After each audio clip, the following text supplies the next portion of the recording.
And welcome. And sorry, my VTuber is a bit off. Sorry that we are a bit late. We had severe tech issues, and with we, I mean me. I'm the one with tech issues. Hi, I'm Maho. I'm your local scuff girl. Oui. Oui. Oui. Okay. Uni, Toffee, and Methyls, welcome. So I got a couple of new people in here. I already see a new name. Welcome to my stream. Panda Bear.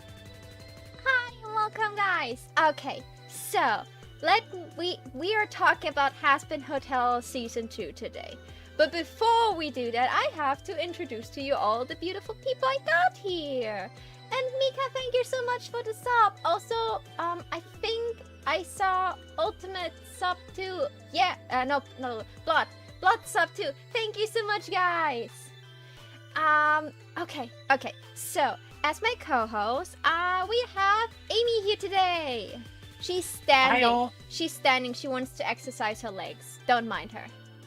Yeah, it's got absolutely nothing to do with the fact that I can't be bothered to make a sitting PNG.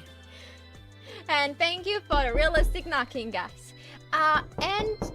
Then we have another person who decided to stand because the couch is full. It's Demi! Yo! What's up, everybody? Thanks for that, Pat. Also, we have a new face today.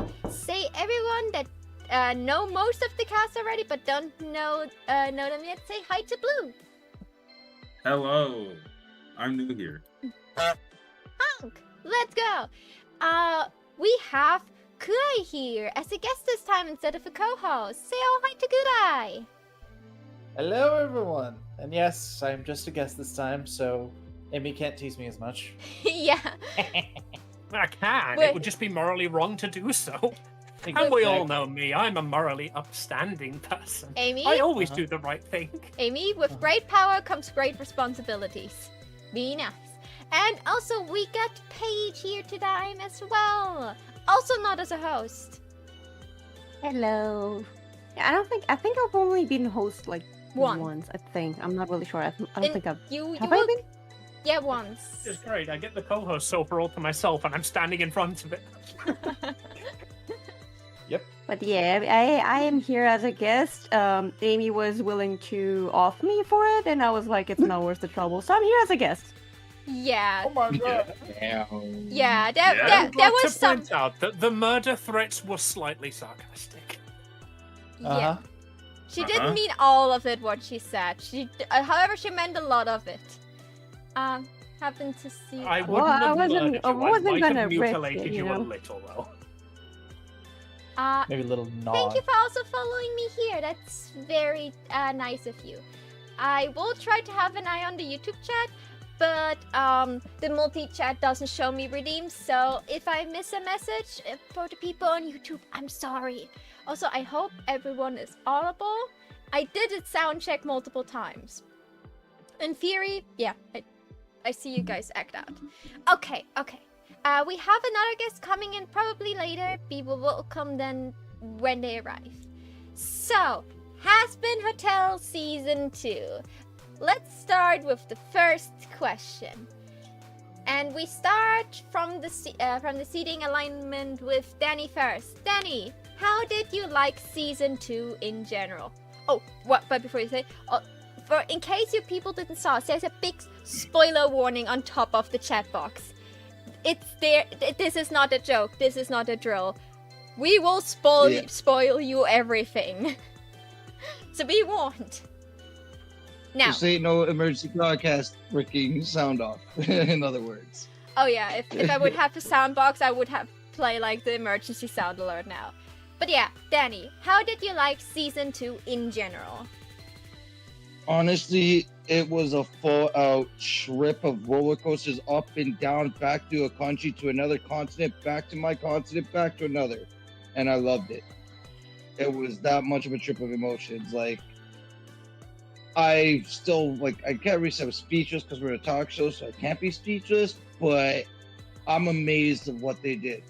and how much it's gone from season 1 to season 2. Scale 1 to 10, I have to give it a 9.8 out of 10. Ooh, that's In my high. personal generation. Yeah. Okay, Blue. How did you like it in general? In all honesty, it was a very nice step up from season 1. They raised the stakes from heaven attacking instead of hell trying to take over heaven. Vox is currently my second favorite villain at this current moment. But if I had to give the show a rating, I'd say about an 8. What did your second favorite villain? That's impressive in a show with 2 whole villains.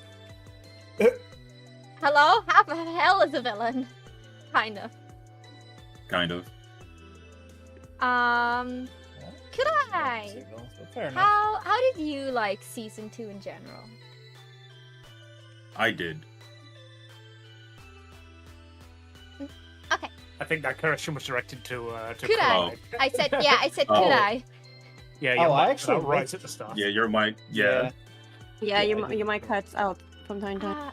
I'm so sorry for that. It shouldn't. Yeah, it's okay. So, how I like season 2? I adored it. It was quite. It was a fun time. Lots of great new songs.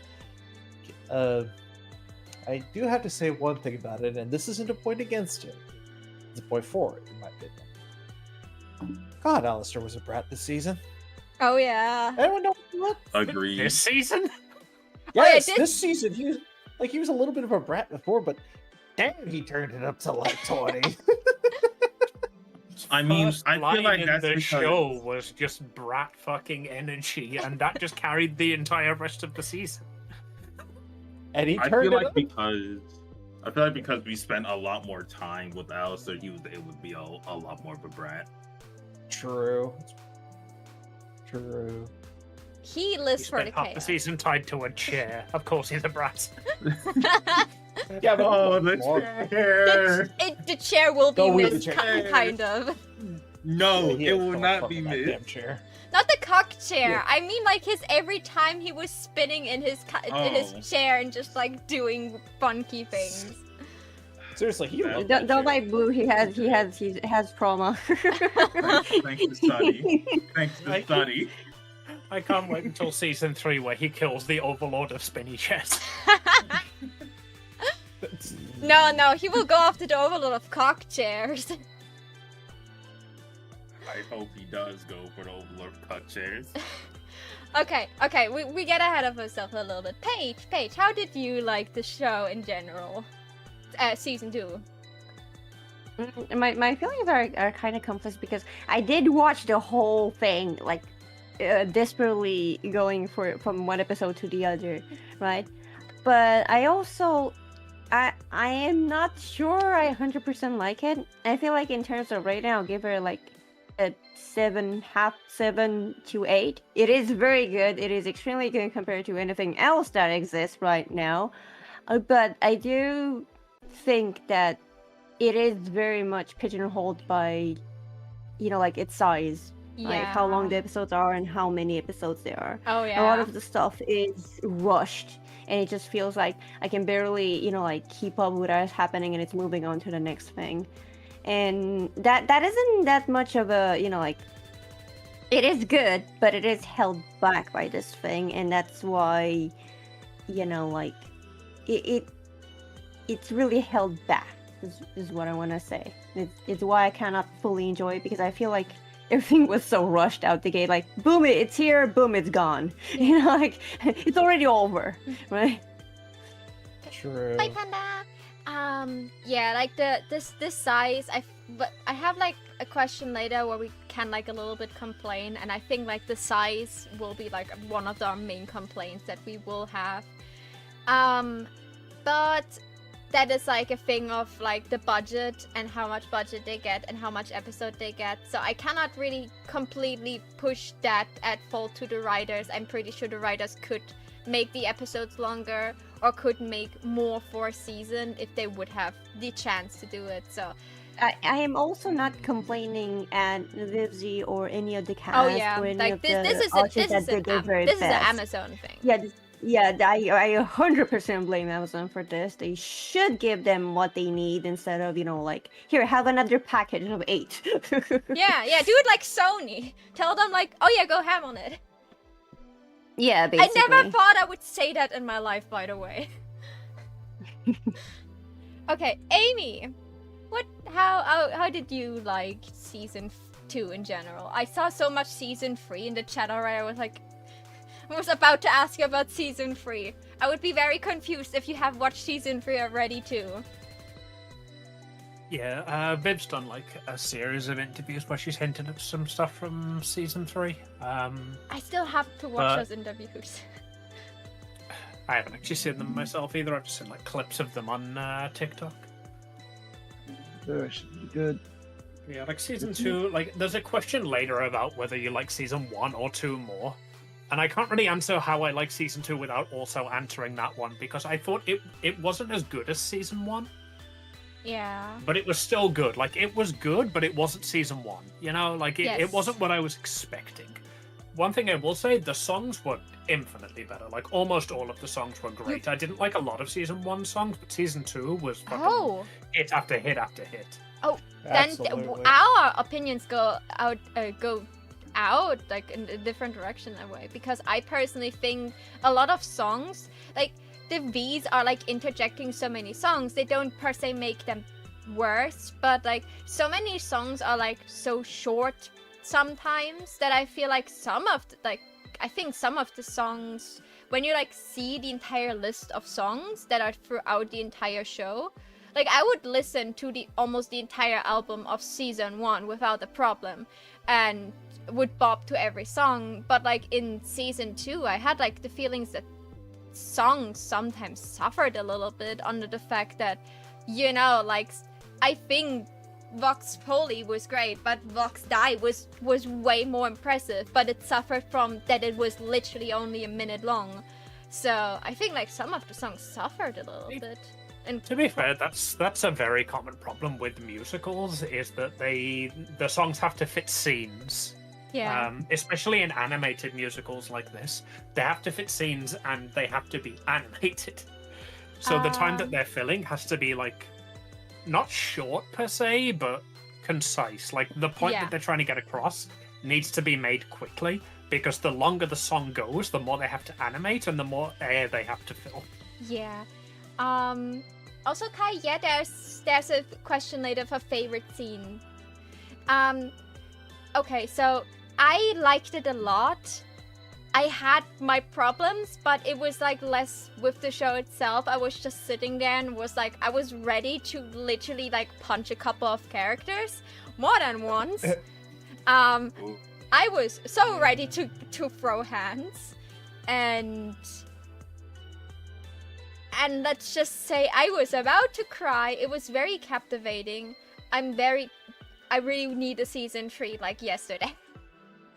If Agreed. I follow you guys suit with like the rating, I think an 8 is very fair for it. Like it was not perfect, but it was also not bad at all. Like no, it was good. I enjoyed it a lot. I still cannot get certain songs out of my head. Let's go to question 2. We start with you again, Danny. What was your favorite and least favorite song? Favorite song? If you want the eventually? list, you can scroll down a little bit from the questions. I forwarded a message that has all the episode names and the song names. Honestly, my favorite song really and truly has to, well, still have to be Piss. Yeah. And I'll have to say, just cause it brought back memories of someone I like, that we always bickered, we always fought, but in the end we were always quote like very good like neighborhood friends, but we always surrounded, beat the crap out of each other. Exactly how Cherry Bomb and Pretty Pitches were. So because of that, it just brought memories, and yeah, But if I said like if I have to go like just in general favorite songs on a personal level, it would have to be Hope. Yeah, hear Maybe my. the last song or whatnot. Hear my Hope, like the last song where everybody shows up. I cannot get that song out of my head, and I usually don't like the like big songs where literally everyone sings and it's just like there to, you know, like they all sing to like show what actually happens in the last couple scenes. But like this song kind of stuck with me.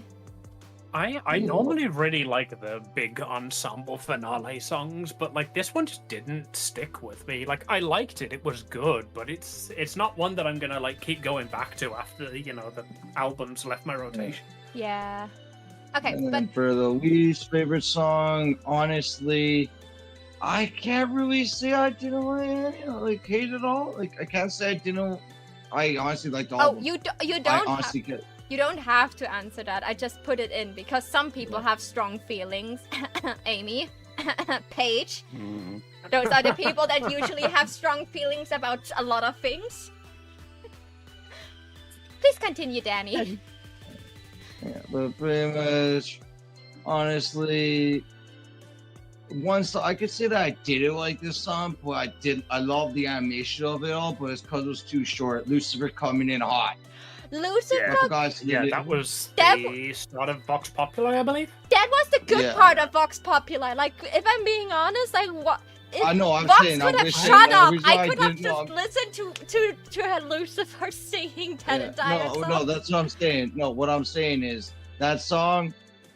The reason why I dislike it is because it was too short. Lucy could have had a bit more time on the fucking mic.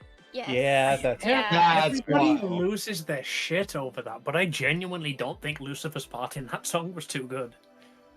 Like, it feels incredibly forced. And Well, the but it came in lines that they hot. pick for it are awful as well. It's just, I don't feel like it's a well-written song. I don't feel like it's a well-delivered song. But everybody is gushing over it. He tried to be a I- badass in this song, of course. He See, there's the thing. He tried to be a badass. And I don't know if, like, Vivzy literally duck said, lover. like, hey, the stage direction here is that you're not allowed to harm this guy. We want that to come through in the fucking song. Because that's what I got from it. I got, like, I am trying to be a big shot here. Not I am a big shot here. that is like 110% Well, that's Lucifer pretty energy. much that's my answer though. Yeah. So, if we want to go next person, Yeah, that makes sense. Like, I understand that feeling. Thank you so much. Blue, what was your favorite and or least favorite song? Favorite song has to be either A, Gravity, or Vox DEI. Yeah. Yeah. Yeah. And Um, for my least favorite one, it would have to be Speed Run to Redemption. yeah. Oh, good. I'm not alone in that one. No. now I remember. Now I remember this. Oh, I remember it was in This- season 2 starting song. Never mind. I remember which song I actually hated, or not hated, but very just like. I will fucking talk heaven about this songs, later, right? but Yeah. episode 3 was just really hard, okay? This Yeah. episode was the hardest one to Yeah. stomach. Yeah. I'm gonna wait to explain why I hate Speed Run to Redemption in later questions, but Okay. that one was just really hard to watch. Yes. I think I dislike that song. I think it's the weakest overall. But one It thing I can is. say about it that's good is you can really like feel Charlie's panic through it. Yeah. Like it's not a good song, but it's not supposed to be a good song. Yeah, like you That is true. like I feel like like the songs I dislike or the songs that I personally like think are not the best ones, I still think like all the songs that are in the show for when they play and how they're created make so much sense for the characters that none of those songs are bad in a writing way. They're just like not the ones I would listen to again. Kudai, what's with you? What are your favorite and least favorites? Also, hi Yuzu!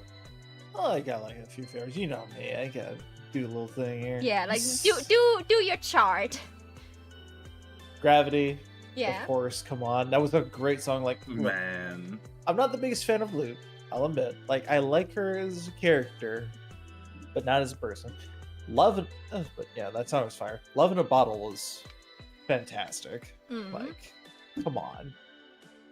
Husker in full form with Love in a Bottle. Like, my goodness.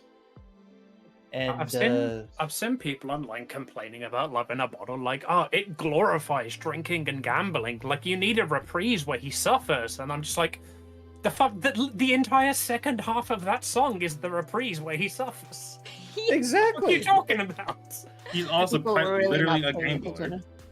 Yeah, people were not paying attention to that song because you can literally hear Husk just, like hiss He wasn't- at one he wasn't point because paying. he's losing.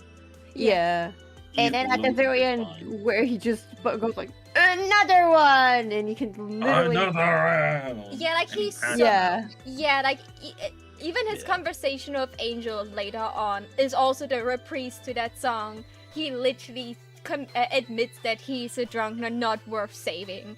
Like, hello, he knows exactly what the problem is. He indulges in this problem, but this is because this is comforting him, even though he knows it's not good for him. Okay, continue, please. Kuna. And speaking of Angel, losing streak. Yes, I was waiting that someone mentioned that. Like, Nice, come easy on, pick. that music, that song was gorgeous music. Just Angel, fantastic job. When Haas screamed Angel, I lost my shit. Angel. I Is that not Angie? I- Is that my Animation on that Angel? was perfect gay as panic. well. The gay It's panic in jump his scare. voice.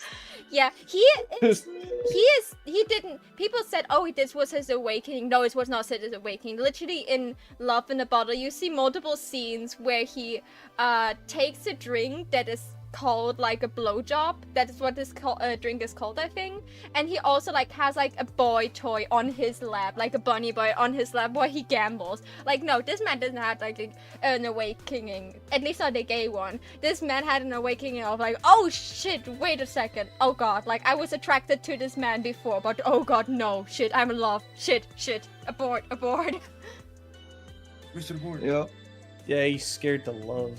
And I Yes, pulled love it. can be a scary thing. I pick up my chips on Audi. Peace. I love that one. Okay, continue, Kudai.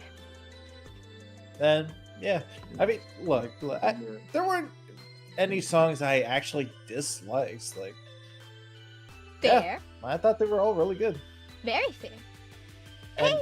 I Okay. can even say that about season 1. Like, yeah, there's no songs in this show I've yet to dislike. So, cheers. Cheers. Paige, honey bun. Yeah, really, I can't really answer the dislike part of it, and I'll explain in a minute. But let me start with the like part. Okay, Yes. outside of Love in a Ball, in Gravity, which is a go-to staple event. season. That is just obvious. I wanna make a special mention to Brighter, which a lot of people just kind of glossed over it, and now I can't get this song out of my head. And Abel's part in the last song, just Abel's part specifically, not the last song, just Abel's Yes. part in the song. Oh, Yes. Ever since Patrick Stump was announced as the voice of Abel, I have been wetting myself, waiting to hear basically a Fallout Boy song in Has-Been. And it Okay. finally happened, like, Wait, as a wait, single wait, verse wait, in an wait, wait. ensemble at the end. Wait, he's from Fallout Boys? Like I was, Yes. I was Yeah. one. I don't know Abel- names, so I would just like, Abel is voiced by Patrick Stump, the lead singer of Fallout Boy. holy shit! don't worry, That's why Maho, he I sounds so didn't know. good.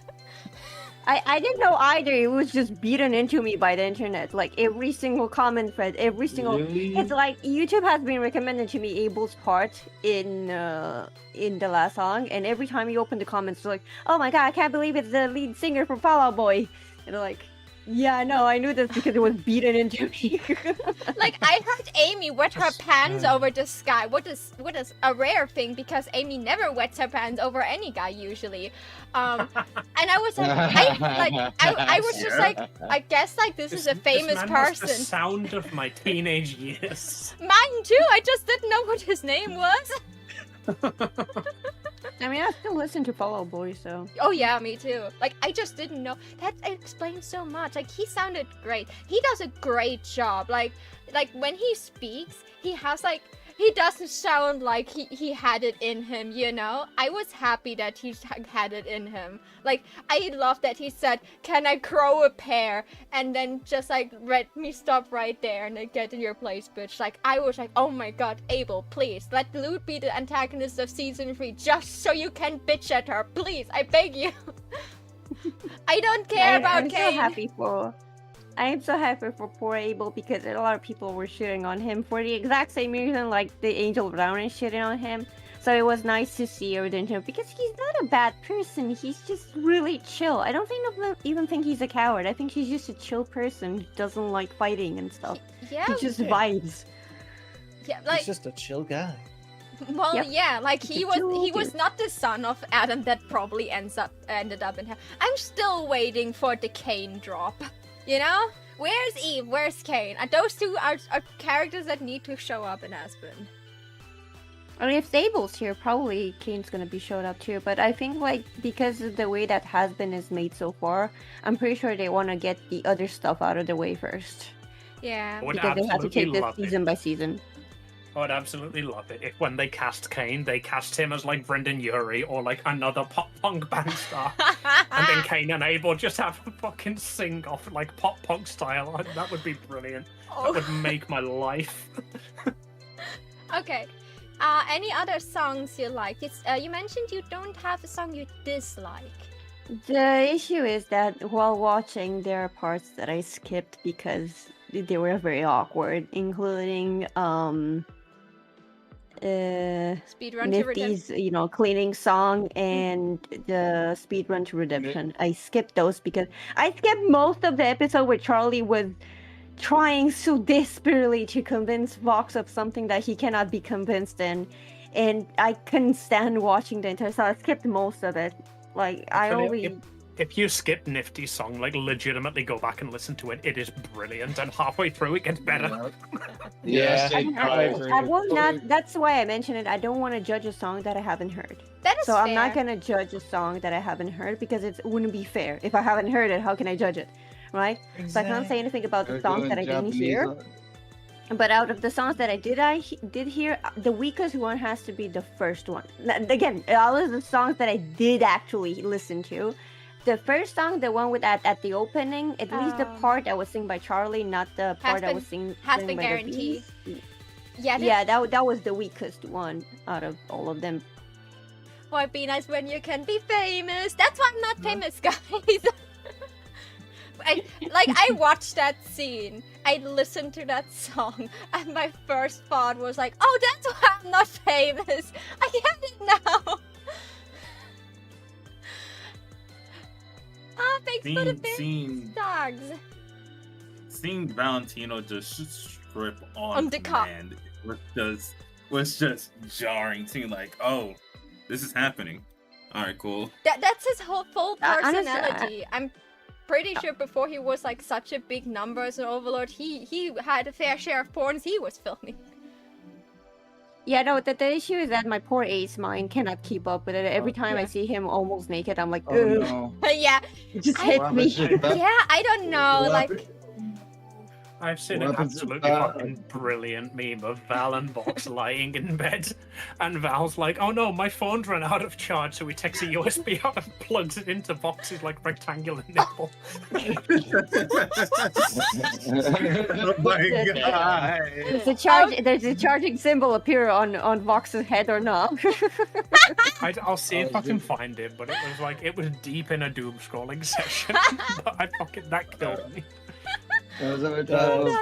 Val be like doing pour all that. Oh man, is Val the freaking has-been's equivalent to Ron Jeremy but dead? I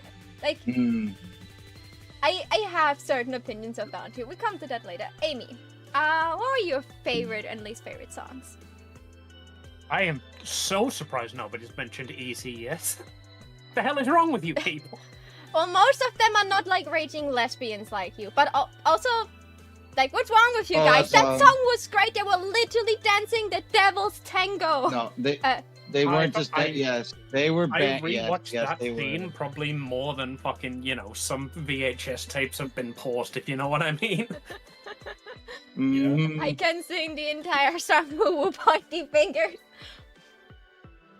Fucking absolutely had me on the floor the way Charlie was just like mid breakdown and Baggy just goes, "Shut up." And the fucking song starts. That was just like, oh my god. Like, this is from the woman who every time Charlie has started singing anything has like visibly been distressed and annoyed. And Like finally, episode that's- 1 yeah.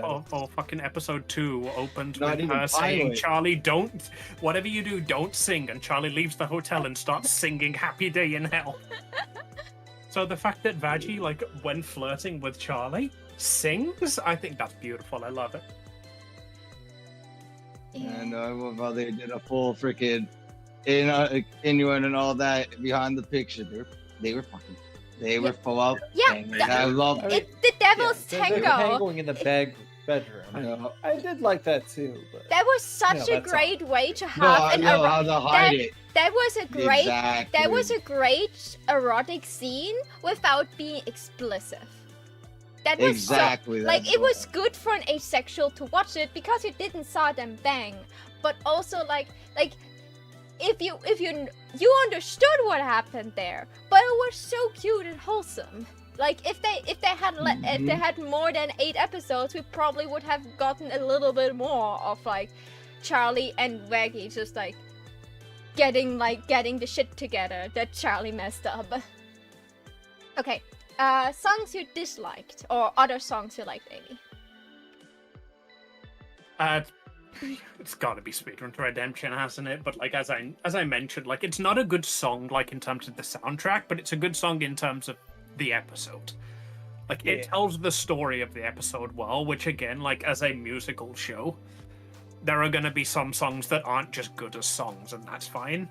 But like as a song, it's not great. It's full of awkwardness and tension that doesn't need to be there, and you can really sense the discomfort in the VA, which again is intended. But Yeah, it generally makes it not a good song. Charlie's VA does astonishing work. Like she manages to perfectly sound distressed when she needs to be, and like trust me, guys. As someone that has to stomach the German dub of this later on, trust me, we are all living in luxury with the English cast. Like a lot of the other languages don't have that much talented VAs, and I think that is a problem with the translation team and the budget they have to hire staff there. Because we have talented, like literally musical singers that also do voice acting stuff, and they're fucking not hired apparently. Okay, but let's go to the songs that I like. And, I would like to say my favorite song was Gravity, or my favorite song was Losing Streak, or my favorite song was Easy. And then Brighter happened on Wednesday. And I was like, oh yeah, that's a good song. But like, yeah, like it's still Angel Dust. Of course, Angel Dust stand #1 sitting here. Like, of course, Easy is my favorite song. And then I listened to it again and again and again and again and again and again. No. That's You- like, and You know that was why me you and like Chris Brighter pretty even though you're an Angel Dust fan? Because he dances like Angel Dust yeah, in the middle of Brighter. I love that little dance segment. I was like seeing that, and I was like, I can almost dance it too by now. Like, so that's how often I watch it.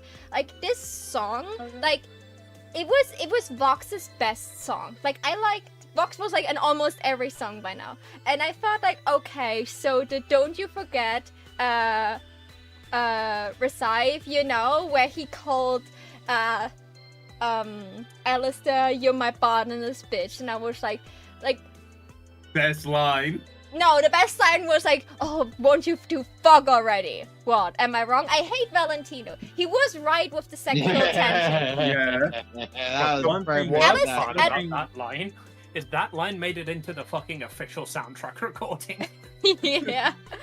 Yeah, he One thing like I will say yes. is that Vox is low-key kind of a better serial killer than Alistair. Seeing how he dropped off so many people. They were famous, especially.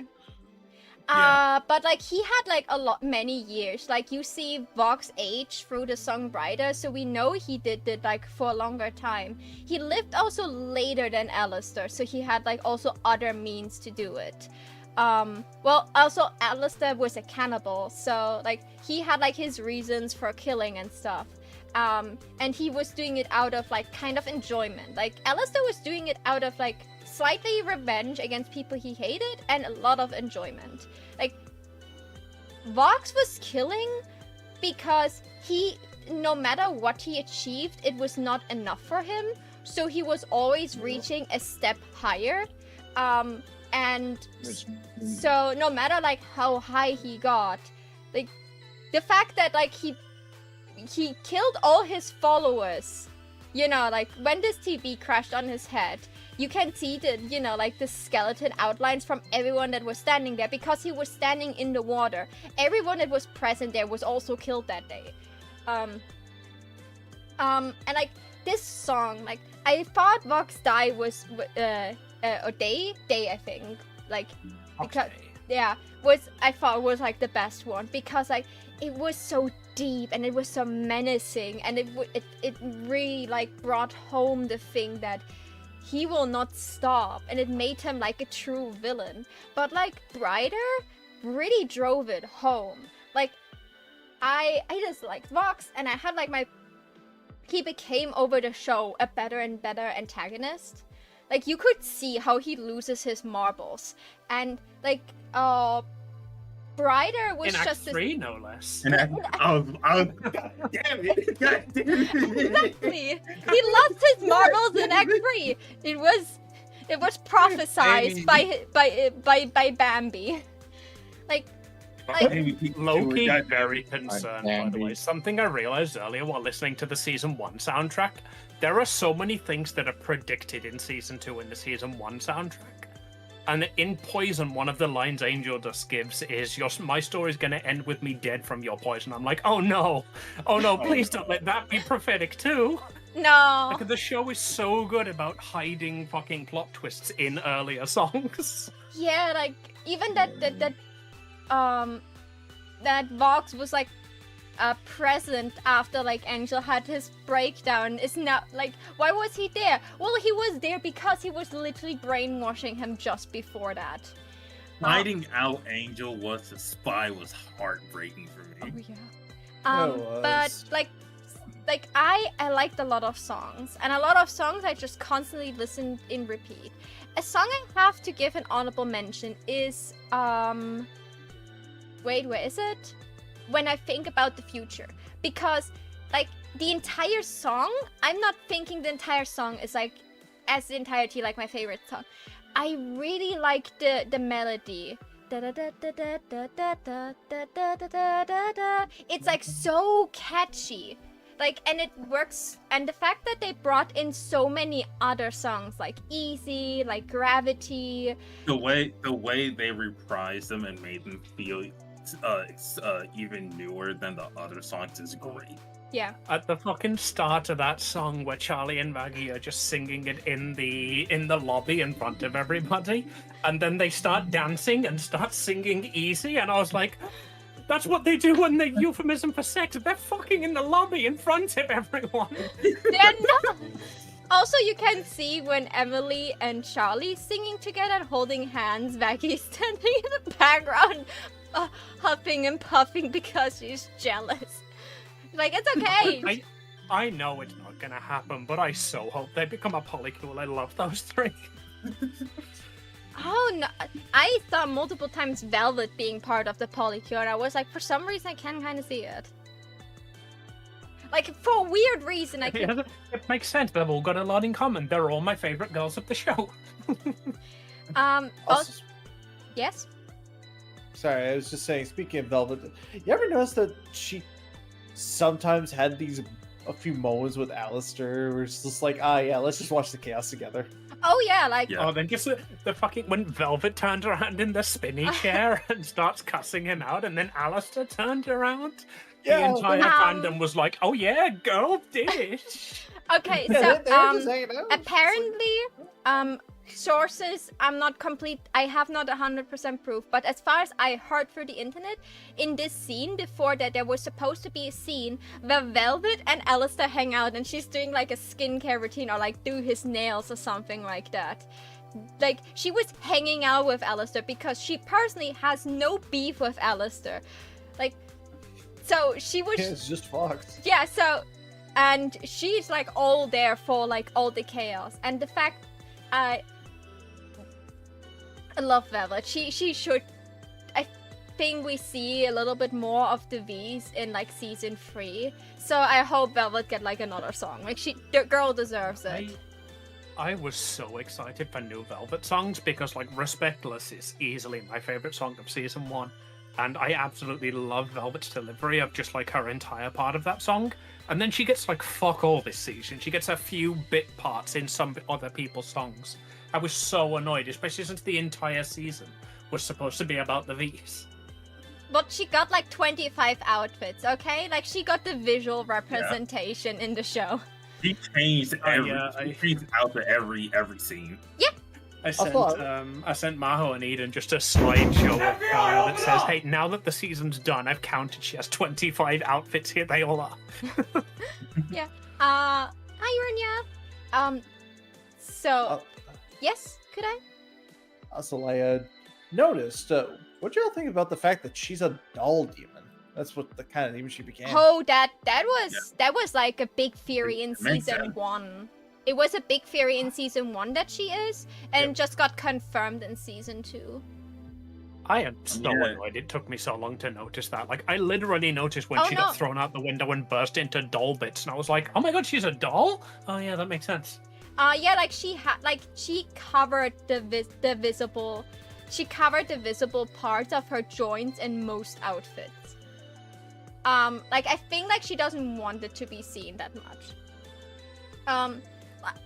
Velvet is cool. We can talk about characters later.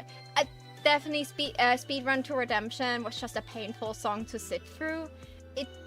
It was just like episode 3 was painful to sit through.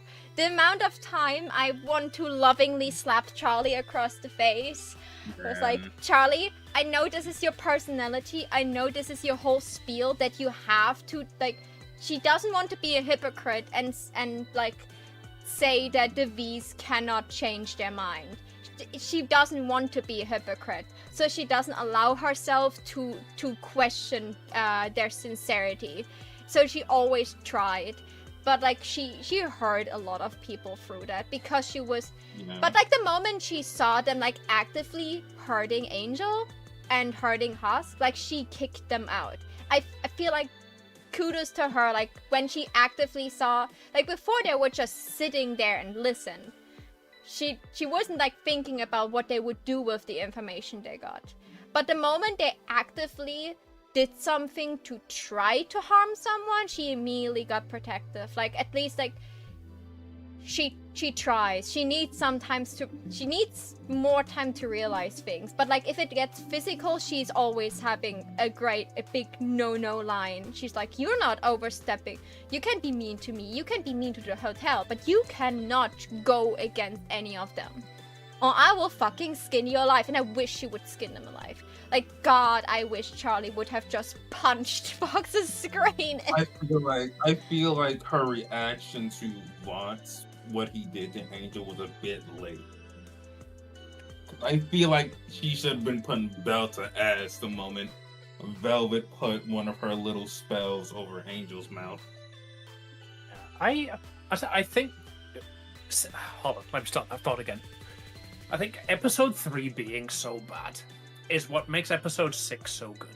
Yeah. Because at the end of that episode, where like Charlie and Baggy actually sit down and talk it out like human beings, like in a real relationship, and actually resolve that issue, rather than doing the standard show thing of not talking about it, not communicating, and just letting misunderstandings build up. the fact that Charlie was such a bad character in episode 3 allowed Vaggie to fix her essentially in episode 6 in the correct way rather than just creating drama. Yeah, like it was necessary. Like it was like visible that Charlie would have a moment like this somewhere along the line. And yes, she was stupid. She was completely stupid. I can just gateway this into question number 3. Who's your favorite character, and is it different to season 1? Let me just say, Charlie was definitely not my favorite character. I would just answer this question first because I'm apparently in a yappy mood. Charlie was not my favorite character in season 2.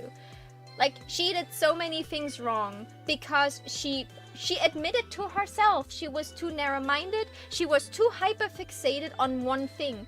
And one thing I read online, what was under a Charlie hate video was, hey, if you suddenly realized that the fantasy you had, this dream that everyone laughed you out of the room, you suddenly learn that it does function and no one else explains to you anything else, of course you lose your marbles. She just learned that her biggest goal in life, the thing that she was so fixated on for the past 7 years, was working. Of course she wanted, like, she proven it. She wanted people to believe her. But because Emily just shut herself, like, Emily was, like, shut out and she couldn't reach out to her. And she couldn't get in contact with Penches. She had no solid proof. And yes, she was stupid for just hoping that people would believe what she said. And of course it was stupid the moment she saw Vox outside instead of any news reporter, that she should have just done the same thing as in the pilot and just closed the door in his face. But, like, she tried to believe, and I give her credit for that. And I gave her credit that she even said to Vox that she even believes he could be redeemed. Because that shows her personality, and that was a great line.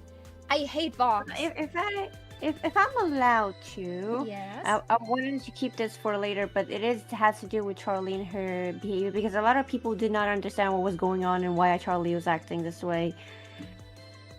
Because, like, I told this to Blue and Sunny before, this is not Charlie's lesson here. It's somebody else's lesson that she learned in the meantime, predicted for Charlie. And this is not the first time Vivzie has done this. In the first season, it was the same thing. Vivzie's putting her own experiences in this. When you see Charlie acting erratically and reacting how she shouldn't to Vox taunts and generally the press and misunderstanding intentionally what she's doing, that is not Charlie's problem. That is Vivzie's. That is Vivzie's lesson that she learned, that she put for Charlie. That is why it's resolved, because she resolved it this way. She resolved it by realizing that this is hurting her friends, and that somebody was like, listen, you can't do this. You already did stuff, and you already learned this. Please stop. And that is her lesson, and that is why Charlie acts this way, because that is how Vivzie acted when she had to deal with this first. So while I do not enjoy that scene with Charlie losing her absolute shit, I understand perfectly why it's happening. It makes sense. Charlie is not perfect. No one in this show is perfect. It makes sense that Charlie, like, yeah, she's the daughter of hell and she's probably like one of the highest beings down there, but that doesn't make her flawless. Even Sarah is flawed, and I like that. Thank you for the bits again. Yeah, that's like one of the basic principles of storytelling. If all of your characters enter the story fully formed, they've got no character development to go over through the story. Like, you need to make flawed characters in episode 1 so that you could redeem the flaws in later episodes. So to answer the question of question 3. Who's my favorite character, and did it change in compared to season 1? My favorite character was like always Angel Dust, and that didn't change. I grew like a bigger appreciation for a lot of other characters. Like, I liked Husk even more.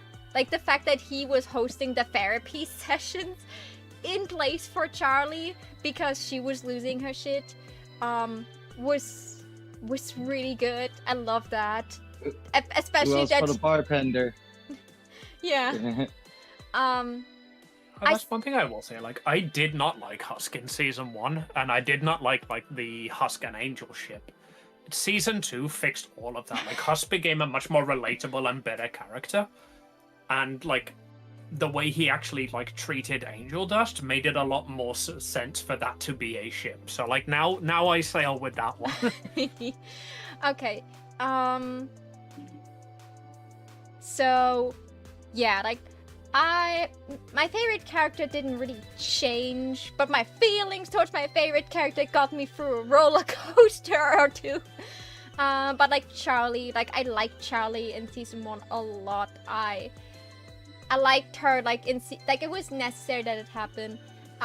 Still love Lucifer. Like, sorry Charlie, your dad is ranked above you at all time. Like, please, I know it was confirmed that I think Satan's VA will be in season 3.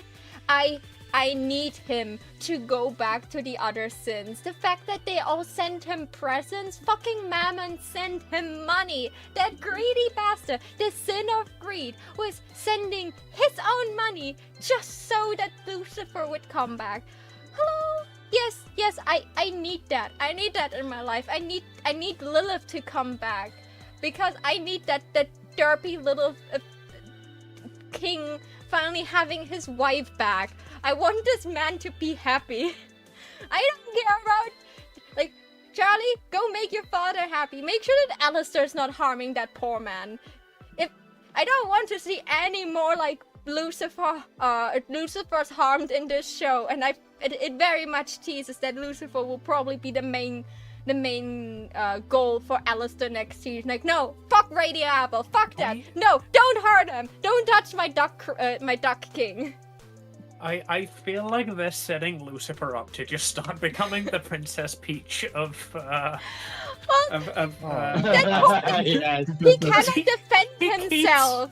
He cannot He defend. keeps getting captured and pegged and beaten and like thrown in cum jars. Wait, what do you get pegged? When did he get pegged? Name his imagination. Don't worry No. about it. Yeah. Yeah. Not Alcohol not time pegged in a separating Rule 34 in canon. not pegged in a literal sense, but in a metaphorical sense.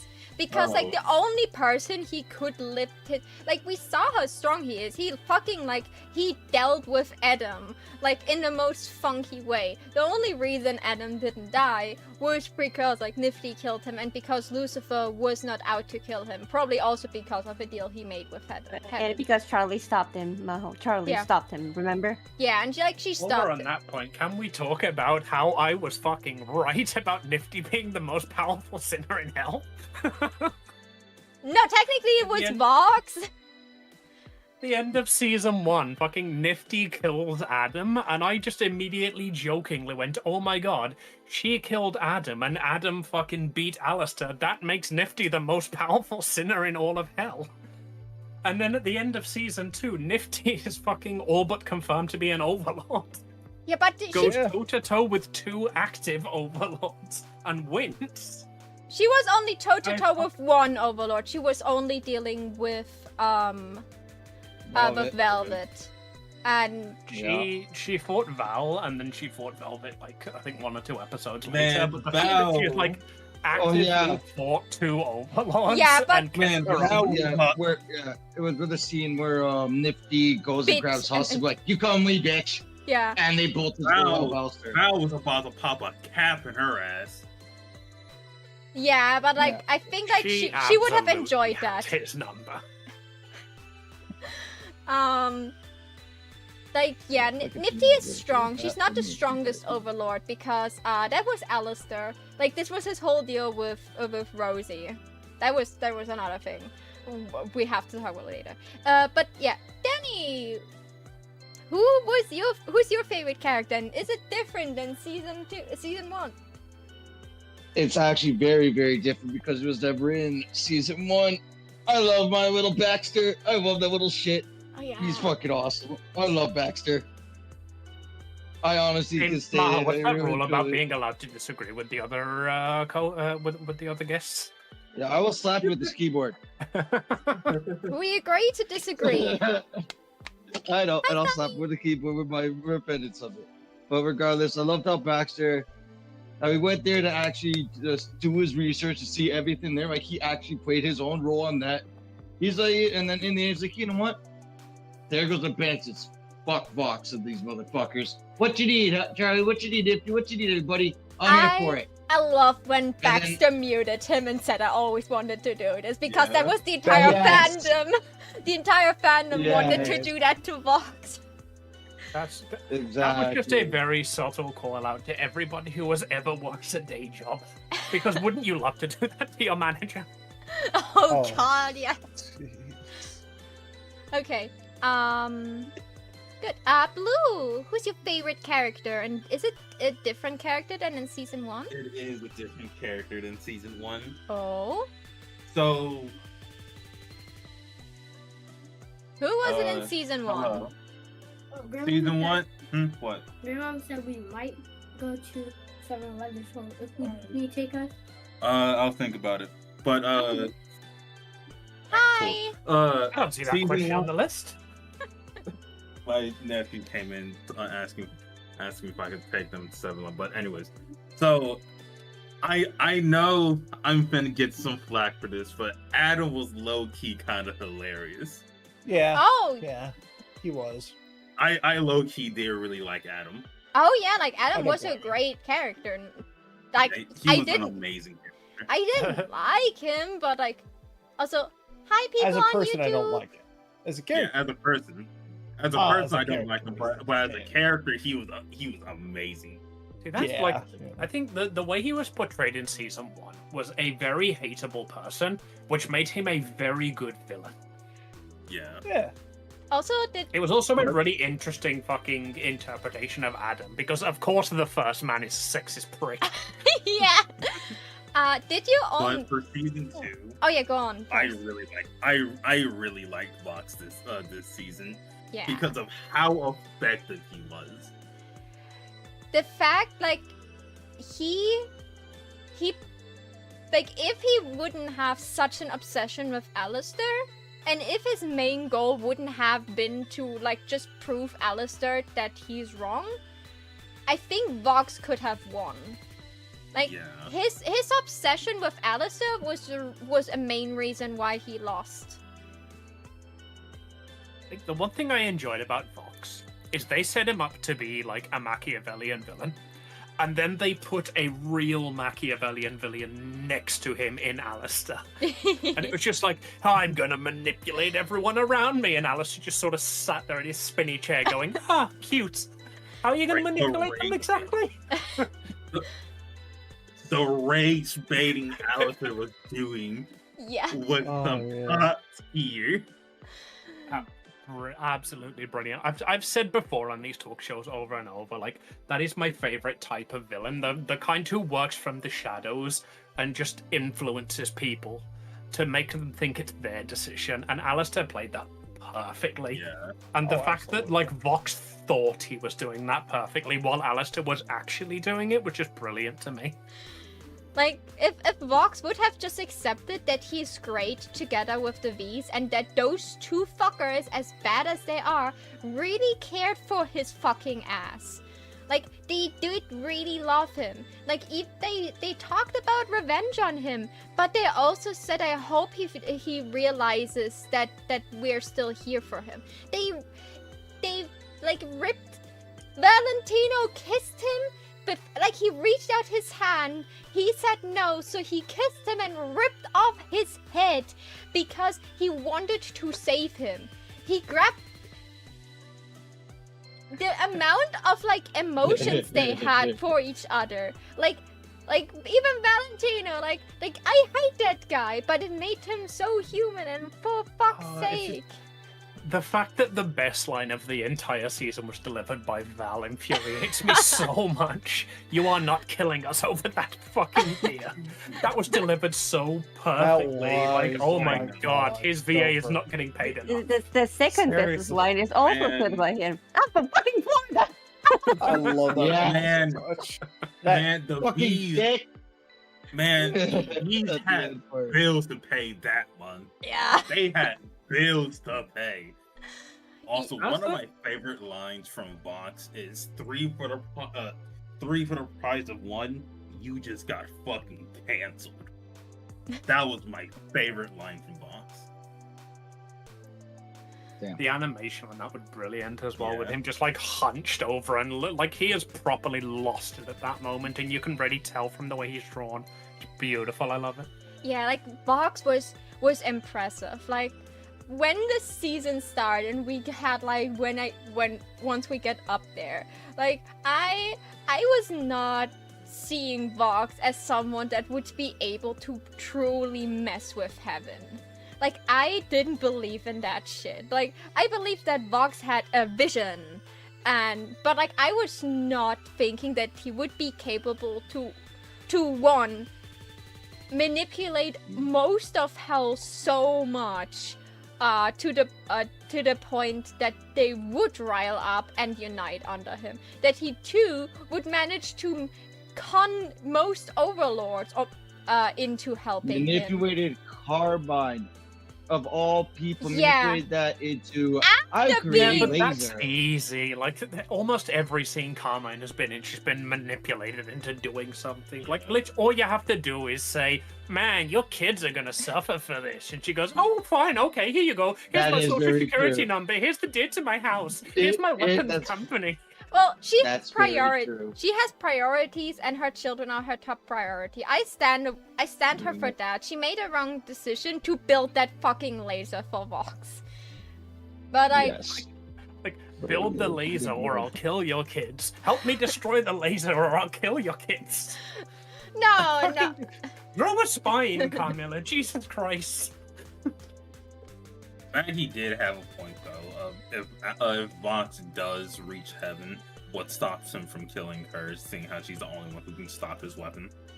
Yeah, like the Mhm. fact that he announced a war with heaven already put her children in danger, and he just pressured her into believing that, oh yeah, like heaven will come down, but if you're not with me, I will not protect what is yours. Like she was like, because like I think the looming threat of heaven could come any second was the thing that pressured her into it. Like the first time she was just like convinced, not really threatened to help Vaggie, and the only thing, she was not like actively helping, she was just like, okay, here, have like some of my weapons I have lying around. But that's it. She was not engaging anything any further. But for Vox, she felt so pressured and threatened that she built a weapon for him. A weapon that was designed to take Lucifer, the freaking king of hell, as a battery. You got Also, out there. I was just angry that they Discord used really does not like Maho today. I will see if I have. No. Yeah. I will see. I thought I had But Chris off. also, I was also Sweet. Vox was low-key kind of right of Carmilla supplying the weapons that killed their general. Yeah, like I don't say he was wrong. He just played his cards right.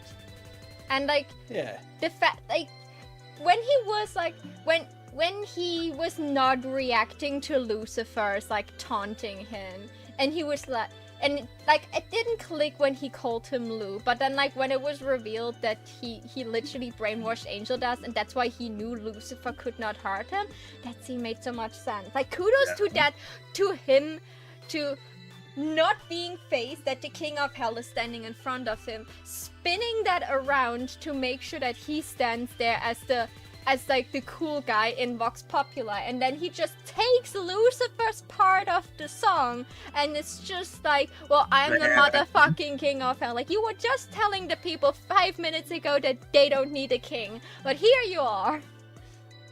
Man, I'm so mad that Lucifer currently being put on fraud watch because he can't hurt sinners. Well, it's his punishment. I see why they did it. Lucifer Yeah. would be an overpowered character down there. He would literally be able to single-handedly stop anyone and anything in hell, especially the sinners, if he want to. But the fact that he's not allowed to touch the sinners, is, you know, like, he has to suffer with them. I feel like he should be able to act in self-defense, but like, it would make the entire show in every like dangerous situation completely useless, because he would be able to single-handedly solve every problem Charlie ever faces. He would It not. also makes sense. It also makes sense why the sins exist to begin with. You gotta think of if he can hurt the sinners, then how does he control them? And this is where the sins come into place. No, He they don't. controls them by No, the sins are literally all in different circles of hell. They don't even interact with the sinners. They rule over the other like demon. yeah, but why do kind. they exist? Yeah, but why do they exist? And that's the point that I'm trying to make. The reason why they exist, it probably is a backstory to this, of why they're so sealed up in their own little rings. It is possible that that is also heaven's intervention. You know, like Lucifer trying to one up what heaven does, and then heaven comes back and one ups up him, kind of deal. We But get a lot more like hell lore in Hell of a Boss, so I feel like if you're looking for that kind of world building, that will probably be touched on in Hell of a Boss season 3, I'd imagine. Yup, and I Yeah. can freaking wait for that. Okay, good. Who's your favorite character? And is it a different one from season 1? So my favorite character was Charlie, Hmm. and it still is, but Vaggie has caught up to be neck and neck with her for me. Of Well, course, they're- they're naked. Well, they're lesbians together, so I think Not naked, but neck and neck. yeah. So I think Yeah, I mean, they're naked. yeah. So I'm pretty sure Charlie will not be angry having Baggy up there with her. I think she Yeah, can my look. favorite person in that ship swapped from Charlie to Vaggie the exact moment Vaggie started thrusting her hips at the start of the scene. Yo, I don't- baggy thick. Literally, if you could have seen me, hearts appeared in my eyes. Fair enough. But I will say, Alistair has definitely bumped himself up quite a bit this season. Just because I really enjoyed watching him be a brat and play everyone, you know? Oh yeah, like Alistair being a brat was not on my bingo card for this season, but it certainly was welcome. And let's not forget, He's man literally broke out almost- of 2 deals in a single Yeah. day. Oh, he Like, did. holy crap. Oh yeah, like 3, technically. I mean, he Well, didn't no. really break out of the deal with Charlie, but he ended that too. no, Charlie was in a No, deal with no, him. It was not. It was a That's what favor. I'm saying. Like, technically, he ended 3 deals. Yeah, he didn't really break That was out one of that one, favor. though. Oh yeah, like to be honest, I was happy that that was the favor he was asking Charlie. I was so dreadful whatever he's going to ask Charlie to do. Literally to use this entire ordeal for this one favor. It was genius. It was absolutely mad genius of him to do that. But like it made me also incredibly calm because I now know that he would need to make another deal with Charlie or Lucifer to, you know, get what he wants. And to make them do something. And I'm pretty We've sure. just recently learned that Lucifer's basically got no power in hell, so like that's a prime candidate for making a deal. There. Oh yeah, I'm pretty I sure doubt that's he his. will, but like pushed with the right, if the right buttons are pushed. Yeah, I'm pretty sure like his main goal now is to make a deal with Lucifer. So that Lucifer is like either on his leash or that Lucifer has to supply him with something. Because Lucifer is apparently like Lucifer is strong. I hate that when people say he's weak. He's not weak. He's strong, but he cannot use this strength against most people. That's the one thing that's annoying me most about the fact that Lucifer can't harm sinners. Like that makes perfect sense. I love that as a plot twist. It's brilliant. It's a really inventive way to solve the power dynamic. But it does mean that we're not going to get any more Lucifer fight scenes. Unless Loot go loose. If Loot completely lost her shit or something like that, or maybe if Rue shows up.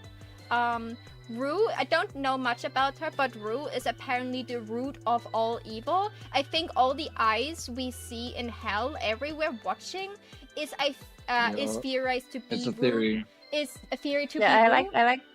I like to remind you that Eve is technically the first sinner. Yeah, we So- don't know exactly who Rue is. Maybe it is Eve. It's just like she was like a character that was designed by Vivzy, so that's why people know she exists. And people are like the main thing is that like probably Rue will be at some point be like one of the main antagonists of a season. Maybe the end antagonist. I mean, if she is Eve, then Lucifer won't be able to do anything about her. But if she isn't Eve, then yeah, that is a possibility. Yeah. Okay. While you're speaking, Paige, who was your favorite character, and is it the same one from season 2? From season 1. I mean, I will always be an Alistar stan because yes. Yes, I know. You're an ace in a Um, hole like him. Well, frankly, I'm Nice. not a psycho cannibal at least. That being said, As far as We can change that. Serpentius really grew on me in this season. Oh yeah, Serpentius. Especially his backstory. He's so cute in his human form. Oh god, He's so adorable. Oh god, That's yeah, funny. like He could have stopped all the human penches. Oh, holy shit. I also can't believe it was Jack the frickin' Ripper. That, Yeah, he could have. silence on. He could have stopped all those extra murders. Fucking Oh. asshole. Oh, would you have stepped in if you knew who Jack the I Ripper would- was and you Oh, knew it hell was a no. it was a I would've- person I of would've- power? Fuck no. No, I I'm an would not inventor. do. After I would those also times, Given that I'm not a prostitute, I think I'm safe. yeah, as an inventor, if I was an inventor, as an inventor, I would have found anything I could and just started chucking out the window at him. Just freaking anything. Yeah, Could be like, screwdrivers, I would weapon, have anything. I don't have the balls to go against Jack the Ripper, especially if it was a person of power and I would be like a hermit living alone and I would have to prove that it was this very famous and like influential person is Jack the Ripper. Like, oh yeah, like Sherry sent him nudes. Yeah. Yeah, best case scenario, you end up in prison. Worst case scenario, you end up dead. Yeah, like Pretty much. I mean, what you call it? Serpentius should have had the funds to be able to fight off people in court because he said he was making weapons for people. So I No, think he was wasn't making- in- He he was was- making. in Yeah, he was just inventing random stuff. He wasn't Oh, rich or anything. He just stood there and invented random stuff that he thought about. It wasn't even weapons. He started developing weapons when he got into hell. okay. Yeah, that's when they met up with that's when Baxter the Meadow and stuff like that happened, and yeah, then we get Baxter's yeah. backstory, whatever. It's cute that he was planning to do like the Zeppelin thing that he was flying in hell. Like it's cute that he was like dreaming about inventing this in his human form already. That was Is cute. that called a blimp? In The German, Zeppelin, yeah. it's called a Zeppelin in German. That's why I didn't know what it was called. What his flying ship thingy. Zeppelin Good. and blimp are synonyms. flying They're machine. basically the same thing. Yep. Yeah. I think there is a Zeppelin. difference between the two, but I don't know what the difference is. Amy, who's your favorite character, and is it a different one from season 1? I really like Charlie in season 1, but she kind of like I don't think she went down in my expectations in season 2, but like everybody else went up. Like Charlie just sort of stayed the same character, and everybody else got a lot of growth and development. Like I mentioned earlier, like I didn't like Husk in season 1, and now he's one of my favorite characters. I love him. Pentious felt very shoehorned into season 1, and now he's actually gone through his character development in 2, and he's good. He's a decent character now. He's a good got boy. motivations. He's not just there to be funny Snake Man. Well, that would And obviously Nifty. Nifty is just fucking amazing. I love Nifty. Oh god, yeah. Well, she is pretty nifty. Oh God. There we go. That's one on With the that joke, I would meter like to brain. end my answer. Okay. Well, we don't have a pun meter for Crow over there. Danny. which character do you dislike the most now after you watched the end of season 2? Me, right? Yeah, you, Danny. Yes. Okay. Okay, I everybody. Honestly, I'm sorry to say it, but Carmine, go yourself. Yeah, you have kids and all that, but honestly, go yourself. I really just like freaking Carmine. Yeah, she had to do what she had to do. Yeah, in the end, she had a little thing. She helped out after the fact. But really, truly, yeah, you would say the whole entire bit of hell to go for your 2 kids. And just no. Still to this day, I still no. Valid. I mean, Season she's one, a I used to- consistent character, but she's not a good character. No. She's hot though, especially when she doesn't have like her hornet hairstyle. Not all MILFs Agreed. are hot though. Yes, but not all MILFs are true MILFs. And Yeah, she's the one ones that I would wearing not. fucking ballet slippers lined with angelic Damn it. steel. Ah, Fuck. unless you Damn it, want to Amy. die. Damn it, Amy. But really, truly, it still have to be a pick between Carl and Carmine, or honestly, I'll still have my grapes for the whole entire. What is it? I can't really say. Honestly, I still don't like Luke, and I never fucking will. Yeah, valid, makes sense. Blue. Which character do you dislike the most now?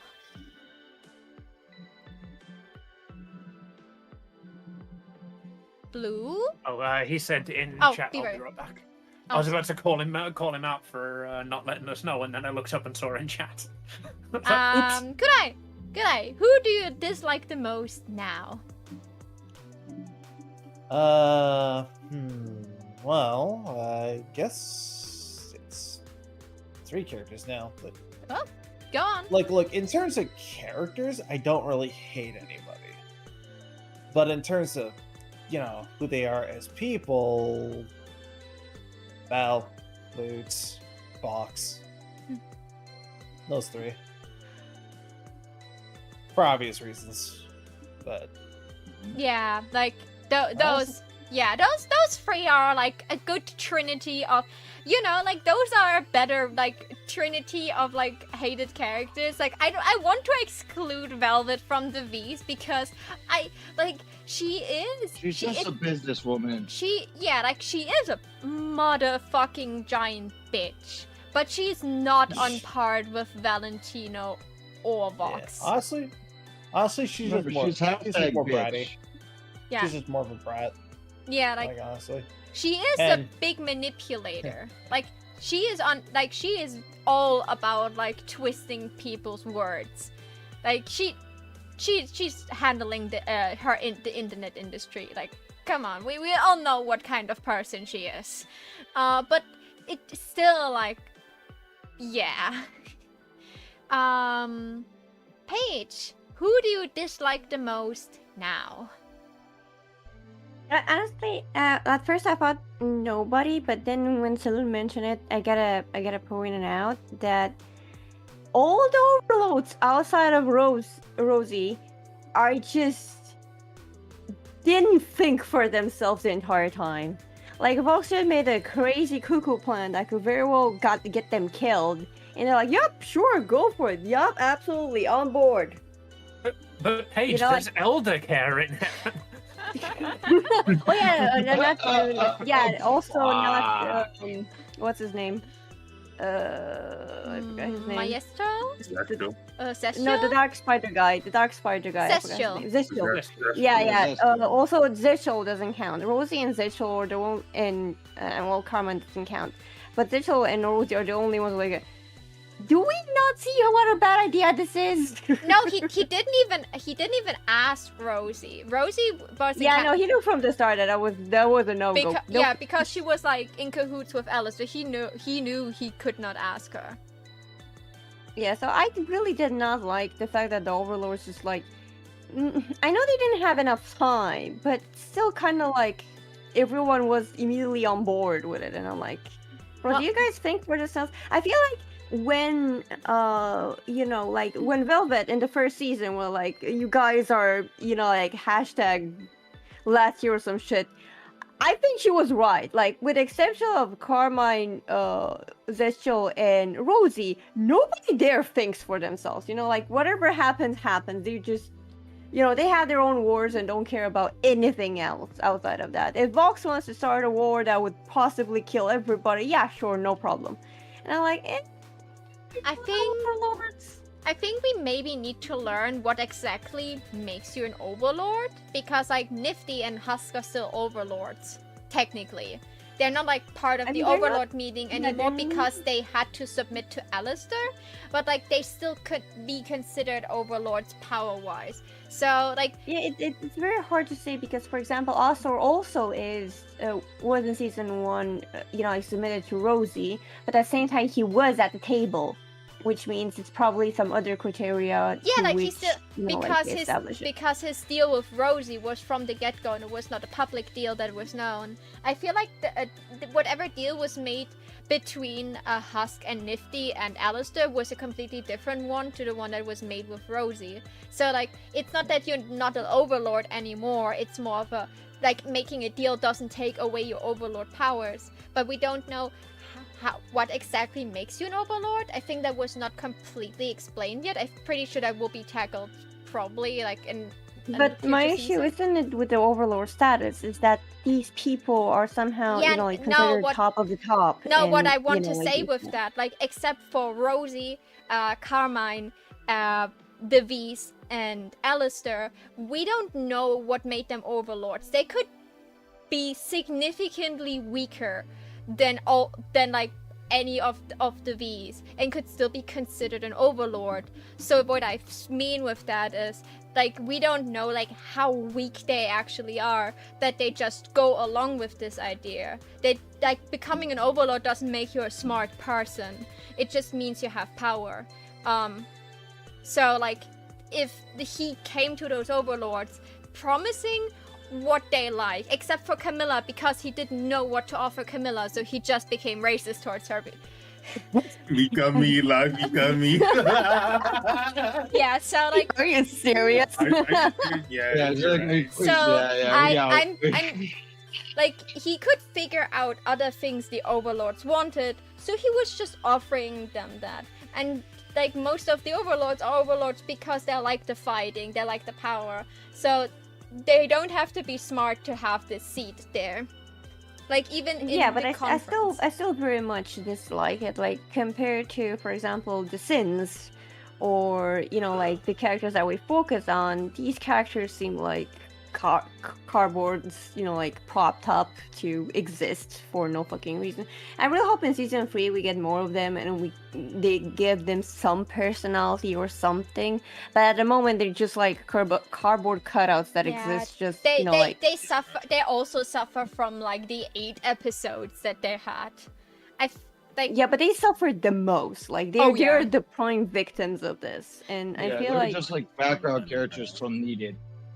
Yeah, I just wish there was something more of a substance than, there's Party up there and other stuff like that. And I'm like, are you really going to endanger everybody because Party? Really? Really though? Yeah. But she's hot. But she's a hot dinosaur woman, so like the fandom still loves her. Zizi is awesome. Yeah, she's probably not smart, but like she looks awesome, I guess. Yeah, she looks awesome. I'm cosplaying as her at Anime North next year. Like, I'm working on the fursuit and everything. Cool. I mean, yeah, because she looks cool. Yeah, she looks. Her design is cool. I'm not saying anything about her design. Yeah. I just wish there were more of a like something over there than just blindly accepting it. From characters' point of view, right? They're really easy to manipulate for who they are. Yeah. Right? Agreed. I think like they're very opportunistic, meaning that they just lean towards the greatest power, and at this point in this moment Vox was the greatest power, so they just lean towards his direction. Yeah, the Overlords are a very like political-esque system, so I think it's very much like what you said, where you lean towards whoever has the most power. They just want to do the thing that would benefit them the most, so that they can keep their existing power or gain more. So if somebody comes to them, it's like, "Hey, you see that big glowing city up there? How about we go and move in?" They're gonna go like, "Oh fuck yeah, sure, why not?" Yeah, like they also like after they know that like angels could be killed, they felt way less like mortal towards angels.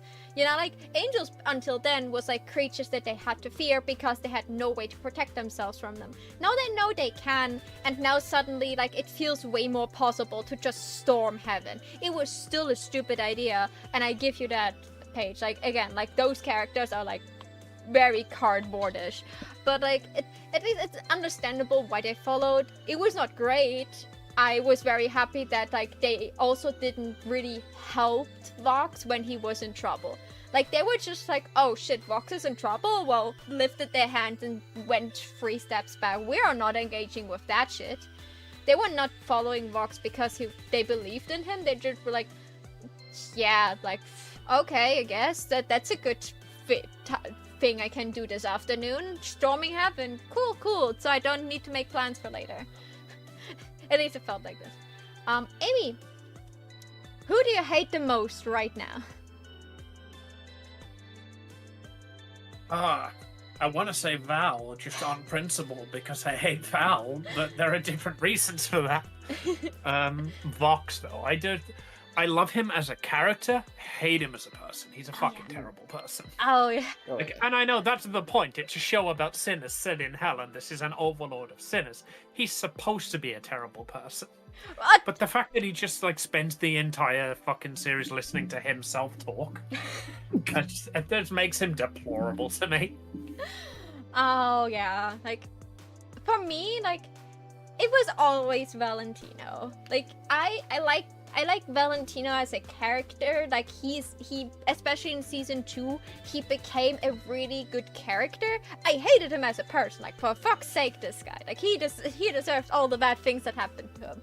I hope more bad things happen to him. That stupid Moth. I hand over that contract to Angel Dust.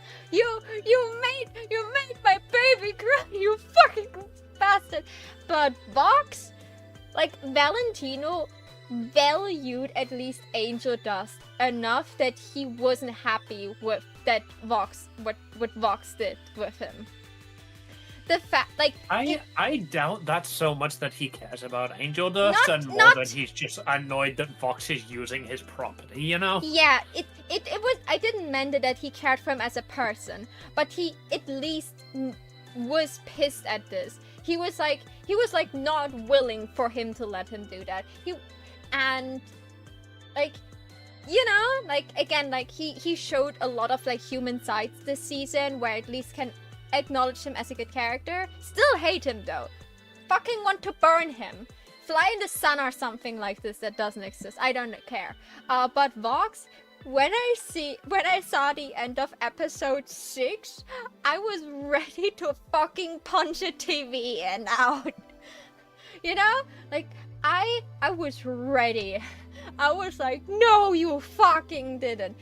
Vox was a great villain. I hated him so much. Like, I love him as a character. The fan art and the fan comics got tier. But for fuck's sake, like, Valentino, step aside. We have a new bitch in the house that I need to hate up. You know what? No, you both can sit on the throne of most hated poopy people. I will shower you with all the hatred and all the poop you deserve. Because fuck's sakes, don't touch Angel Dust. It's that easy. Don't put them together. Don't put them together. They're gonna fuck on that throne. Like I know he's gonna get his body back, like, in between season 2 and 3. It makes perfect sense, like, why wouldn't he? But I really hope he stays as a tablet for, like, at least 2 episodes. Oh, fuck yeah. Just make it a running joke, just like, yeah, your body's, like, being repaired. It's in the shop, don't worry. Now, can I play Flappy Bird? I saw a comic where they gave him like a shock like a bite collar on his ankle that like bites him, and Velvet and Vox have like a remote control. So every time he becomes like his god complex flares up, he just gets like bitten into his ankle. If he so much as looks as a maraca, they bite him. I'll obsess over that deer, and I make sure you turn into a tablet again. Like, yeah, okay.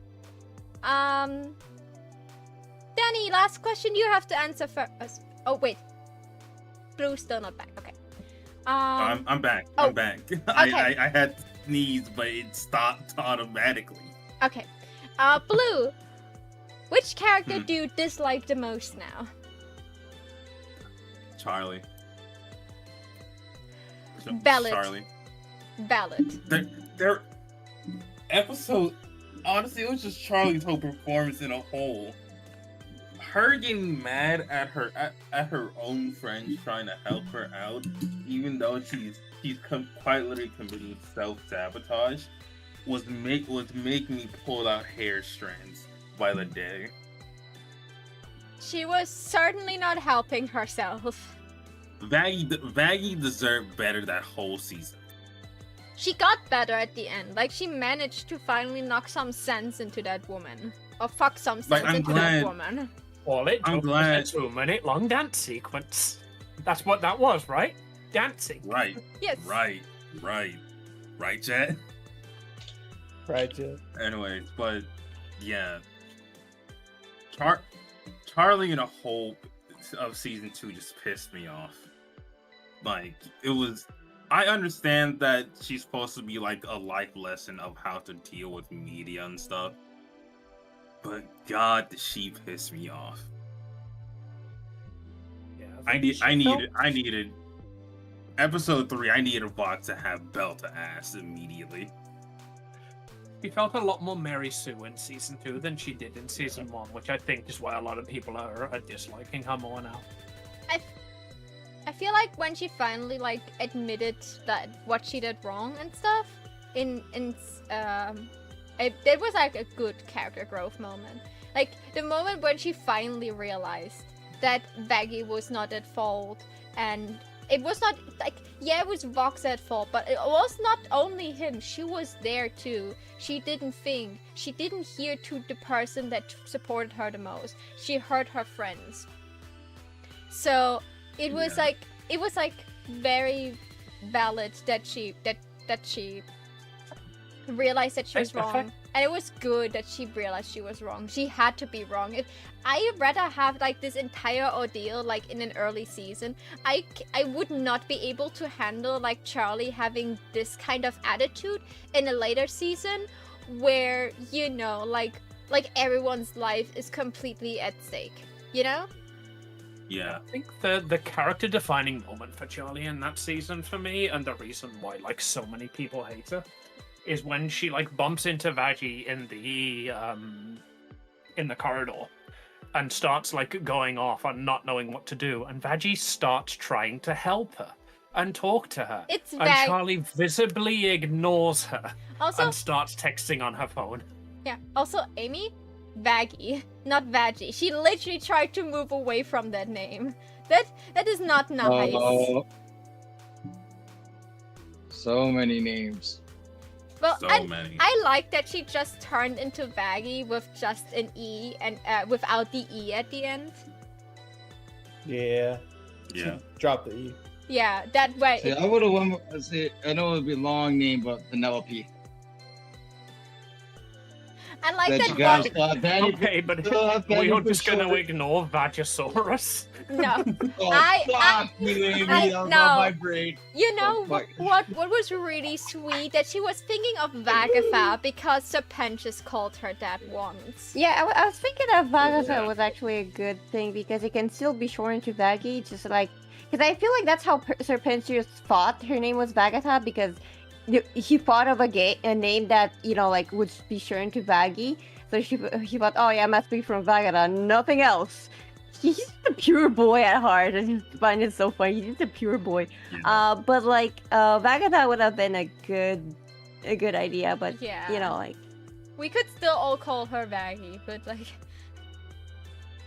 But As soon as they started talking about like how she was looking for a new name, I called instantly that she was just gonna stick with Vaggie. because Because otherwise they'd have just given her the new name in episode 1 rather than making it a fucking thing all the way through.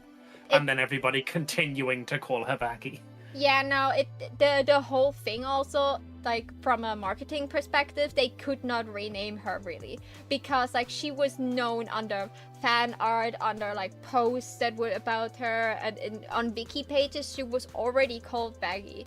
If they would have changed her name significantly, that would have been bad marketing wise, because it would be Yeah. it would be she was like known for like 10 years by now, 7 years by now. I don't know when the pilot came out, but since the pilot, she's 2019. she's like known as Vaggie for since the pilot. So since then, there are posts about Vaggie online. If they change her name, it would be awful. Trust me. That's like why it's always such a tricky thing when VTubers say, "Oh, I'm thinking of rebranding." Like, only rebrand if you really have to, because you will have to deal with the problem that all the people that know you as this will have to remember you as this. You will lose half of the people because they don't know Also who you are speaking anymore. Yeah. Wouldn't know anything about that of- struggle. No. Speaking of what's called social media, the part where Vox said Alistair doesn't have a tail, I caught that one. Yet, like when it was like Alistair doesn't have a tail, I was like, yes, that was a yes. thing that the entire fandom wanted to know, and Vox, you just destroyed like half of the internet good- by that. You don't know how much Yeah. fanfic of fanfics and fan comics and fan art of Alistair with a deer tail exists What's out it there. called?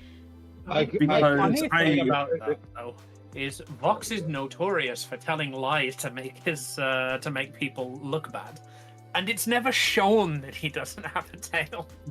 I So the hope literally saw lives. I literally saw somebody just straight up put the tail on. Like he went back into every scene that Alistair's in and just put the tail there. Also, the reason why I find it funny because I remember like back when I forget her name, but she was the rabbit that would do frequent live streams with the pilot versions of Alistair and Angel Dust. And there was like a skit of Angel Dust putting a bow on Alistair's tail. I wish Alistair would have a tail. You know, like Actually, that's her name. yeah, like I hope Alistair would have a tail. You know, there's still possibilities if Jax can get his tail back randomly during the show. I'm pretty sure there's a reason Alistair could get a tail. If not, I did see someone have a theory that he might have taken it out himself. Like when he first appeared in Hell, he did have a tail, but he didn't know, want to took be it a out. deer. Yeah, he probably found the idea of having a tail very awkward. Like the other stuff, okay, fine, be it, but a tail, hell no. Yeah, That's the reason I want to go to hell. I want a tail. if I'm not a bunny, Give me my sinner form, please. I will go and get mauled to death by red pandas if that's what it takes. Jeeves. Oh, that would be the best death, though. It'd be so soft and fluffy. That's like me saying A I tiny never little been mauled by a bunch of claws. wolves. Death by 1,000 cuts. I just want to be a stuffed bunny in hell. Do I just need to choke on a plushie? Is that the way I have to go out? Okay. You guys are completely forgetting the sin aspect of going Yes, to hell. you know, if you I- just randomly die. No. then- Yeah, Hello, transgender. I've got the sin covered. No. Literally no.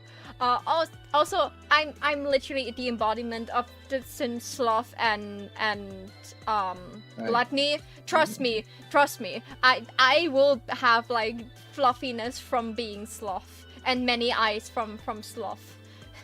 Right I don't over think here. Helluva and Has-Been has trans as a sin or being lesbian, gay, or stuff like that. And I think It in the is- Helluverse they do not count as sins. It just so happened that LGBTQ people also do sins because that's a human thing, not a Yeah, because straight you thing. know, like if like being straight is like like the only way to get in heaven, why is Nifty down there? You know, she's straight. She's a confirmed Also ally. I mean, I'm not saying being gay is will get you into hell. Like, look at Saint Peter and tell me that's not gay. Oh yeah, Man, man. if Saint Isn't Peter CP is the one not that guards the gay, pearly gate? He is very Is good he? at guarding the Yeah. pearly gates. Yes. yeah, there was Yes. he was so Oh, good that they fuck just you, like maybe I just- blown out of their hinges. I And just- One of my fucking favorite lines from him is when Speaking- they're in the meeting. speaking of And it's just Saint like, Peter. "What do you think, Peter? I just guard the gates." Yeah, Very speaking of good at Saint Peter, speaking of Saint Peter, why was he even at the table of Because like He's a saint. because he's like one of the OG angels. He's like He's that. and he's also a saint when yeah, it comes down to yeah, it. Saint Peter. yeah, he so. is the same. Yeah. There. Okay, But what Danny, the fuck? See Valentine and oh no. Danny, Oh no. Danny. Yeah. The last question you have to Yeah? answer first. What theory Okay. did you had for season 2? Did any of your theories come true? Kind of, but also not really. Like, I knew that something was gonna happen. Like, there's not really that much theories. Like, one thing they wish could happen was, in my opinion, Angels to actually say valid all this jazz and trying to get back on the level, but that was completely ruined at the end of it all. But that also was my other theory that in the end something's gonna happen. Vox did something to Angel on top of that, like with Val's like understanding and all that, and Angel just ends up in the gutter. Which technicality right now, he's in the fucking gutter. So that was kind of one of my theories that in the end, Angel, like from season 1 to season 2, he was going to somehow something was going down. And in the end, that's the only theory I had. The other theory I honestly had was freaking Hell was gonna try to go up and beat up freaking Heaven and get revenge, but that's the whole entire thing there, and it was not gonna help. It was not gonna work. That's my theory on that. Charlie I don't really didn't- have a true theory on Yeah. this. Charlie didn't had plans for Revenge on Heaven. No, I meant like all the other people there or whatnot. Hmm. Oh, there was one theory that did come true. Susan would have died. Is going to die in the extermination. She didn't die. Yeah, she did. Nine, Susan did It die. was confirmed online that on this band, this joke meant, "Oh, we hate you so much, we hope you die again," meaning she didn't why is die. it- She did not die. It was But why is there a thing? Why is it loving memory and then the to the dog? it was Or confirmed by the memory. it was confirmed by Vivzi's team that she did not die. The memory is there because they want her to die. Ah. Well, we don't see Susan Nall anymore, so. Blue. What theories did you had for season 2? Did any of them come true? The theory of Alistair's soul being owned by Lilith didn't come true. Yeah. But a theory of mine of Alistair feeling the effects of Adam's slash did come to fruition, and yeah. I'm really annoyed that that one was spoiled ahead of time because, like, one of the things that was leaked was that Rosie owns Alistair's soul, Yes. and I would have been so fucking smug when that was revealed because as soon as everybody started saying, "Oh, well, Lilith obviously owns Alistair's soul," I said, "Well, no, she's not gonna," because that is the incredibly obvious thing, and they've got 2 years in production to read all the rumors online and change the plot. No, I Like, don't for example, know. the one that's floating around right now is that, like, everybody is absolutely certain that Rosie is going to be confirmed to be Lilith or Eve. And I'm like, yeah, possibly Amy. could have been Amy. done if that would have been at the end of season 2. Amy. But they're not Amy, gonna now because everybody's called it. Amy. Amy, listen up. not everyone is you that is spiteful enough to change an entire season because you read someone predicting your plot. Viv's Damn. after the leak happened, Vivzy had more than enough time to probably like spin some things maybe a little bit around when the whole like Rosie thing was leaked. She did not. She had like this entire show more or less like almost completely planned out before, like when she like hit with the pilot. She changed some things, but she would not change major plot points. The fact who Rosie is, the fact if she has to do with Alistair, and what Lilith is up to, those are major plot points. She would not change that. Like, a lot of theories were confirmed by now. Like, a lot of theories that circulate since the pilot got just confirmed. Like the fact that Vaggie is an angel. This theory is around since the pilot got confirmed. The fact that Vox died because a TV fell on his head was confirmed. This was such a long-running theory. Like, a lot of theories just got confirmed. Like, really a lot of them. So, like, I don't feel like that she would just change it because this is the thing people expect. I'm pretty sure it was from the get-go plan that Rosie would be the one holding the leash. And she would not have changed that because people were guessing it was Lilith. I'm pretty sure she maybe... You can get the small theories, right? Like Vox dying from a TV on his head. But if your entire fandom calls the big plot twist, like the big plot twist, like the Who Owns Alistair's Soul big plot twist, and You then would you were not like, change oh, it. you were totally right. Oh, yeah, like, yeah, congratulations, guys. Everyone's just gonna go, well, this was shit. We called that immediately.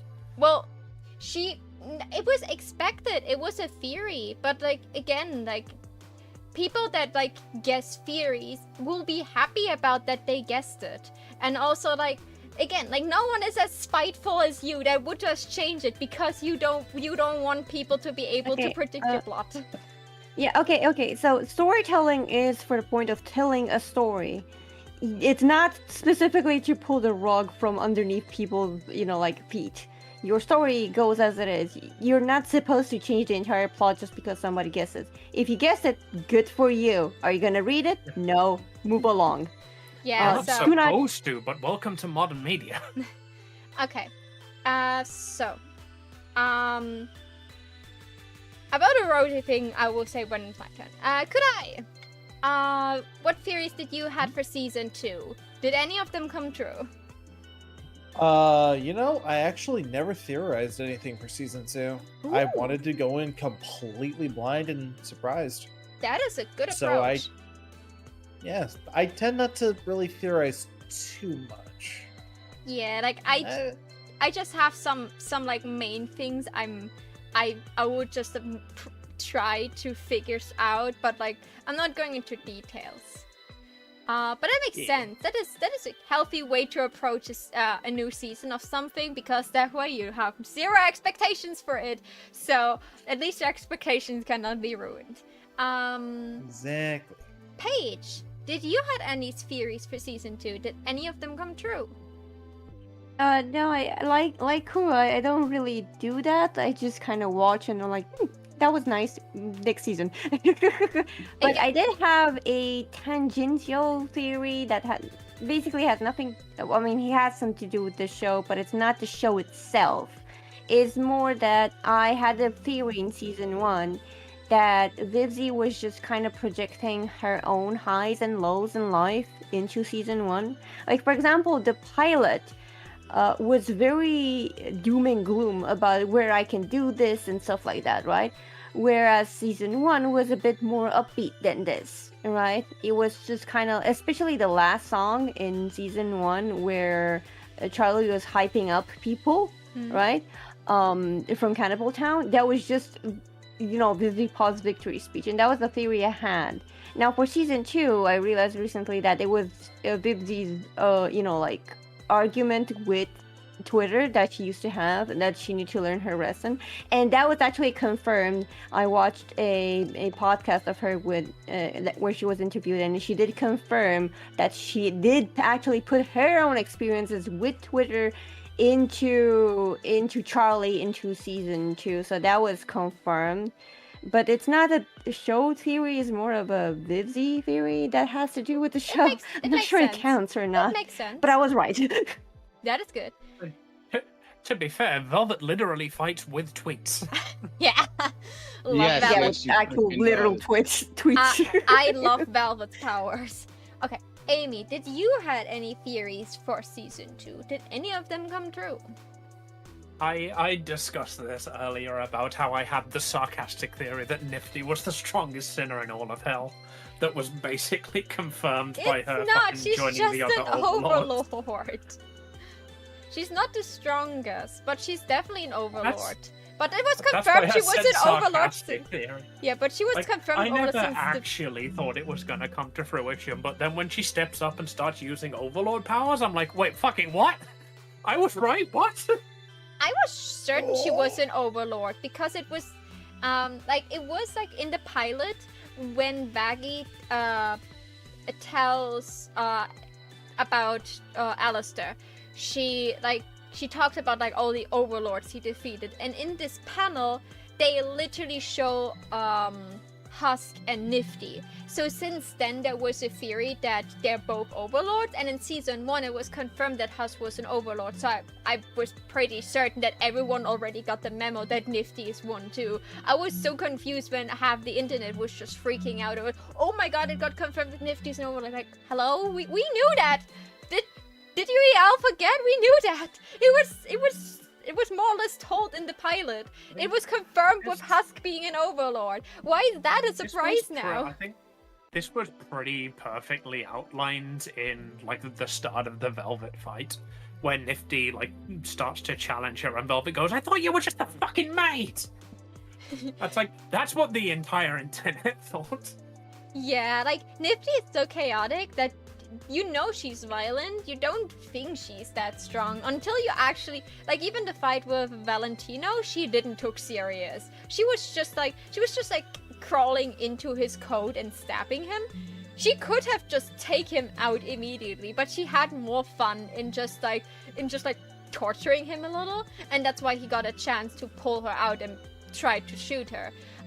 In the Velvet fight, she had to protect Baxter. This was her main goal, and she wanted to do that too, because Baxter X Nifty was a ship I certainly wasn't expecting but hoping for. So when like she had all reasons to go all in, so of course she was able to go head to head with Velvet. Is that how the saying goes? Because like with Valentino, she was just there to make sure that he doesn't interfere with Alistair. With Velvet, she had to certainly make sure that she doesn't touch her new boyfriend, her new bad guy. So she had it in her. She also stepped Adam in the perfect moment. Like she literally waited for Adam to be on the ground and exhausted, and she just went stab, stab, stab, stab, stab, stab. To be fair to her, she was given one instruction. Yeah. If you see an angel, stab it. Yeah. I'm pretty sure. I hope we get in season 3 Nifty's backstory. I'm so curious about this woman. Also because like her powers are like film scrolls that it's not stitching, because if you listen to the song and she activates her power, you can hear that they make film scroll sounds, and she has like she cannot look into cameras or she freezes up. So this is very interesting. I'm really curious to learn what this is, because how the fuck can you have to have film powers but you cannot handle cameras? But one of the theories I've seen that I like is that she was possibly an actress who died on camera, and that's why she Yeah. doesn't like cameras. yeah, that could make a lot of sense, because she was a 22-year-old woman that had a couple of screws loose, probably. Maybe she lost her screws in hell. We don't know. I would like to see that. my theory, of course, was that Lilith was the one having Alistair's soul. I was not certain of it, but I thought like someone like Lilith or Eve would make a lot of sense. However, I am not completely saying my theory is busted yet, because Lilith made a deal with Heaven 7 years ago. She disappeared 7 years ago. The exterminations happened since 7 years ago, the first one. And Alistair was forced by Rosie to go off the air and stop his like going around torturing people 7 years ago. And then she called him back and told him, you know what? Go help that little princess with her hotel that she recently opened. I think, like, those are a lot of sevens that happened. And I feel like they have to do with each other. And Rosie's powers being golden is also, like, it could make sense, but, like, also, like, this is a very interesting stylistic choice. So I could believe that she either is in cahoot with Lilith or with Eve, or that she had something to do with it. Because, like, Yeah, how... I can Also, definitely see it also- as being that like that they're working together. also what I like, they cannot confirm who Lilith's voice actor is, because I think they confirmed a couple of voice actors for season 3 already. They cannot confirm Lilith's voice actor because disclosing who her voice actor is a spoiler in itself. Like, this was officially said. They cannot say who Lilith is VA is because this is a spoiler. So that means whoever Lilith's voice actor is probably someone we heard already. So this is why, like, people are very much like clinging to the idea that Lilith is maybe Rosie, or like just like maybe like working with Rosie in a way.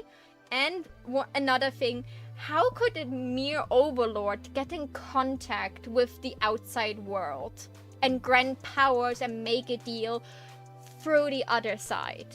I feel like that's something that I would expect from something that is stronger than a mere overlord. But that's just a guess. So I'm holding on to my theory. It is busted as of now, but I'm holding on to it. Okay. Now with question 6, we spin around a little bit. Who starts first? Amy. Yay. That's me. What was your favorite and least favorite moment or episode? I think I've discussed both of these at length with the favorite and least favorite song because the answers are the same. Like, So, my favorite moment was absolutely just the entire easy scene from Baggy walking into the penthouse to fucking Yeah. Indeed. I adored like that entire scene. I thought it did so much good for the characters. It was really fucking subtle. The actual song itself was amazing. The choreography was beautiful. I loved everything about it. And least favorite scene was just like the entire fucking episode Charlie 3. and Vox area. Yeah, that was the entirety of episode 3. I totally see. For me, Also, like, just honorable mention, I think, for the finale. It was a good finale, but it felt very rushed. And I know that's because it was very rushed, but it was just sort of a like, oh shit, we've got 9 plot points we need to resolve. Fuck, let's go quick.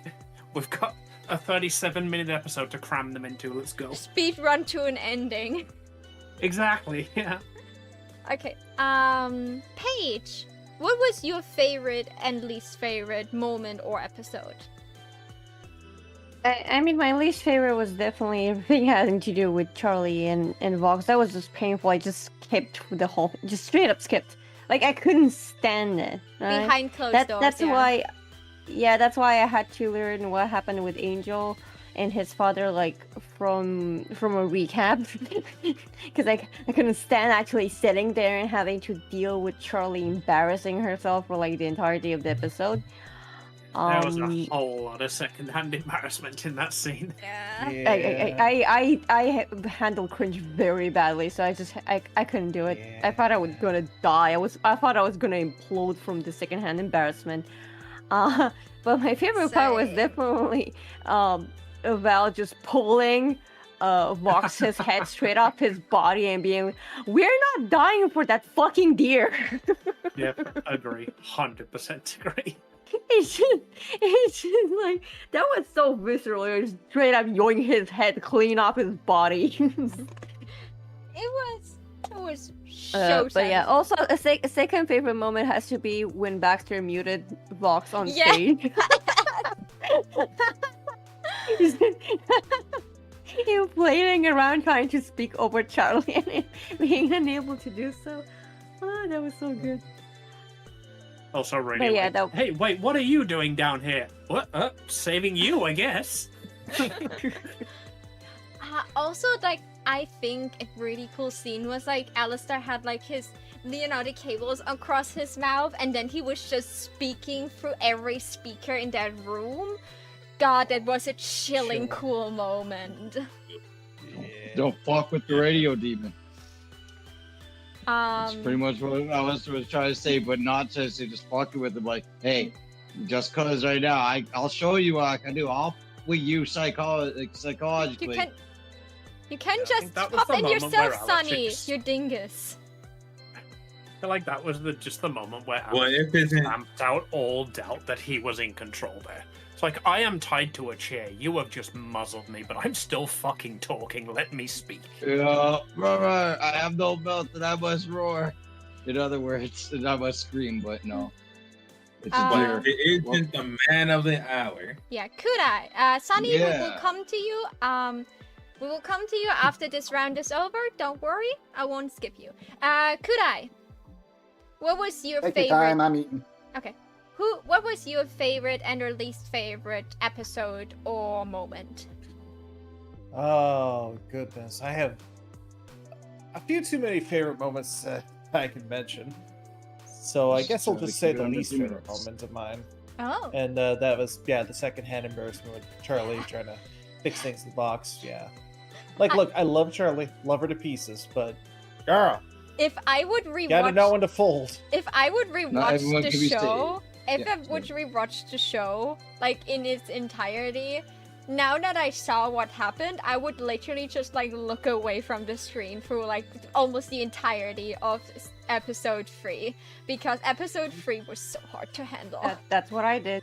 Yeah. As much as I hate that scene, though, I do want to see the return of Danny do that. I just want to see episode 3 again for all Velvet's killing outfits. Hello? Like, episode 3 was like the stellar moment for Velvet because she got in every scene a different outfit and every time she looked even more hot. So, yeah, I think one of my favorite outfits was when she was sitting with Charlie on the floor and they were all holding hands. Like, her outfit was great. Her expression was questionable. Blue, what was your favorite and least favorite moment or episode?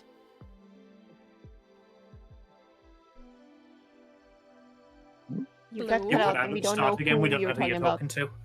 Yeah. I said blue. I have Chris Uh-oh. out. I'm literally almost gagging on my microphone. I cannot get closer, okay?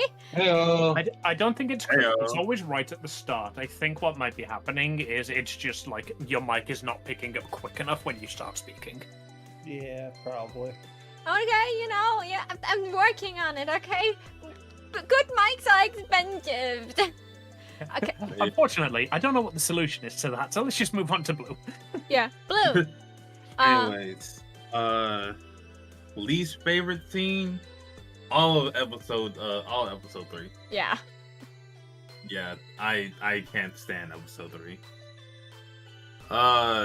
But favorite scene or top 3 has to be Vox coming down with the cannon pointing at Alistair.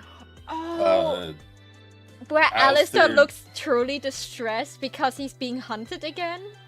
Yeah. Oh But yeah, god. top three.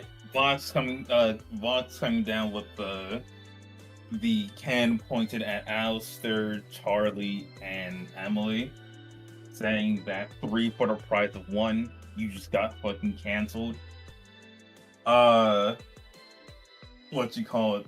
Vox's face changing when singing DEI Oh was yeah. absolutely amazing.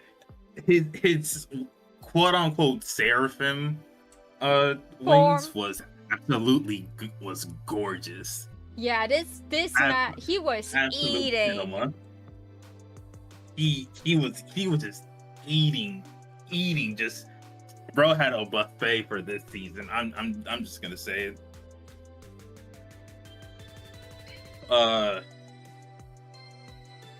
And for my last one, it would have to be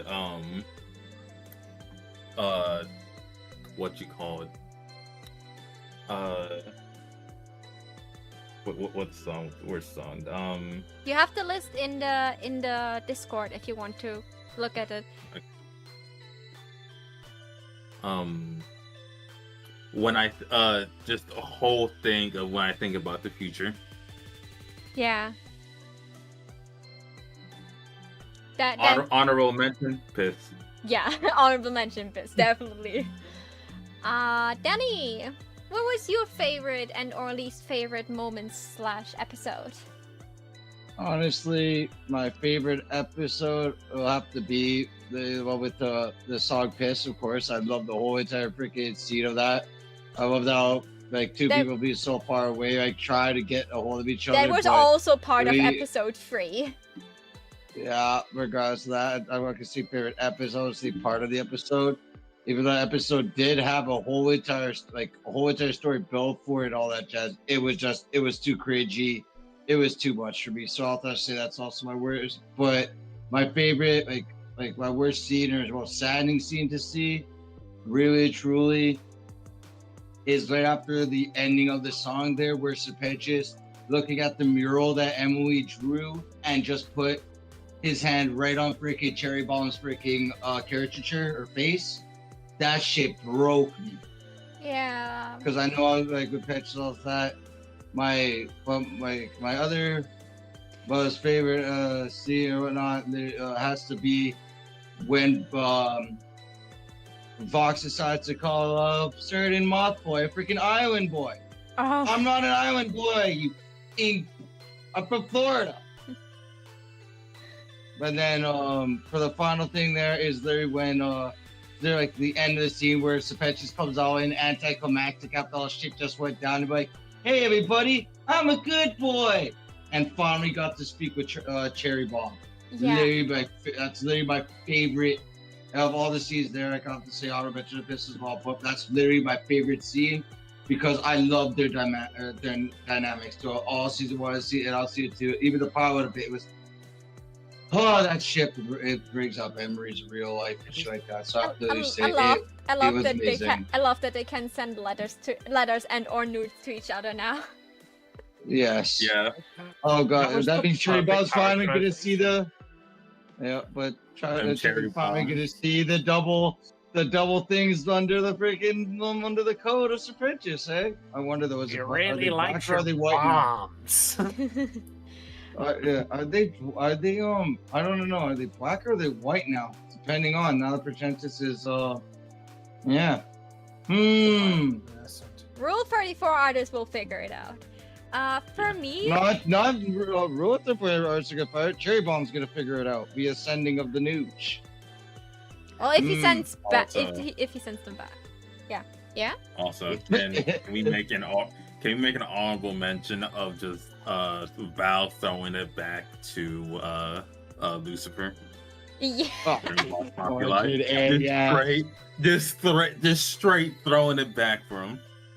I loved when like Lucifer and Alistair were just like, you know, like being bitchy towards each other, and Vox like, hey, could you shut up, please? This is my moment now. He even said please. Like they both did. I love that Lucifer didn't took him serious. Like, I just love that. Like, I love that he got this disrespect. And Lucifer was just like, oh yeah, you captured me. Woo, good job. Yeah, hey, cool. And now, like, it does. Like, I'm still married, you know. I love that quote. Like, Lucifer was so quotable. That hurt. That hurt. Also, oh no, the. Wait, I think I sent that over. Wait, let me just quickly look because I don't want to get it wrong. 1 second. I just Discord. Amy's Discord. Spoiler contained zone. So where's one of my messages?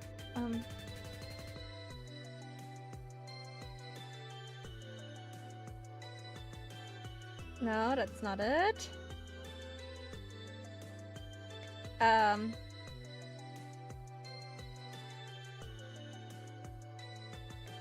Where is it? I talk too much in that channel. And because everything is marked as spoiler, I have to go for every message.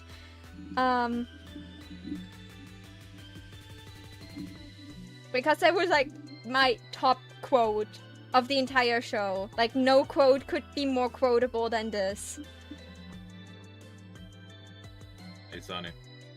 Yo. Push-ups. What are you I guys suffered doing? enough today. And planks. I hate you both. Hate you both. I only suffered enough today. Do I really have to suffer more? Yes. You were how late to the show? How long is that? That's because a certain Mhm. someone would do everything but listen to me. Yeah. Sounds like a personal problem. By the time you do your push-ups and all that other things, you'll be over it. I found it. That's a bad tickle. That when like Lucifer was not saying he's in pain. He's like, oh, the tickle. Oh no, it's a bad tickle. Oh no, the bad tickle's not bad. Hello, that was Yeah. so Lucifer. And I loved it, and I was almost crying. So for my favorite scene, I so love the moment when with like Husk and Angel in the casino. Just like this entire interaction was like really good. Also that just like Angel said, oh, I'm seeing you in the hotel, because he knew he would come back. Like I love that. Angel was beautiful. I love that Husk finally, you know, there was a lot of things happening and a lot of tension, and it was just beautifully made. And I was just like, I was hoping for more in the future. And my least favorite moment was episode 3, most of it, and when at the end of episode 6, where they revealed that Angel was all of Angel's headaches and long night workings were like him being manipulated to spy. And like especially like after that, like in episode 7 and 8, where Angel like attacked Cherry, where he realized what he did and it was out of his control. Like he was so broken. Like the moment I love when Husk hit him. Yeah, like the moment, like it's not my least favorite moment, because my least favorite moment is definitely when I had like secondhand embarrassment from Charlie. But the moment that I thought was brilliant on the voice actor and the animation team side, but also made me almost cry, when Angel decided to go with Valentino and Husk said, no, come back. The way he delivered that line and the way he looked, he was almost crying. How he literally asked him to come back. His shoulders sunken down, his wings flopped down, his tail almost between his legs. He was in so much pain and distress. And even later when we saw him, he was still so upset over this entire thing. And that broke me. If Angel is not back by the end of season 3, I'm crying. I cannot. I just want them to be happy. They both deserve it so much. And pain. It was so well made, but it was so painful. Speaking about secondhand embarrassment, can we talk about how Charlie quite literally explained what Vox did and then quite literally just allowed herself to be clipped out of context? Yeah, like that. Ooh. She thought, and like, what did she say? Well, this is live TV. They cannot edit me here. She said, not knowing what the internet does.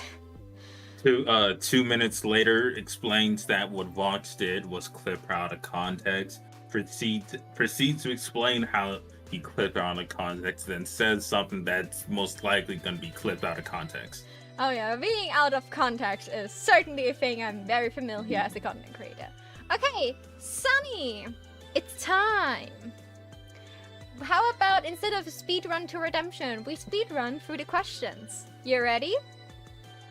Oh, wow, Maho. Wow. I'm good on that. That was good. Earth on, to, Sunny. I Earth don't know if to you can alien hear ship. that Discord's being. Oh, Earth to alien ship. I was talking to you, Sunny. hello. I said, are you ready that we, instead of speedrunning redemption, speedrunning your questions now? Go ahead.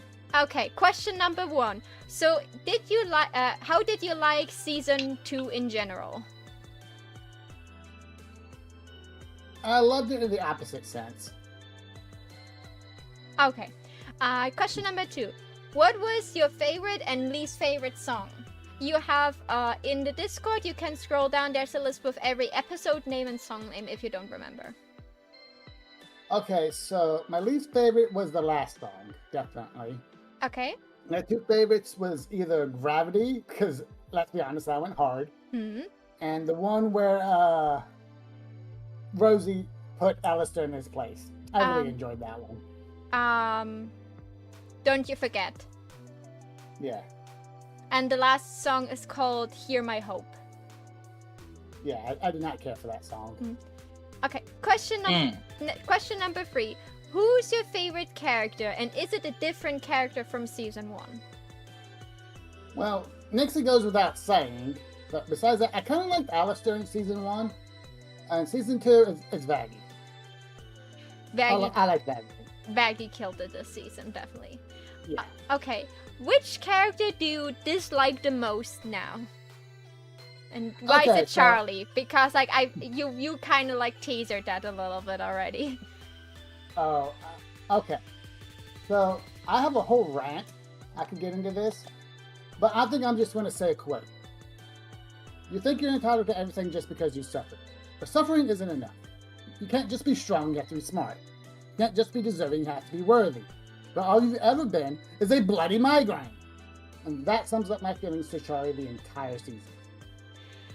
Damn. Yeah. Yeah. Damn.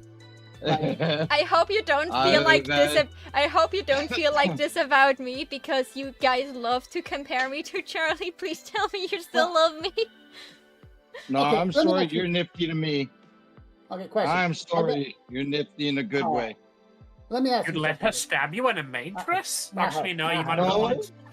Okay, let me ask you a Techno question. is a maid dress. Yeah. If someone disrespects Amy in your house, where do they find the body? Well, she was about to kick them out. No, she did kick them out. She like this scene. Like I think like she did not kill them. She was ready to be violent with them if they would not have stepped out. She should have stepped in sooner. I give you that. But she also immediately, when they went too close to Angel, and after the whole train thing happened, and they admitted in manipulating it, she told them to get the fuck out. Yeah. Also, like, The problem with the problem I have with that though, if they didn't have a scene with, because yeah, she was mad, but she didn't really stand up. She let Vox keep talking and saying his shit. The instant, like, it should be, you're gone. And he starts talking back, it's like, across the face, you're gone. And then there's the fact that, how dare she? Because the thing is, she didn't have that anger in her voice like she did with Lucifer. Like, how dare you put that anger in your voice towards Lucifer?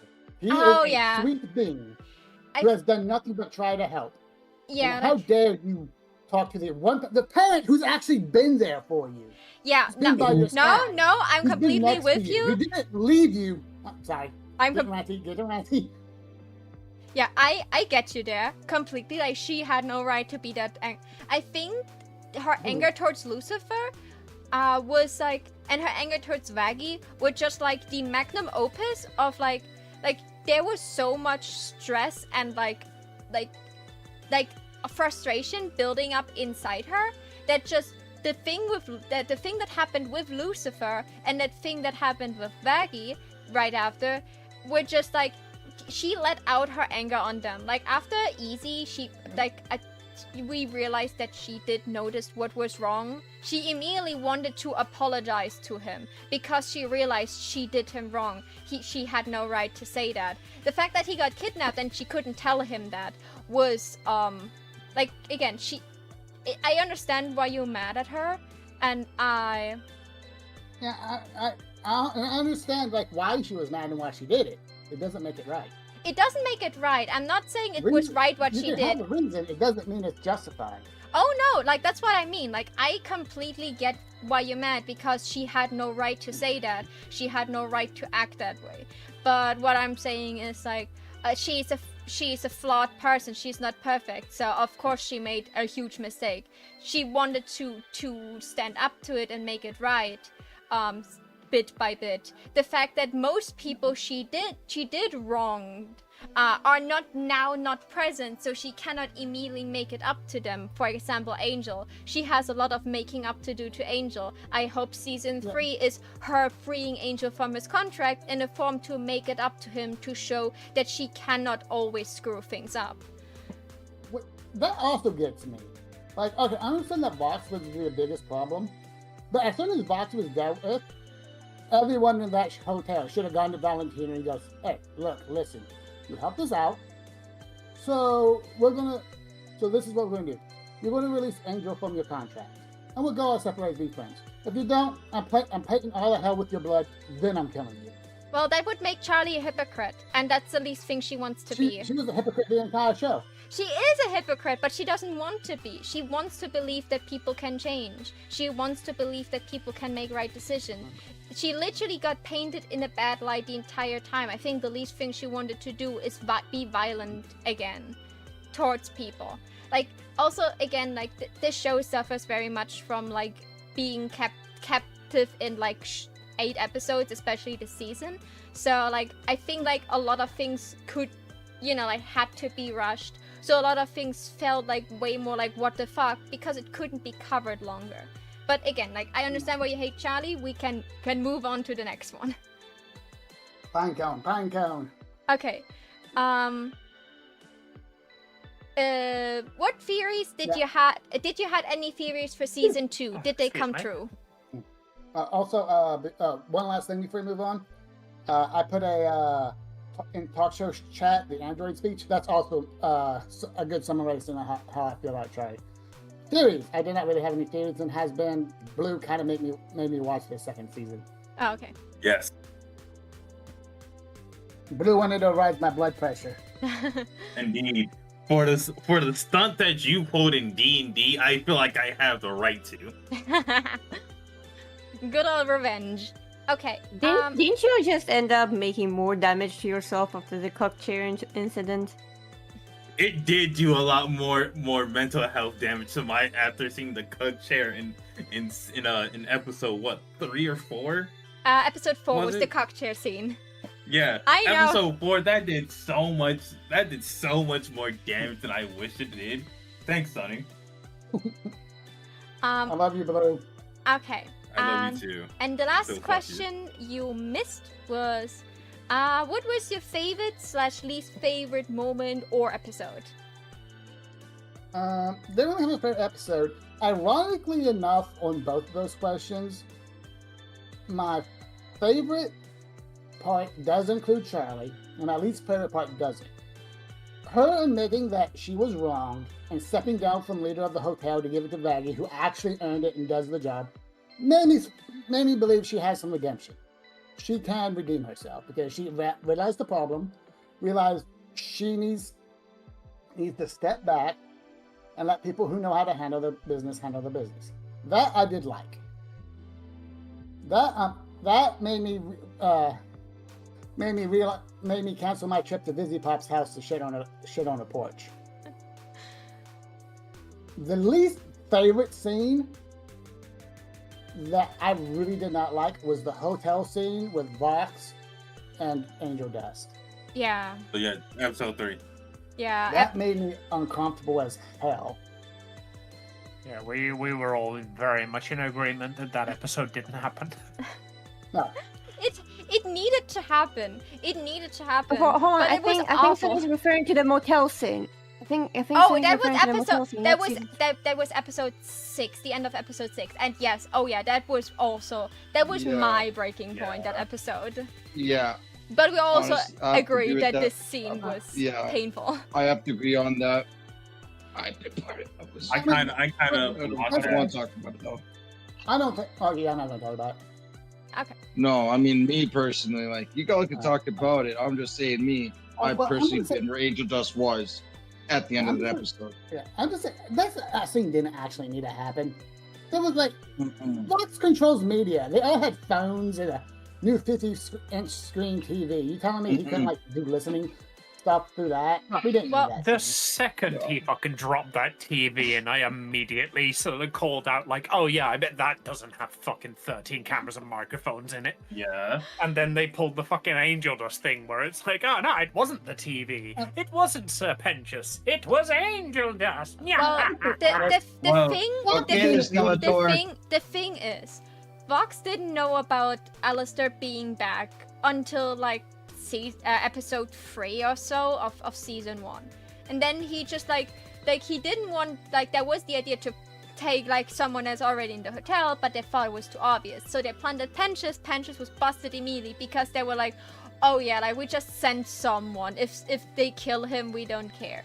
After that, Alistair challenged him and told him to do better next time. So he then learned through also like watching Serpentius, he learned that Angel Dust is receptive to the manipulation, to the brainwashing, because not all characters are.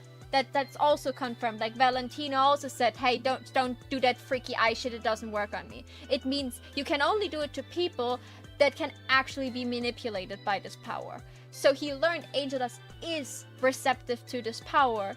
So after this, he started to use Angel as a spy. Because in the old hotel and even in the new hotel, they didn't have TVs in most of the rooms. They didn't have security cameras in there. Like, the most thing that characters had were their phones. And those phones needed to be in some form, like, connected to Vox, or he couldn't use them as spy mechanisms. He had drones all outside the hotel. He couldn't know what goes on inside unless he had a spy. Like, yes, the TV drop was, like, a good thing to get some control in there, but like to spy on conversations, especially private ones, or learn things that, you know, just like happen in rooms where are no devices that he cannot hack into. Angel Dust was perfect because they trusted Angel. They trusted Angel so much that no one was questioning Angel walking around or being on his phone all the time. And so it was awful, but it was a smart idea to just manipulate Angel and then make him forget, because Angel would have been an awful spy because he wouldn't spy on his friends, or he would feel guilty. We saw this at the end of the season. The moment he knew what he was doing, he was so guilty he couldn't look them in the eyes anymore. So even if he would have been forced, he wouldn't do a good job. But by literally erasing his memories, he was the perfect spy. He would spy on them and then immediately after forgetting that he did it. So I think this scene had to happen. I hated it with a burning passion. I did not want that to happen. I was hoping he was not spying on them in that way, but he knew too much. Really, I thought Baxter was my closer candidate of a new spy. Because he was still affiliated with Voxec. The fact that it was Angel just Nah. broke me. Yeah, when it comes down to it, Baxter and all that, Baxter just wanted to be his mad scientist. Literally and truly. He wanted to do research. Yeah, no, One of Baxter. the reasons why I love that. That's one of the reasons why he's my favorite character, even if they're just in season 2. He came in like, "Hi, I actually want to be here. I actually want to be a hotel like I live don't here. believe like, in- I don't believe in you guys, but you are a good case study. Exactly. That's He- that's what broke me. That's like, okay, yes, that's what broke me. It's just like, you're my favorite now, buddy. Plus, he's a fish boy. So somebody point out as well, like he genuinely thinks Vaggie is his best friend. It's like, he wasn't talking to the group. He was saying, "You fold my sheets at a perfect 45-degree angle." Best Yeah. friend, right? He genuinely 100% just believes that Vaggie is his best friend, and I love that for him. This is what I Yo. do back. Well, so I have to be right back. Okay. I have in the background. So, So super fast. Don't know who did though. okay. With that, you threw all of the question. You're now like that you missed, and now you will be in the normal order. So we can go to the next question, right? Yeah, I'm stretching, but I'm on my Question. phone, so I can still talk to y'all. So I'm just doing a quick stretch. I'd say how long have we been here for now? Almost 2 hours. Yes, We all it's get a enough. nice stretch. Danny, it's okay. It's okay. Yeah. You're the last one in the question line now, so don't worry. All right. Oh, I'll just see if anyone else do this quick stretch. That's If you're gonna make noises like that, please mute while you're doing it. Yeah. Remember, we are streaming this live on Twitch and YouTube. Okay, question number 7. Amy, did you like season 1 or season 2 more?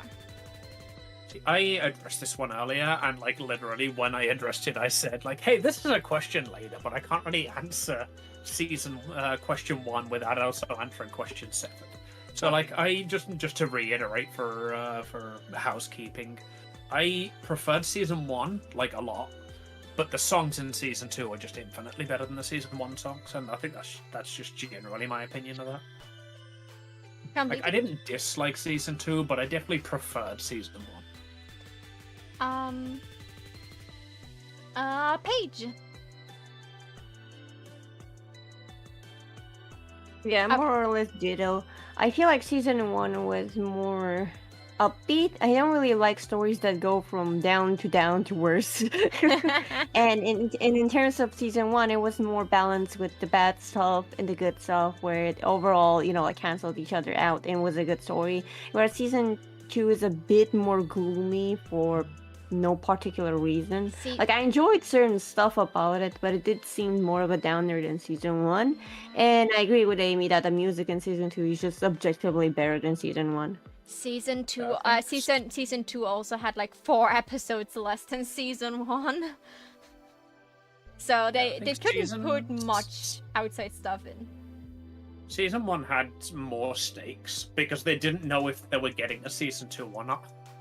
With season 2, like, I don't want to blame it on like the writing and knowing that they're gonna have season 3, but the fact that they did know they're gonna have season 3 means that like there's a lot of things that feel unresolved because they're gonna be resolved later. Like, they don't need to tie up most things neatly. Yeah, it makes sense. Like, if you know you watch something that has multiple seasons, you know that you won't get all the answers in one season. It makes sense because that also keeps you watching, but it also causes you to like be like, I really would like to know that, but I won't know until like the next season is out. Like, I feel like shows where like another season is confirmed, it's way easier to stomach the fact that we don't know everything yet, compared to animes where you don't know, like where they do like 12 episodes, and even though it does well, it's just treated as like a glorified trailer for the manga. No Game No Life and many other animes. Solo leveling, definitely not over yet. The manhwa is over, but there's no confirmation for season 3. There's so much unresolved shit, and it's like it's less unresolved than season 1 because season 2 was like confirmed, so they could work with that. But like that they knew that after season 2 they don't know what their fate is, so they tried to treat it as most resolved as they could. But like, you know, like this is an uncertainty that we gladly don't have. We know that there will be a season 3, and we know there will be a season 4. We know that this was greenlit and is already more or less in production. We just have to wait for... How long did we wait between season 1 and 2? A year? 2 years? 10 months. About 10 months. Yeah. So we could approximately say like about a year until we probably get the next season, because when season 2 was airing, they were literally in production of season 3 already. So it's okay. We're going to get our answers. It does. Plus, I think. Oh, you go. Sorry. My bad. I was just gonna elaborate with the whole thing with the time frame for season 1 to season 2. Reason for season 3 will take the same time, but it's also the fact that Hello Boss is most likely going to be making its appearance sooner than later or whatnot. So then season 3 in production could be fully committed to Hazbin Hotel. So most likely, that's why most likely what is going to happen. It's most likely now going to go to Hello Boss's season 3, and then it's going to go to Hazbin Hotels for most likely. I think by now, like the team that works on Hazbin Hotel and the team that works on Hell of a Boss is kind of a little bit more separated now. So I think they can still work at the same time, probably with just a couple less people. And oh my god, I cannot wait until we finally get our first cameo in Hell of a Boss or Hazbin Hotel. Now that it's confirmed that they can work together, I cannot wait to see all the. We need a movie. Not even just a cameo. I would love to see a Hazbin Boss movie. Oh god, Charlie and Yes. Blitz would so be on each other's throat. No, Baggy and Blitz would so be on each other's throat. Let me react. Yeah. Okay, but going back to the question. Kurai, what did you like more, season 1 or season 2? Honestly, with the ups and downs of both, cop-out answer, but I love them both. Makes sense. Completely fair. Sunny, what did you like more, season 1 or 2? Season 1, simply because the incandescent rage season 2 put into me, kind of spoiled it. Okay, makes sense. Blue, what did you like more, season 1 or season 2? I'm gonna say season 2 because just so much happened and so many banger songs came from season 2, along with Vox just being the absolute GOAT of that season. And did you get to enjoy my incandescent rage? Rage! That was the plus. Hello, the alien is suffering. Oh, Danny, what did you like more, season 1 or season 2? Okay, 1 second. Okay, then I will answer before you. I personally think it come from my throats, okay, guys? I like the music from season 2 a lot, but if you go through like every song, like from just like the soundtrack, you realize really quickly that some songs suffer from that they're literally just like half of Vox songs, more than half of Vox songs is literally just Vox taking someone else's song and making it his own.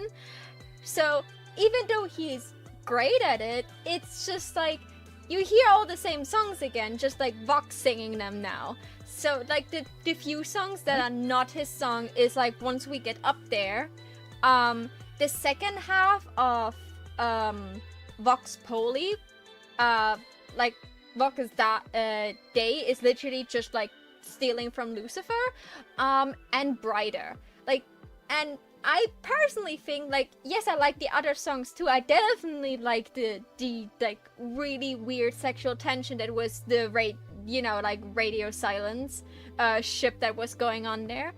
Like, I didn't like that as I just liked it aesthetically, and I must admit I liked Vox part more than Rosie. I don't know. It had more oomph behind it, but like I think Vox's songs that he sang by not stealing were better, and so we had like a bunch of songs where, we got a bunch of Vox songs that were just like, oh yeah, this is the song from earlier. Oh yeah, this is the song from earlier. Oh, that's the song from earlier. So, like, when you just listen to the soundtrack without the episode, I think like season 1 had it a little bit better. Also because like we didn't have the issue that like every song was like below like 1.5 minutes long. Like some like to have like a third song in, they just like they shortened another song. At least it felt like this. I feel like most of the good songs could have easily be a minute longer, but because it was a musical show, they couldn't have it. And so, and like from like all right, who's bringing the funeral pile and who's tying Maho up? Hey, come on! You have to admit that. I am kidding, obviously. That you must admit, Gravity could have deserved another minute worth. No, honestly, it is way too short. It is way too short. Yes, Yeah, Brighter too. Yeah, Brighter is also too short, and Vox Day is also too short, and Losing Streak is too short. And Love in the Bowl is too short. Yes, I wanna extend the version of Love in That's the problem. That's the problem. And when you listen to the songs in season 1, they're a tiny bit longer. Not all of them. Poison is still too short. But like in general, the songs are just a tiny bit longer. Not by a margin, but it is noticeably. So you listen to those songs more often. You can give me... Oh, you're letting power go to your head. Do you remember when you wanted the AI Bunny song to be longer, and then Oliver dropped the next part of it the very next day? That's happened for you once, and now you're hoping it'll happen again. That's what's going on here, isn't it? No. If I complain about it on the internet, then Losing Streak will get another 30 seconds, right, guys? Okay. It is possible that they'll make extended versions of the song. For example, that song that appeared in Hell of a Boss, Clown Bitch, did get an extended version on Spotify and YouTube. Yeah, I love that song.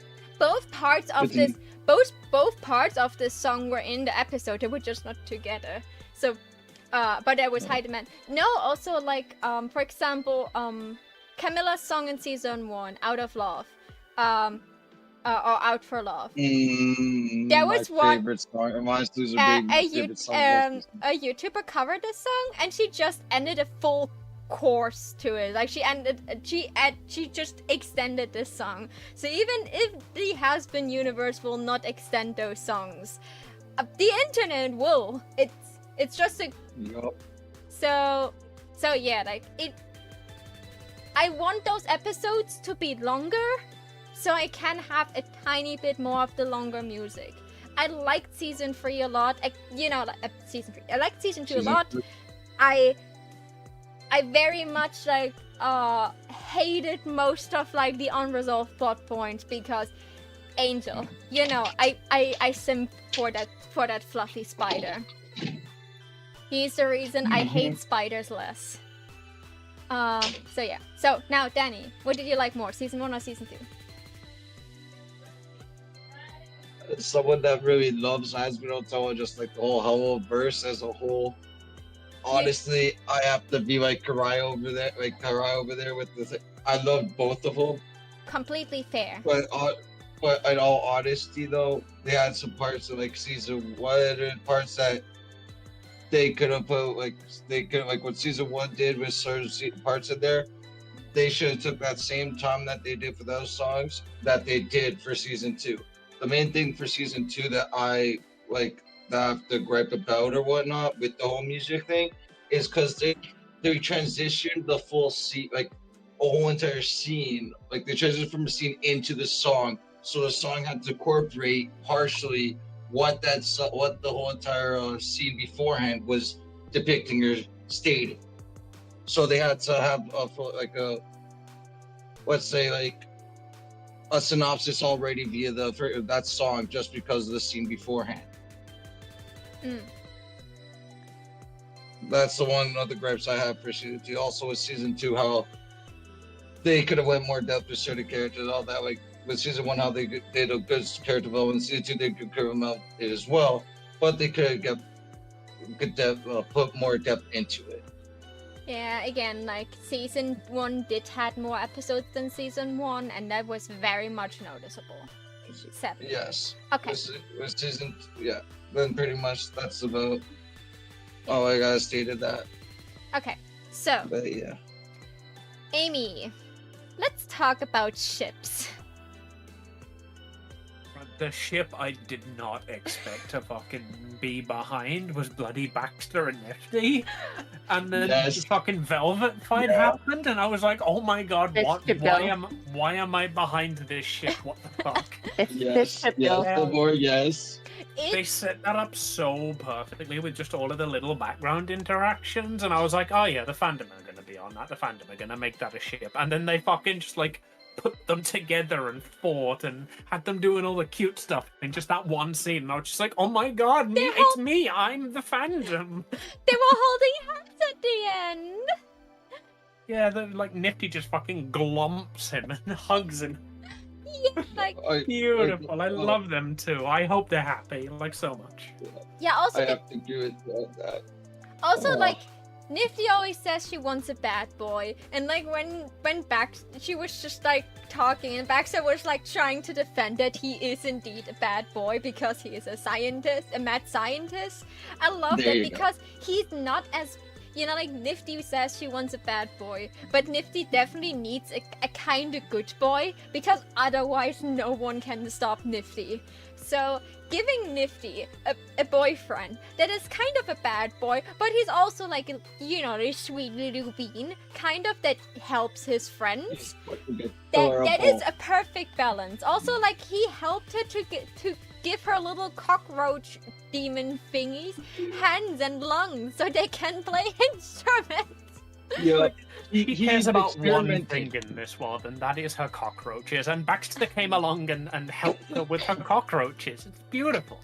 This is how you talk to women, people. Take an interest in their interests. Like, Yeah, they help your girl with the cockroaches. No, Exactly. he experimented on enough just so they actually could be like, all right, this works, yay! And then a whole band. It was beautiful.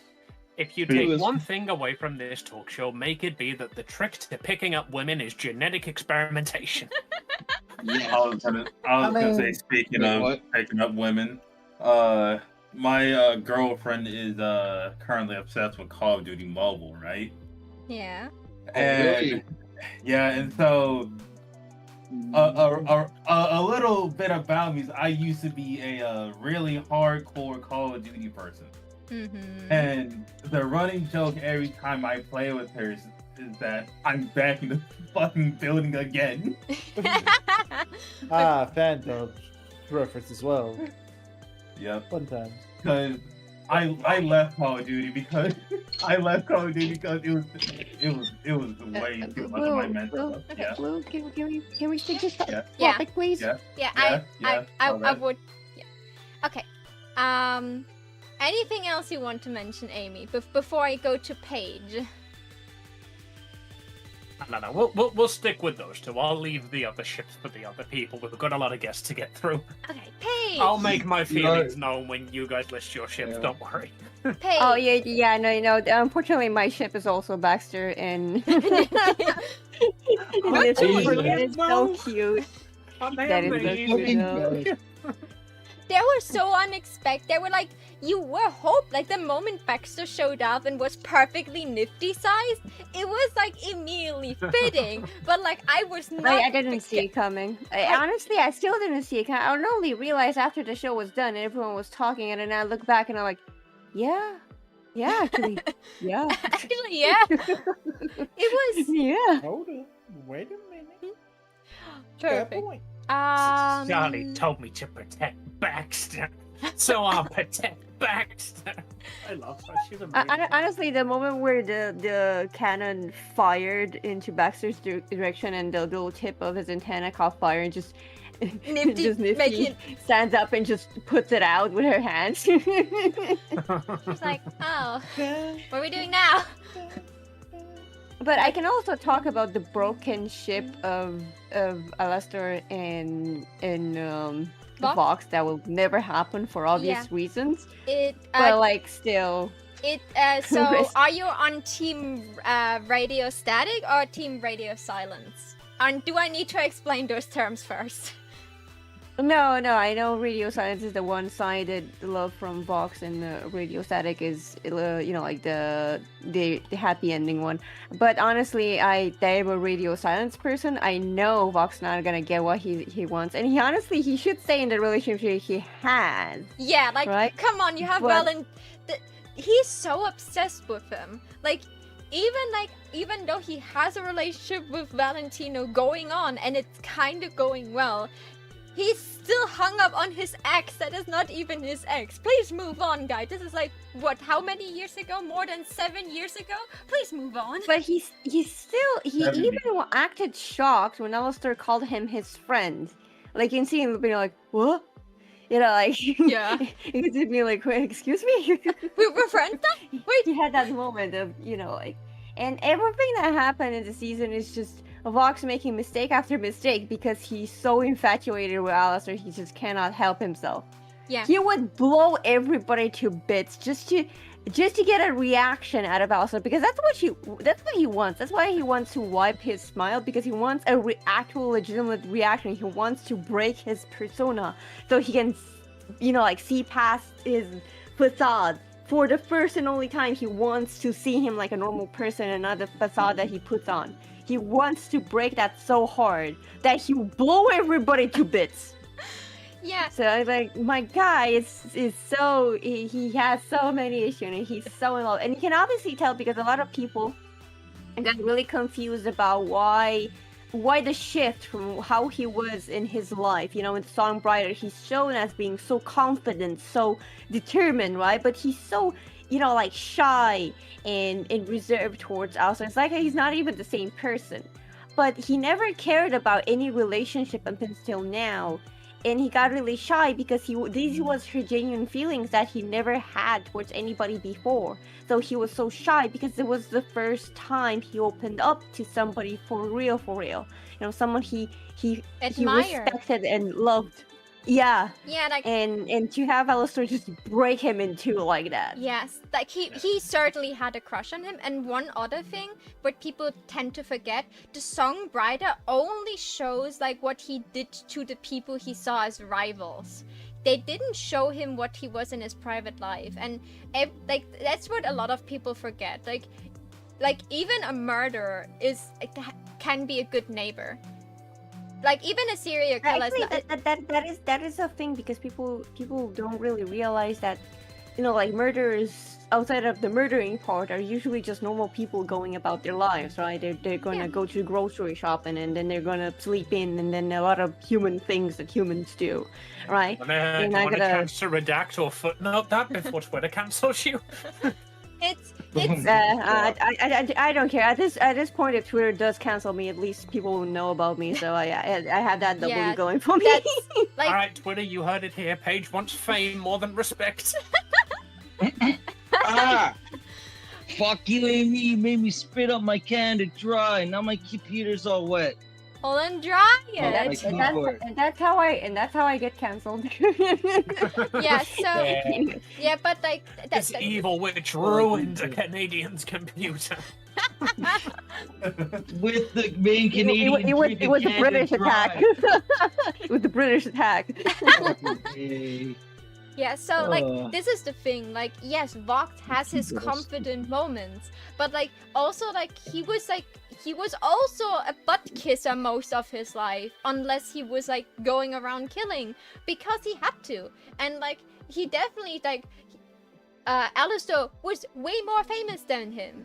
But like instead of like being someone that is just like another host or like another overlord that he just have to defeat, he was also a serial killer like him. So he was like admiring his work. He probably had like a boy crush on him. Like it was very obvious he had a crush on him. Right. So he probably like I mean, even if he his attitude itself just shows the fact that he was very exposed anymore. If he was just trying to make an alliance, he wouldn't be so, like timid and Yeah. like careful with his words, because he was obviously trying to put his best foot forward and try to get actual yeah. genuine words out.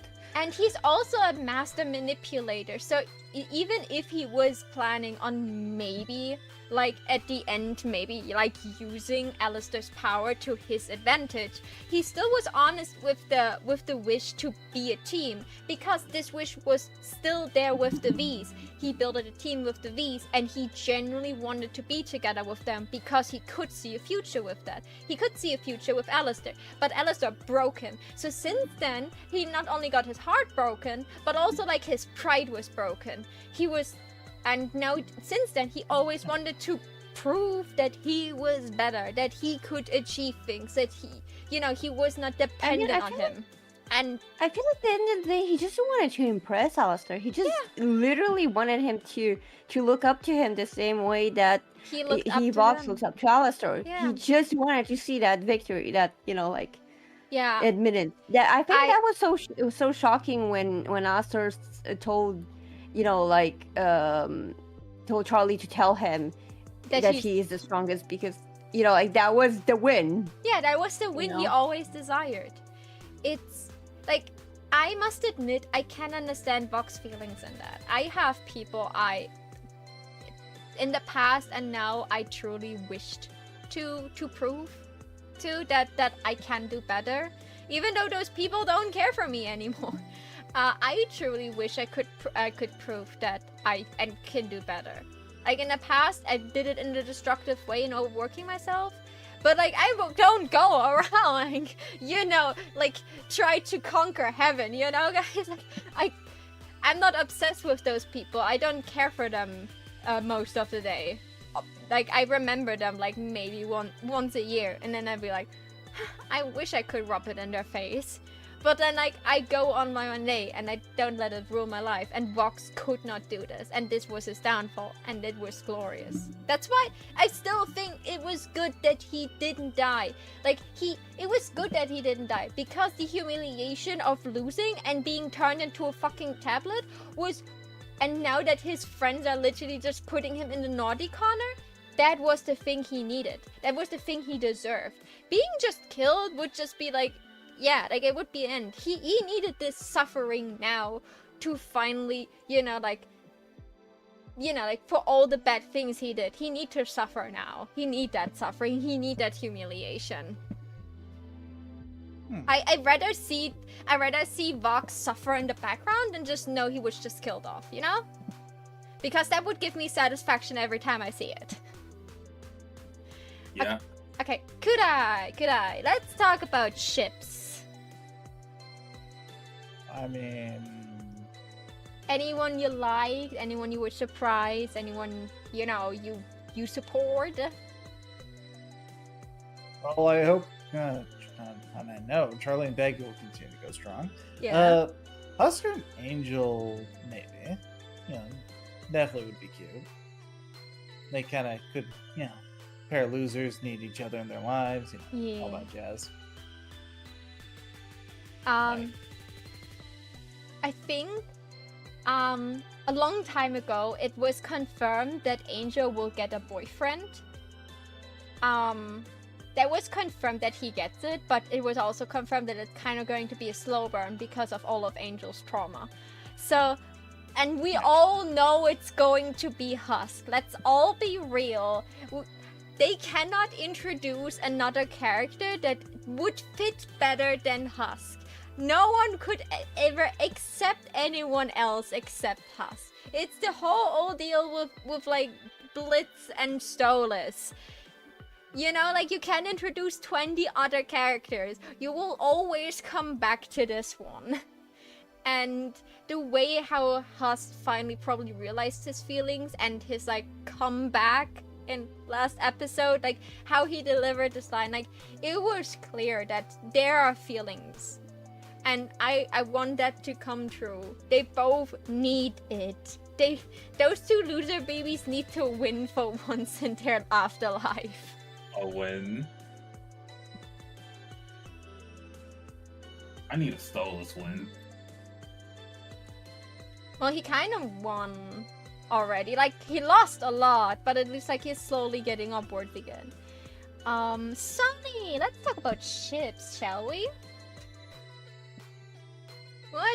Did you have a favorite? Do you want one to continue to exist? Do you want one to exist? I have a ship I don't want to exist anymore, but it depends on how Charlie acts the third season. But other than that, no, not really. Okay. Value deserves so much better. I think Maggie and Emily ship. I think Charlie can, with enough character development, become a person deserving Maggie. Yeah, because right now she does not deserve Maggie. I think she's going in a good direction, and they have a healthy relationship. As long as it doesn't backpedal because Mom shows up, I'll be cool with it. She probably will lose her marbles a little bit over it, but I feel like she finally realized some things, and I think she would clash with her mother if her mother would come back and say, okay, and now we finish what that TV man started. If that would happen, Charlie would definitely go against her mother. She would completely lose it and probably completely break down over the fact because she's a girl with mommy issues. I think like there's gonna be a deeper issue to this because what Charlie's doing is trying to be in the footsteps of her mother. If her mother just suddenly returns and starts doing whatever she was doing beforehand, just as better beforehand, Charlie will have really big self-esteem issues because it will nullify everything that she did because she's still in the shadow of her mom. Yeah. He hasn't managed to basically do anything, so it will be up to her to just kind of get over it and but I don't know in which direction this will go once this is back, or even if she will actually legitimately be back, or just just have a conversation with Charlie and meet or some shit. It all depends on how it works out, but I think Charlie's mother will be not on in Charlie's advantage here. The thing is, Charlie finally realized that most of the things she did so far was because she wanted to be worthy of the love of her mother, because she thought that she did something wrong and that's why she's gone. That's both what Lucifer and Charlie think. They both suffer from her sudden disappearance. And I feel like now that Charlie realized it, Charlie was never her own person. She was constantly whatever she imagined she had to be worthy of her mother's love. And now that she realized that this was a big driving force for her, but now that with the hotel, what was her passion project, she finally succeeded with it. And now she, finally got some sense fricked into her again. I think she could finally become her own person. She needs to stop being what she thinks she needs to be for her mother's love, but become her own person. And I feel like whatever Lilith is going to do, unless Lilith will become a good support character, Charlie has to accept the fact that she has to become Charlie and not Lilith's daughter. That's the thing that Charlie needs to learn. I don't think they're hyping Lilith up so far for her to just be, an advisor for Charlie. Oh no, definitely not. I'm just important role. I'm just saying, unless she's becoming a support character for Charlie, she definitely, even if she becomes a support character, Charlie has to learn to be not Lilith's daughter but Charlie. No, I don't think she can be a support character because again, I think she has a much more, direct impact on whatever it is that it has happened or is going to happen or both. Because again, she has been hyped up I don't Yeah. think she's going to be I snapped was out not just to be saying she's background going to character. be. I was not saying she would be. I was just saying, unless, like, in the rare case of her being a support character, she will definitely cause chaos. Okay. Blue. Let's talk about ships. Thing I will say, Mhm. Adam and Loot shippers found dead in the streets. Did you guys? Did you, any? Oh, Adam was found dead in the streets. No. Okay, so did you catch that? And shortly before she has sings Gravity, she talks to the hallucination, and she mentioned that she couldn't tell him something, and he said, "Oh, I know," and she reacted like, "No fucking way! I'm just like a hallucination of you. Like, definitely the real me didn't know." And they just literally teased that she wanted to confess her feelings to him. Yeah, But I she noticed. I didn't. noticed. She couldn't. Those were feelings she could never give to him. I think that's why she's like especially angry. I mean, it's a good thing. Knowing Adam, it wasn't going to go well. I don't think Adam had the same feelings towards Loot. Like, He the way he would turn her Yeah. into a friend with benefits. We all know that. Most likely. She would be Or friend he zoned would- or- hard. or it would turn out something like Alistar and Vox, where, like Adam just dies laughing, being like, "You fucked? Really? Me? The first man? You kidding?" Yeah, like Damn. it couldn't have ended well for them one way or another. I was a bit upset that he was not just suddenly like reborn as a sinner in hell. That would have been hilarious. Yeah, I was hoping that would be the case. But Vivsy I'm said that record. Vivsy said that she's sad that there won't be more Adam, but like, she more or less unless she said that because she didn't want to spoil him coming back as a sinner. But I feel like he would have appeared in season 2 already if he come back as a sinner, because the first thing that Sokko would do is go to the Hasbin Hotel and rampage And there. He starts talking some mad shit So instantly. yeah, like we would heard Adam appear in hell.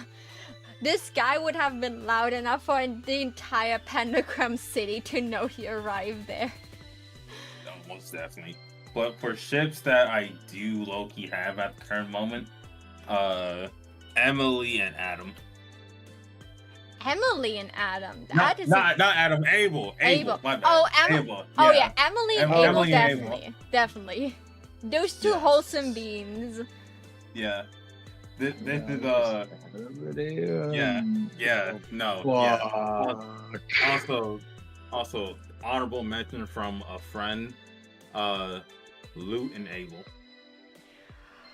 That could be a dynamic I could get behind. that would- That would be kind of interesting, but weird. But also, I can see it happening. Yeah, that's an honorable mention. Loot and Abel. Yeah. I think it's a horrible mention, but Oh, trust me, I saw worse Just ships. honorable Trust me. mention. This. Danny, let's talk about ships. Everyone should already know my favorite ship, honestly, which I'm so glad after the fact it still continued on into season 2, but we had to wait till the full ending, but we got a song for it, then at the ending as well, and they're continuing it. It's little Cherry Bomb and Penchus. I was wondering when But- someone is mentioning it. Yes, but there yeah, is sure. like those two, like that dynamic it's a beautiful dynamic, like rivalry, like, it's great. It was perfect. It's the rest of down freaking scene. It was perfect. Mm-hmm. But then there's still one more ship that I love, but I hope to see in season 3 is Zesto and Carmine.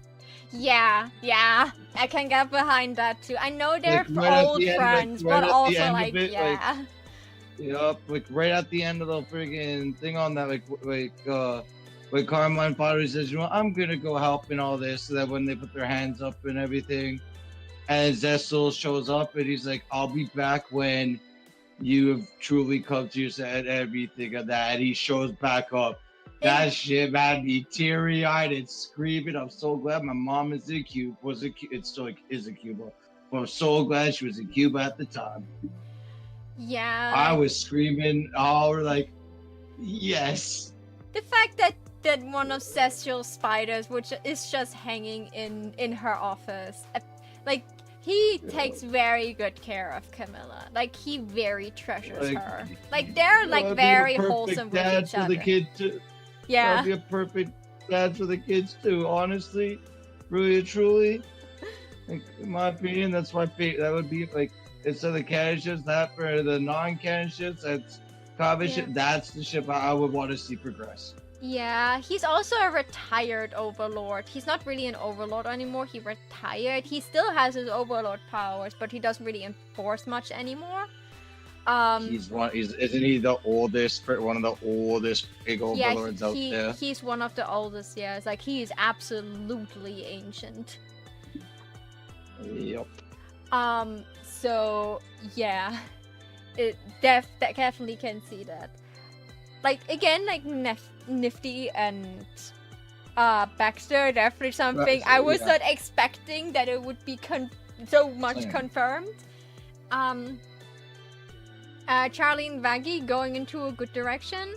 And yeah, like Angel and Husk are staying as my favorite ship, and I'm hoping we were in season 3. It's finally happening. I want it to happen. I want season 3 to be a lot focused on Angel Dust, his backstory, and getting him out of the V's, out of Valentino's grips. This, in my opinion, it doesn't need to be like a big overlooming threat for season 3. They can tease that there will be a big overlooming threat that will be more devastating than Adam and Vox combined in season 4. I would rather have season 3 being so focused on, finally helping Angel, helping more sinners, and, stopping whatever Alistair's sinister plan is, and just completely through the entire season foreshadowing. And with that answer, a full slice of life. If I may interject, like a full slice of life. Not slice of life. With action, they have to save Angel Dust. Yeah. They have to figure out what his sin is. I want to see that I want to see that some background sinners just suddenly get redeemed. I want this to be a good focus. Well, the whole Lilith thing is happening and saving angels happening, and for the entire season 3 is teasered what will be the big threat in season 4. This would make, I don't know if season 4 or season 5 was planned to be the last one, but this would make an antagonist so much more impactful if he's teased for an entire season. We resolve a bunch of plot points, we get a lot of shit done, we get a bunch of problems that arise and have to be handled. But instead of giving us immediately the next big thing that could literally wipe hell or something like this, or wipe heaven, now that they're cooperating, I would love to see some actual redemption arcs, dealing with whatever Lilith is up to, finally saving Angel out of this deal, seeing whatever awful trick Alistair had up his sleeve now, seeing what Rosie is up to, not slice of life, but a bit more smaller problems that are getting handled. I don't want to say Angel Dust is a small problem, but God, I would like to see how they tackle his redemption arc. I want him to pick it up again. I maybe want to see more people that work as staff instead of guests. Maybe making a phone connection in between heaven and hell, so when people redeem, they don't feel pensious that they cannot see their friends anymore, but instead, if you get redeemed, you can still be in contact with them, you can aim for redemption to meet them in heaven, but at least you don't feel pensious who literally felt so devastated. And with that, I already answered question number 9 I wanted to ask next. Amy, what would you hope to see in season 3?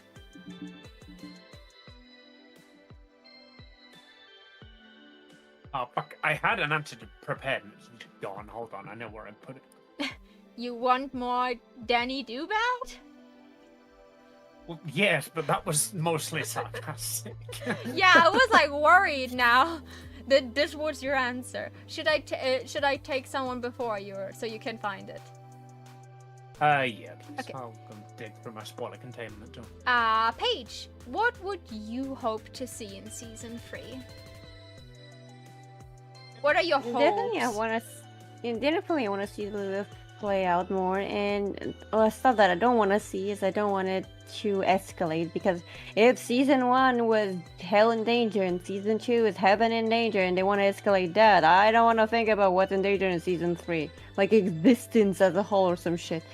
I think we have reached the top of, you know, like, stakes, and I want, you know, like, I don't want, you know, like, stakes to be lowered, but I don't want it to become higher either. But I do want to see the whole Lilith play out, and I want to see the background of everything that happened.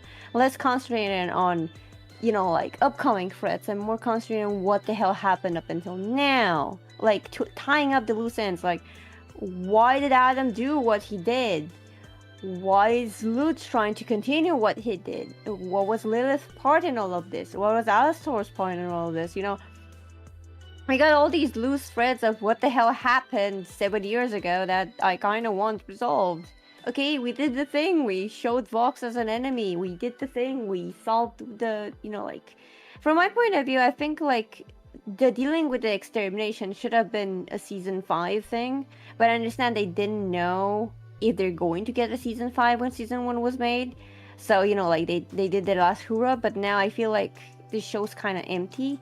Like, I wish the show would continue with the threat of, you know, like, extermination, and that being the final battle at the end of the seasons, rather than now trying to find a bigger thing to fight with, because at this rate they're gonna reach God, but for sure. And I'm like, no.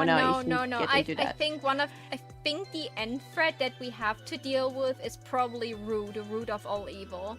I have the feeling whatever this person will cook up will probably be so worse that heaven and hell have to work together to stop it.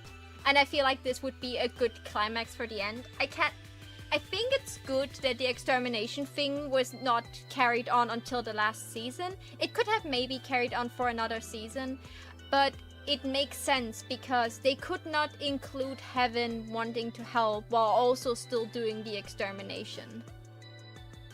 I mean, they could have gone in a different direction. I just feel like the whole, you know, heaven trying to help thing was kind of like, you know, like an add-on. And it could have been a thing of back and forth, right? Where heaven isn't so sure about what they're doing. They could temporarily stop it and stuff like that, right? I don't know anything about Rue because I haven't heard about anything before the pilot came out. Like, I haven't been in the fandom before the pilot. I heard about her. The only thing I heard about her is that it's Rue and she's the root of all evil. That's the only thing I know about this person. I think the name in itself tells that this smells like problems. So I feel like this could be a good end thread. Not for the next season, but like for the show.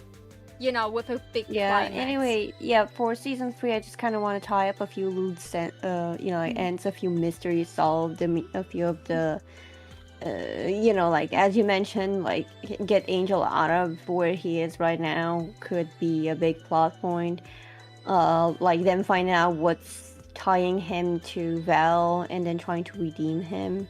Maybe figuring out that death is part of, you know, like, the thing, and they have to risk, you know, like, Angel being dead forever or redeemed. And that would be, like, a good, you know, like, a scary thing to take into account before they can solve this thing.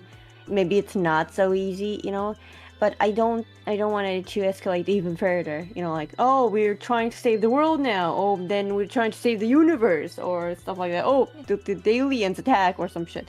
I want the stakes to stay more or less the same, and because the thing that made me interested in Hazbin Hotel is that it was more of a story of, you know, like, what was happening rather than an action, you know, like, story based on, you know, like, action-y and power level and stuff like that. Or, you know, the little things, the sins, they're trying to get over stuff, and I want it to stay that way. And I don't want it to become, like some sort of, I don't know, adventure fighting thing, basically.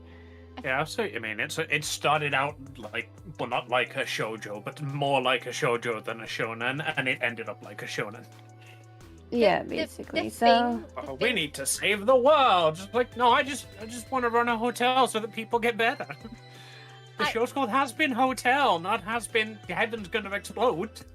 I think like not a major problem, but a minor problem that could occur if more sinners are actually getting redeemed is we saw what Serpentius did when he was up in heaven. Like, old habits die hard. I could see like a bunch of like the winners, the people that were like, or like immediately were sent to heaven. I could see that if there would like be more people from hell that got redeemed and have to like accustomed to like how heaven works, that like the winners could be like, we don't really want to do anything with those ex-sinners because they're weird. Like, look what they did up here. Like, I would really not want them to do that. I would not There, want.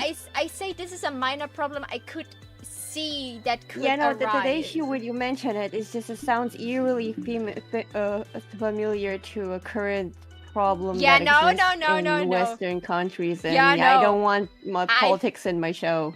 I don't want my politics on my show either, but Vox brought it in first. Okay, Kudai, what do you Yeah? hope to see in season 3? What I hope to see in season 3?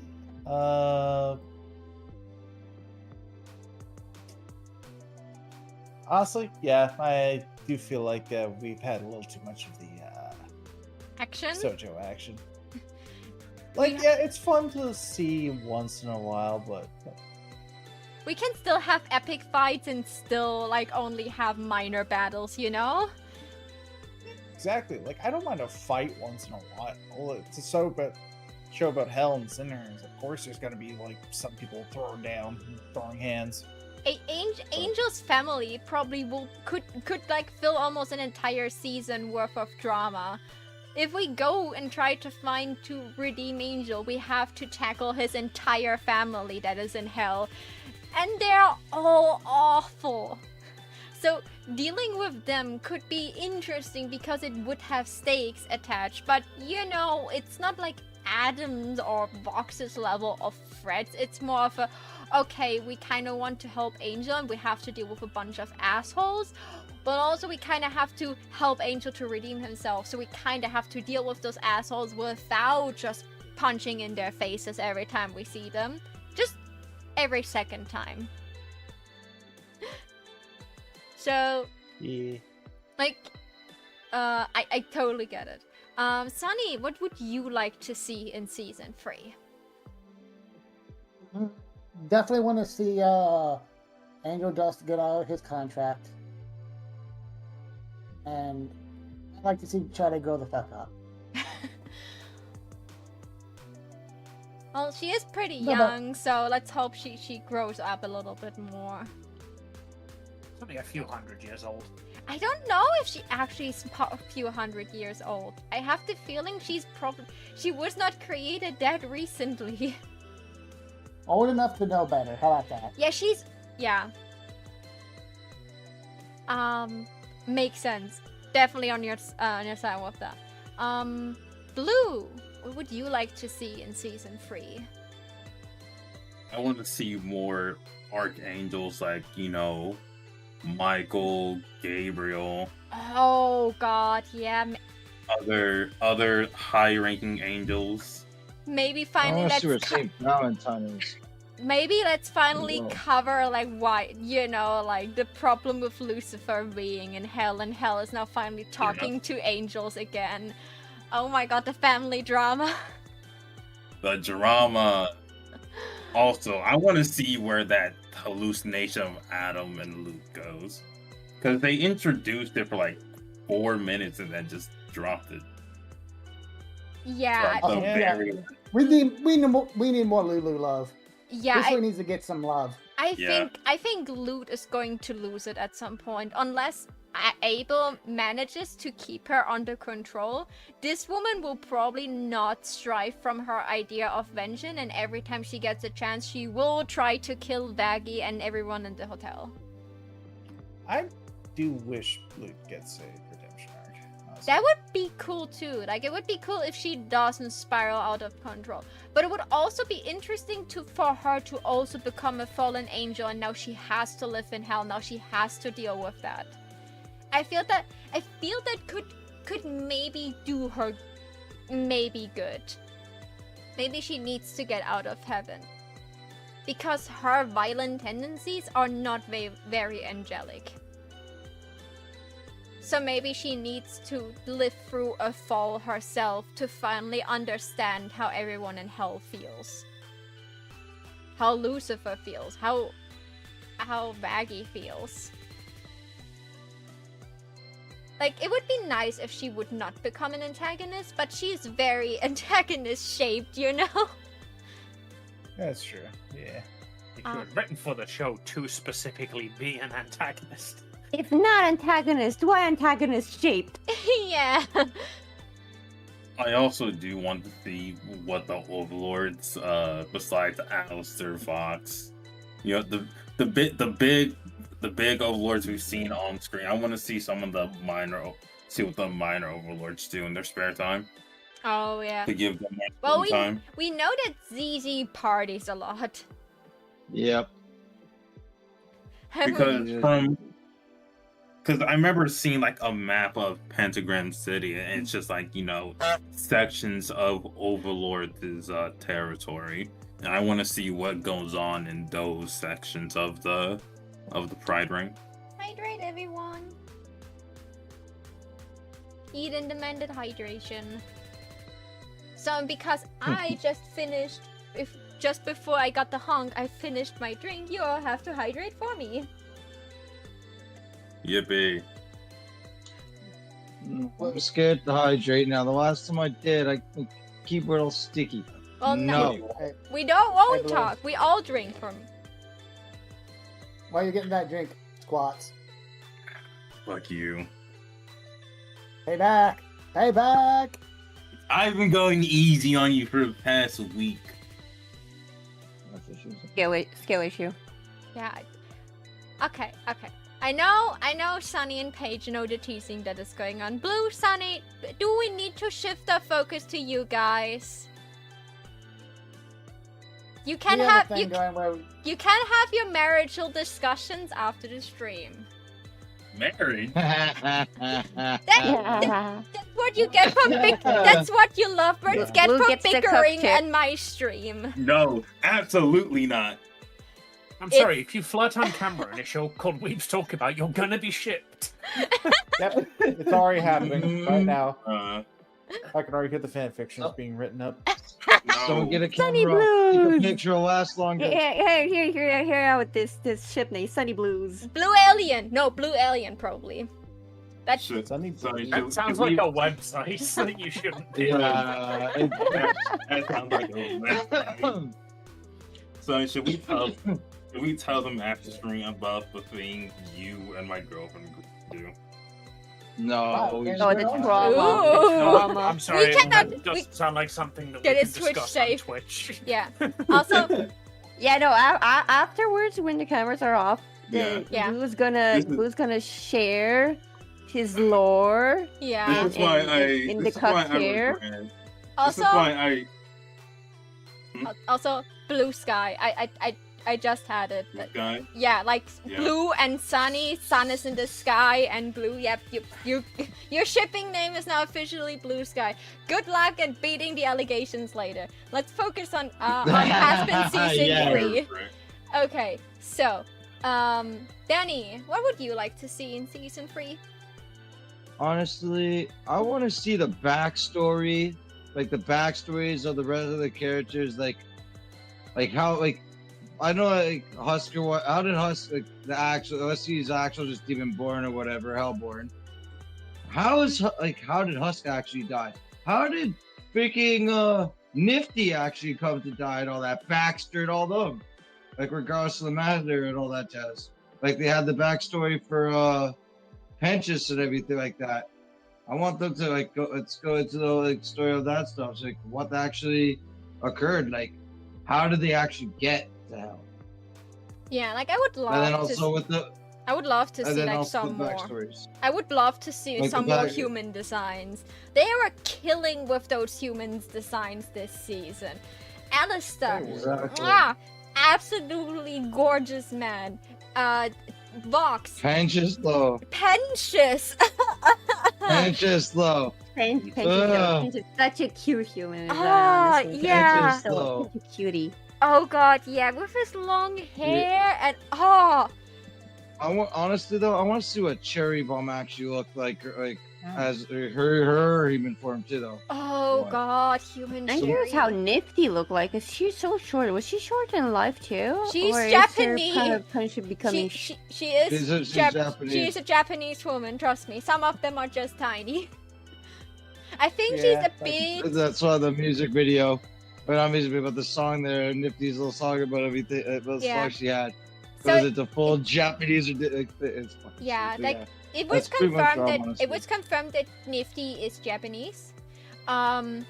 And so like I'm pretty sure she's a bit smaller in hell now than she was maybe as a human, but I can imagine that she was just a very short and cute woman that probably stabbed people. Or was a yandere, I don't know. I would really love to see Ooh, what I- made this woman go crazy. Wouldn't be surprised if she Speaking was of a young yandere, what would Vox be considered towards Alistair? Because I know it's not Oh, assumed in there. Definitely a under, definitely 100. He will She's kill so half the obs- pentagram just to impress him. Yeah, he's like, it's, you know, he's the bad type of yandere, you know, like he's so obsessed with him, but he also likes There's a hurting good type him. of yandere. There's the type of yandere that's just Yeah, yeah. obsessed with you, that don't want to hurt you, you know? Yeah. Those are the ones that I literally, would like to that would point out that the yan in yandere stands for, you know, like Yankee, bad yeah, or unpleasant. I know, you know, like, there's the type of yandere that would kill for you, and then there's the type of yandere that would also include killing you to killing things for you, just to own you. So that's why I say he's the bad kind of yandere, because he would go the extra mile to also kill Alistair, just to bring across his obsession point. And as Valentino said, we're all not dying because of that, dear. I would like that to stay that way. So, Amy, have you found your answer? Yes, but it was more tongue-in-cheek than I expected it to be. I remember saying that one scene I really wanted to see in season 3 was Emily going down to hell, because like she's probably going to now that like the communications have been restored and they're more up on the idea of redemption, and finding a demon who's like based after a pangolin. Because she loves pangolin. She references him in like almost every scene. And there is almost definitely a pangolin demon down in hell. So I just want a scene where she like finds this guy and it's like, oh my god, you're amazing, I love you, we need you in heaven, come, you're coming to the Has-Been Hotel now, and just fucking drags him along and tries to force him into redemption. I think she likes them so much because they're an endangered species on Earth, so there are a lot of dead pangolins. That's why so many of them are in heaven. Damn. They're Because- also pretty cute. Also, they're like Chihuahua kind of dogs in hell. Could we all agree on that? Like all dogs go to heaven except for angry Chihuahuas. And Shih Tzus. I'm sorry, but no. Like- Yapping mother fudgers. Like, I don't know, like, if animals go to heaven when they die, because every animal is just a good boy, and we have, like, Chihuahua-shaped demon creatures in hell, it could either be Hellborns, or just all Chihuahuas go to hell because they're all ankle biters. Oh, no. Chihuahuas are hellborns. They're sent to Earth after they're born in hell. It's the other way around. Maybe that's why most of them have a short lifespan. They're just not accustomed to the Earth climate. Maybe that's why we see them all over. Yeah, they That's feed why on they have no souls survival of the instincts. Always try to fight bigger Okay. dogs. Bigger But I like that the notion is, one, we all want to save Angel Dust, mostly, and two, we kind of want like a lower stake season. But because like the action and like the drama will not get worse if you choose the right things to focus on. We can still, if what I mentioned with Angel's family would give so much drama that like Vox with his whole stun will look pale in comparison in terms of drama, because That's the thing, they've spent like 2 seasons setting up a lot of characters and a lot of motivations, and there are so many moving pieces on the board that if they just forego the Doomsday event that they're going to add in anyway, because you know they are, this could be a really, really good slice of life season. yeah, like Really as good. much as a season of Slice of Life in Hell would be, I would love to see just a bunch of like random background characters just suddenly ascend to heaven. And you know, like the mosquito guy that was like was there the entire second season, but he didn't fight because he was too scared.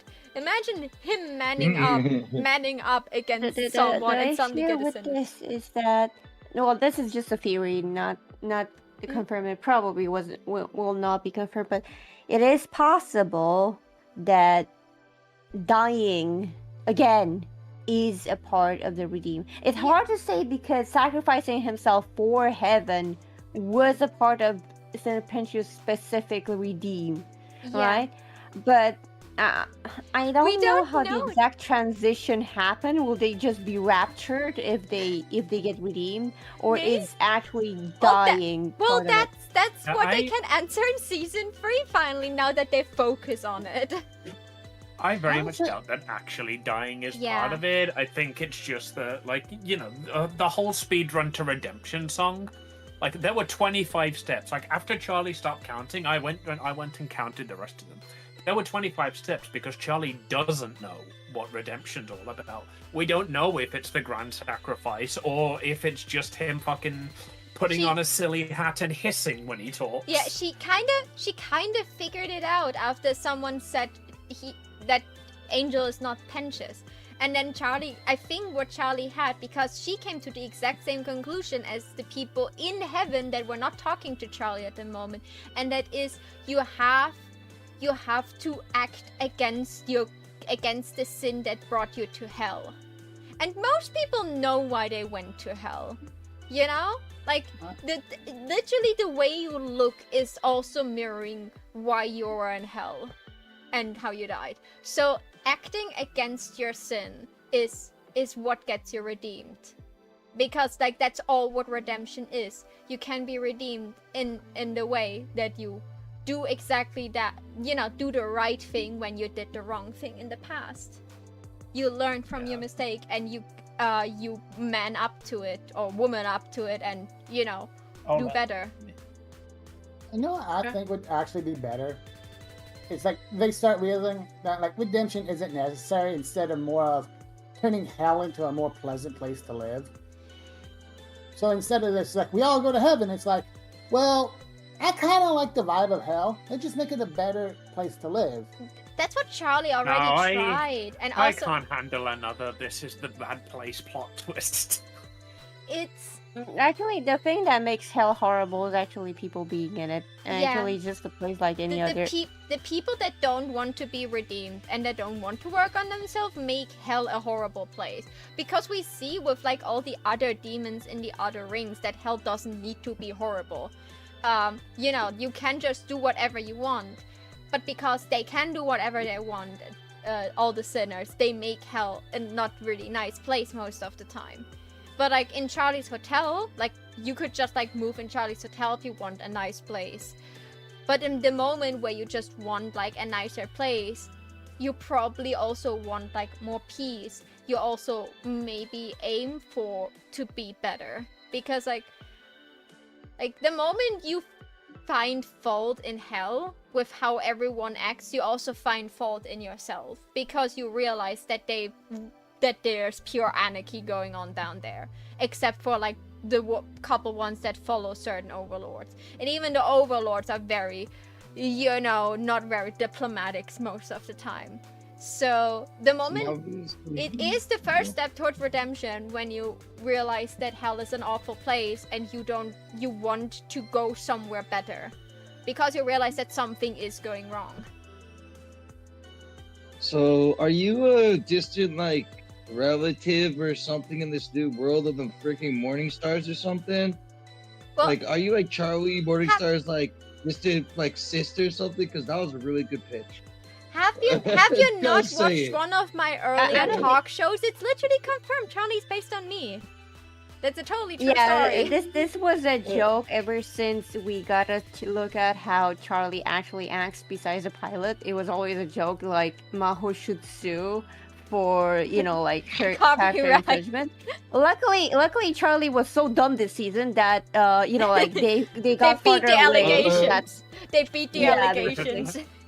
I mean, Maho has not yet broken into song in my presence, so No, you she's usually. still got a way to go before she undertakes the full Charlie transformation. Yeah, no, Yeah, I you usually. can trust Maho to just- stand by her friends.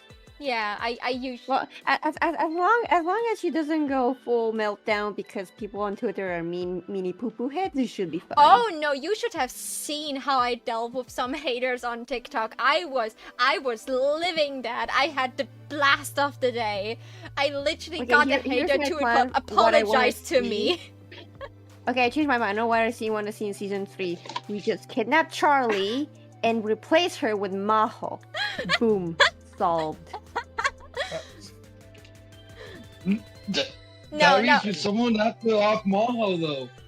Yeah, like I don't want to be killed and stuff, but if I end up in hell and Charlie is indeed there, I would try to get a management spot at her hotel, okay? I don't try to get to redemption. I just like, you know what you need? You need someone who works for your image that is a split image of you. So, give me that pin that you have right there. I'm working for you now. You have fun with your girlfriend. Imagine Maho dying and ending up in hell, and she looks at her and she looks identical to Charlie. Just a spitting image of her. Like- Just nothing about her. Just carbon copy of Charlie, and that's it. Oh Nice to god. meet you, Maho Morningstar. Yeah. Mm-hmm. So the question is, who's paying $50,000 for the video? Shut up.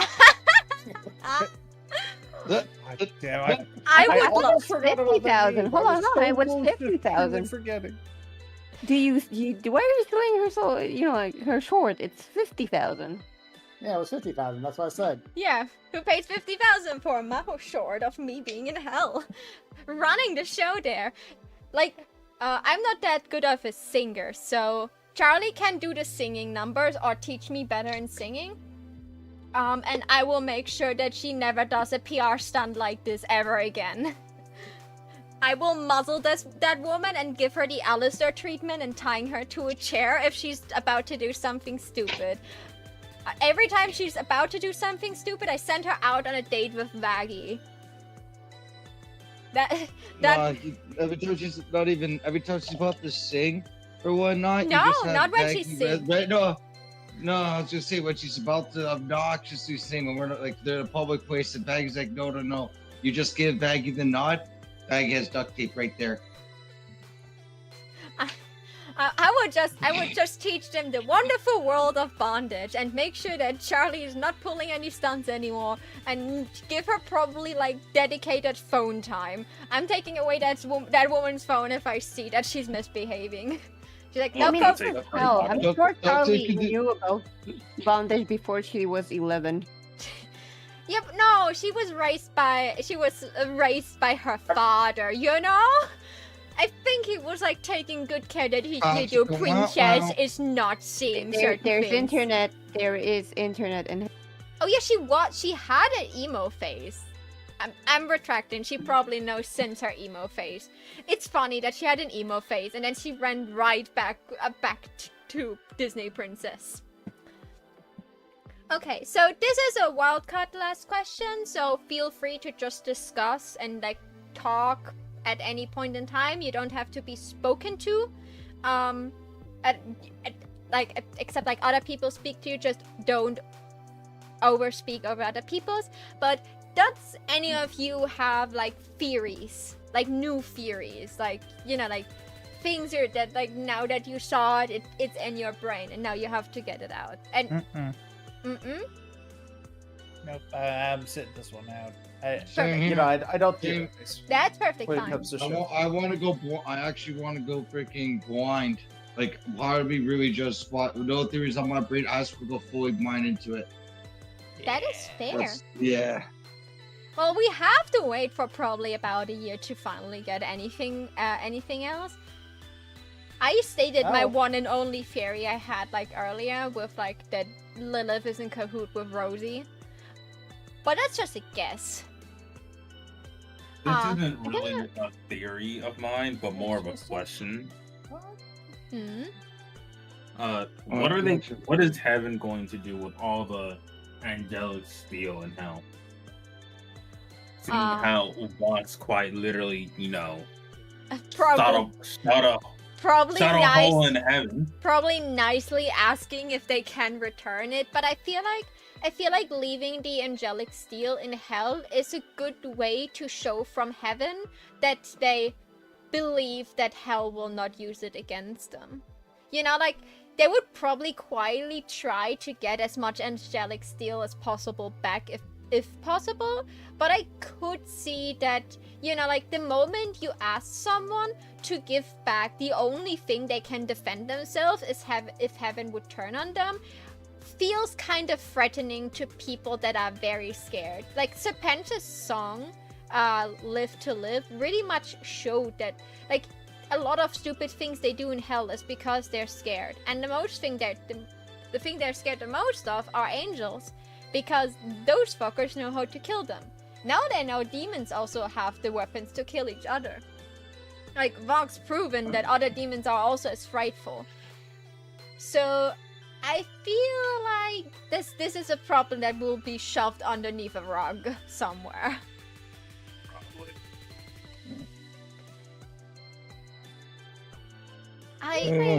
Among the things that I liked, I like the fact that Serpentius got fully redeemed. When I saw him being in heaven, I was really afraid that he's going to do something that will piss people off and be like, no, go back to hell. But he did actually fully. Yeah, he did a bunch of 100%. things that could get people to be angry at him. Literally through the entire song of Like You, he was literally stealing things left and right so he can make an Yo, invention. He was trying to break the fuck out. He was a He was hack. like, I'm done. He was a hack. I loved it. I love that Emily made him some egg boys. Oh, his egg boys. The egg boys, the eggies. Yeah, I feel like angels. nobody got Angels, that's pissed what I off. call them. I think the reason why they didn't get pissed off is because that probably belongs to everybody. In a kind of idealistic world, that's how it will work. Like it Yeah.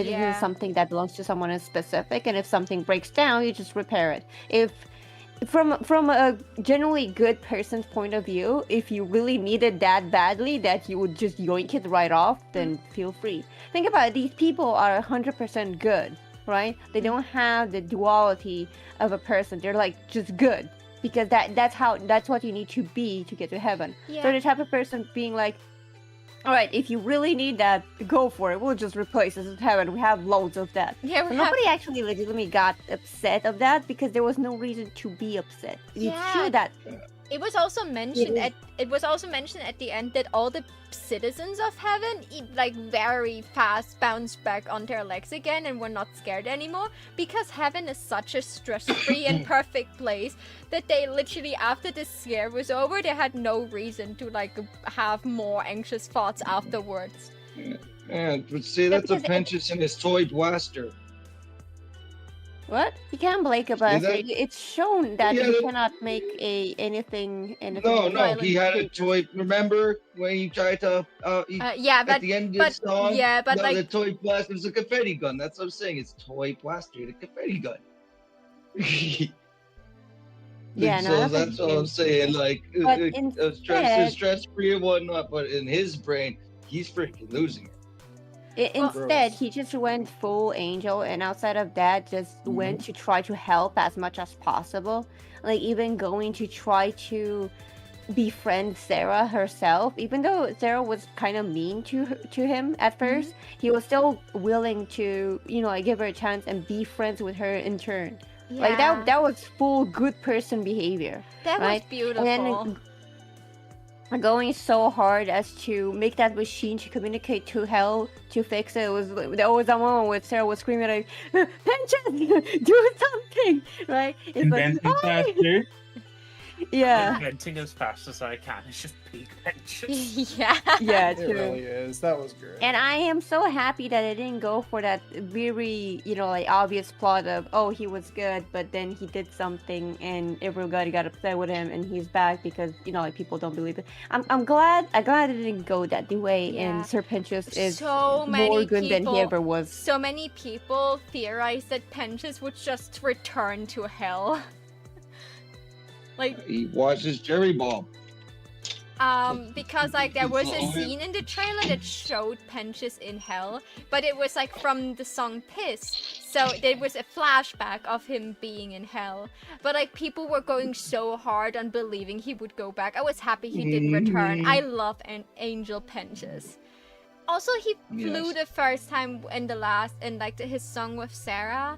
That was the first time he actually used his angel wings. Before he was just like slithering because before he didn't have wings.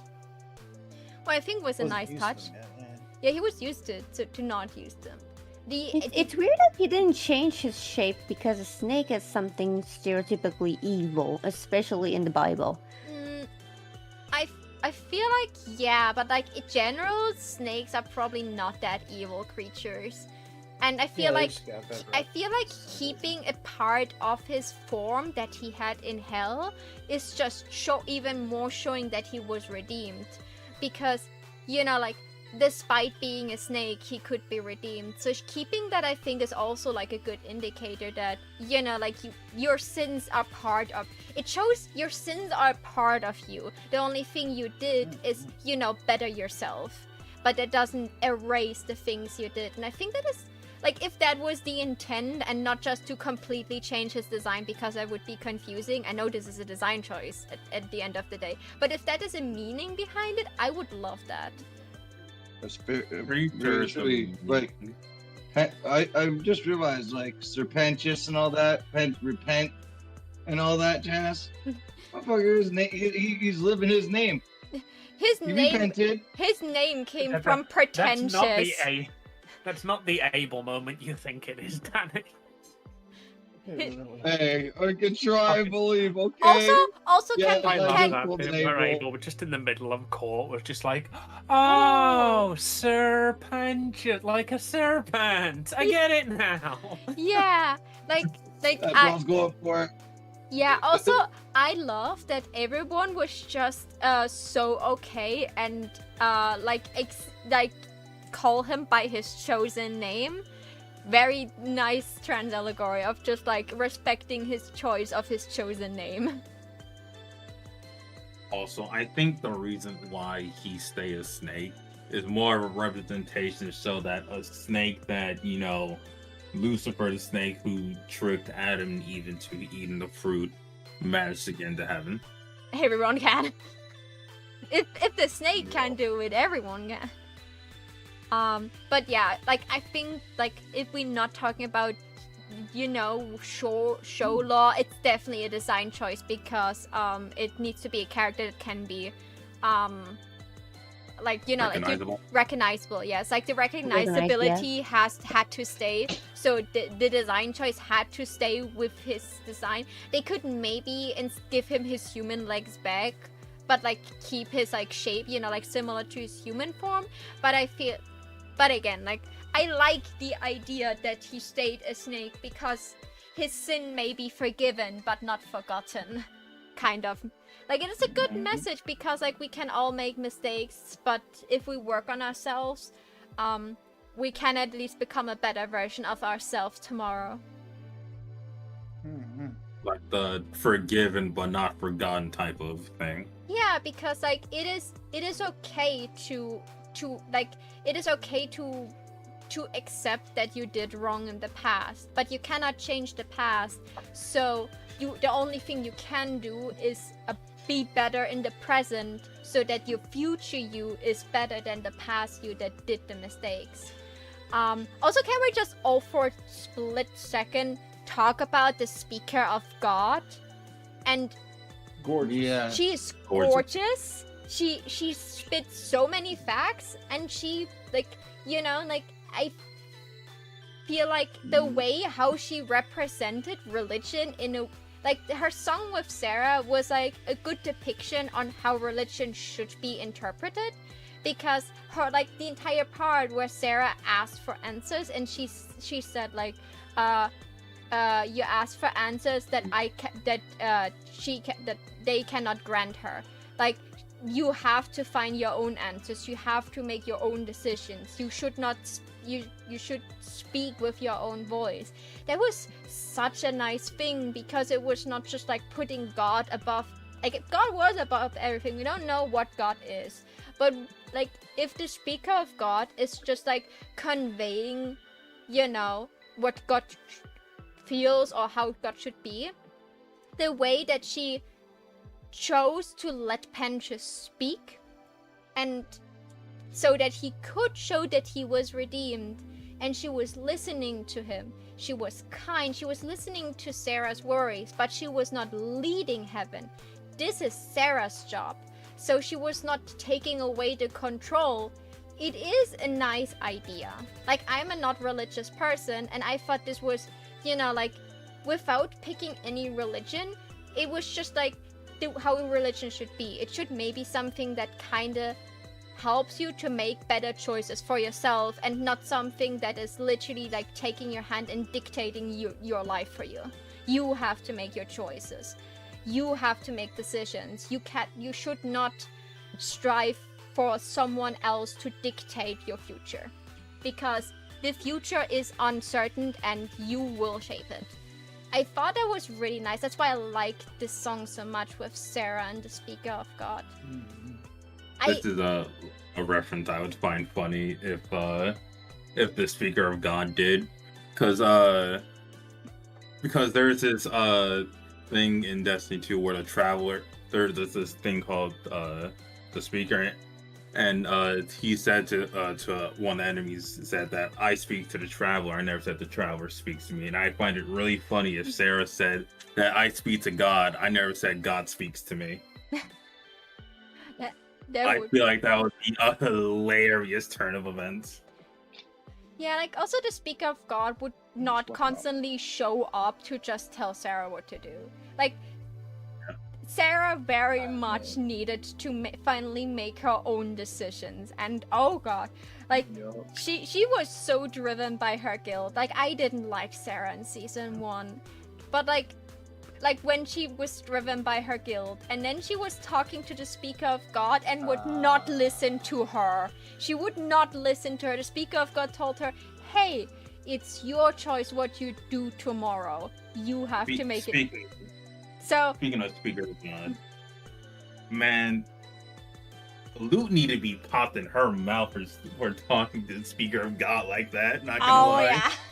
For real. Man, I was like, is no one gonna check her? I'm gonna go for a little bit. If you guys are still on, I'll Alright. probably pop back in. I would probably I did end it soon enjoy it. anyway. So don't Yeah. worry, Sunny. It was Alright, nice I'll see you having guys you. later. Thank you for having me. Thank I you still for have sharing. much more rage to share if you want, but for right now I'm good. See you later. See you later. Like, for me personally, with the whole entire, with the speaker of God and all that, I honestly loved it, especially how that, like, she came out as a phoenix. Some people said it's creation, but no, that's a phoenix. Even Vivi said in was it one of the interviews or whatnot, that the speaker of God's actually a phoenix. So when I heard that, I was like, no, okay. I also like that while in the, I think it was a courtroom or something like that, it pays homage that the Ars Goetias are related to fallen angels. That was actually like Oh. in actual like the actual myths about the Ars Goetias, it was also fallen angels that followed Lucifer. But in Yeah. the Helloverse, they confirmed that Lucifer created them himself. Like every Oh. every sin created like their own type of demons. You know, like you have the succubi and you have the imps and yada yada. So you have all those types of demons that were created by one of the sins. And Lucifer created the Ars Goetias. But the fact that they look so much like the Speaker of God, and like many of the archangels have like this bird-like appearance, shows that he created them because he probably were like he thought of all the people he had in heaven. He was living there before, so of course, like he probably missed also a couple of those people. So he created those Ars Goetia in their image.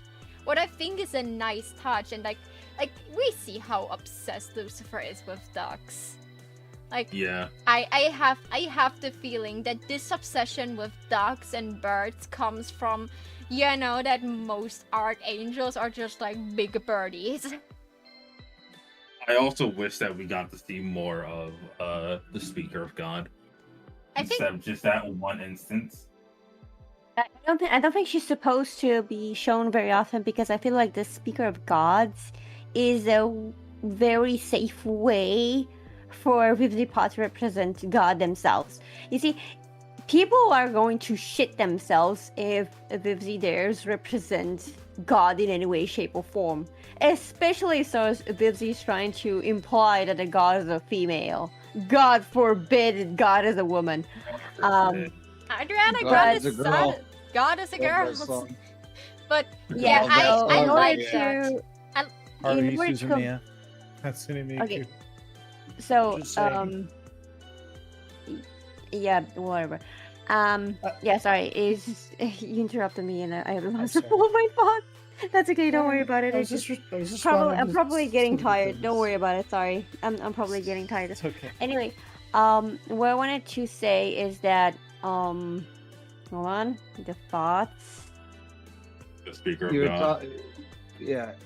You're Oh yeah, pretty yeah, much it's regarding the talking- god. Yeah, so in order for Vivzi to safely and not getting literally bomb threats by desperate Christians, she decided to use the Speaker of Gods as a stand-in for the actual God. That's why she's Speaker of God, right? Because she speaks for the gods. I Right. understand. I just wish that we got more of her in season 2. we may Yeah, but see she's her probably again. not gonna appear very often because this is a very dangerous game to play, and her value in the story will be greatly degraded if she appears more than a few times. Basically, it's impactful because she appears so rarely and because she only appears in very important moments. If she were to appear very often, it will water down how impressive and how majestic she is. Also, It's the same thing we were discussing earlier with Lucifer, how like they kind of had to figure out a way to nerf him so that he doesn't just become a cop-out to every problem. It's the same sort of thing with Speaker of God. Like, especially now that Heaven and Hell are talking, if they can just be like, alright, so how about we just ask God what to do here? Yeah, Yeah, basically. like Sarah is in charge of heaven. Like the Speaker of God has like, if we actually put it that way, has no ruling power. She has the power, she could rule heaven, but that is not her job. Her job is to make sure that, you know, like the values that heaven should follow are heard. So she stepped in because Penchas was like accused of sneaking into heaven or breaking the rules. So she had to step in and show that there was no mistake made, that he deserved his spot in heaven. So she was welcoming him in heaven to make sure that everyone knows he's as welcome as every other person that went to heaven. So this was her job because she had to make sure that the values of heaven stay the same. Because this is, you know, like whatever God's values are should be like enforced in heaven. So this was shown. I also like I think about the little cherubs that were kicked out in Hell of a Boss. The fact that they got told that they could never come back, I feel like now that it's proven that redemption is possible, that maybe comes up again.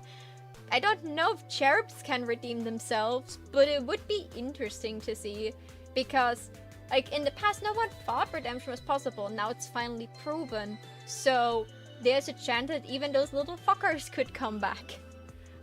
It's hard to say because unlike winners, which honestly I find it kind of a low-key cringe name, Yeah. but it is what it is. Unlike winners and sinners, the cherubs are the equivalent of imps Yeah. in the hierarchy. Yeah. So they are heaven born. Yeah, they're heaven born. So Because- that's what I mean. I don't know if it's possible because they're cherubs and not like winners. But like it brings up an interesting topic. Fuckers are still stuck in Earth. They can't do shit. Those three are still fucking stuck. Well, Enough said. I don't want those fuckers to come back. I didn't really like them. Exactly. It was just like a thought that the potential maybe is there. That they It does could. open up an interesting question. Can Hellborns be redeemed into heaven? They don't have a Probably soul. no, they're they're hell creatures. I don't know Yeah. if they have a soul or not, but they're hell creatures. That's where they are. They cannot be redeemed into heaven because they didn't do anything to begin with. Like look at Moxie. Does he look like he ever did anything wrong? Like he was born into a family of gangsters. He didn't choose that. It's just a life that he has, but he seems like a genuine good person. If anyone were to be redeemed, Moxie would definitely be redeemed because he's not intrinsically a bad person. Yeah, His and job is literally to be a serial killer. Well, Because that's the job that no, they he's have in going- hell. it's more And of a he's particular killing thing. bad people, technically. Yeah, he's more vigilante. Exactly. Oh god, he's he's more- more call Moxie a Batman. yeah. So No, that would Uh, be Blitz. so IMP yeah, is more like a Punishers rather than Batman.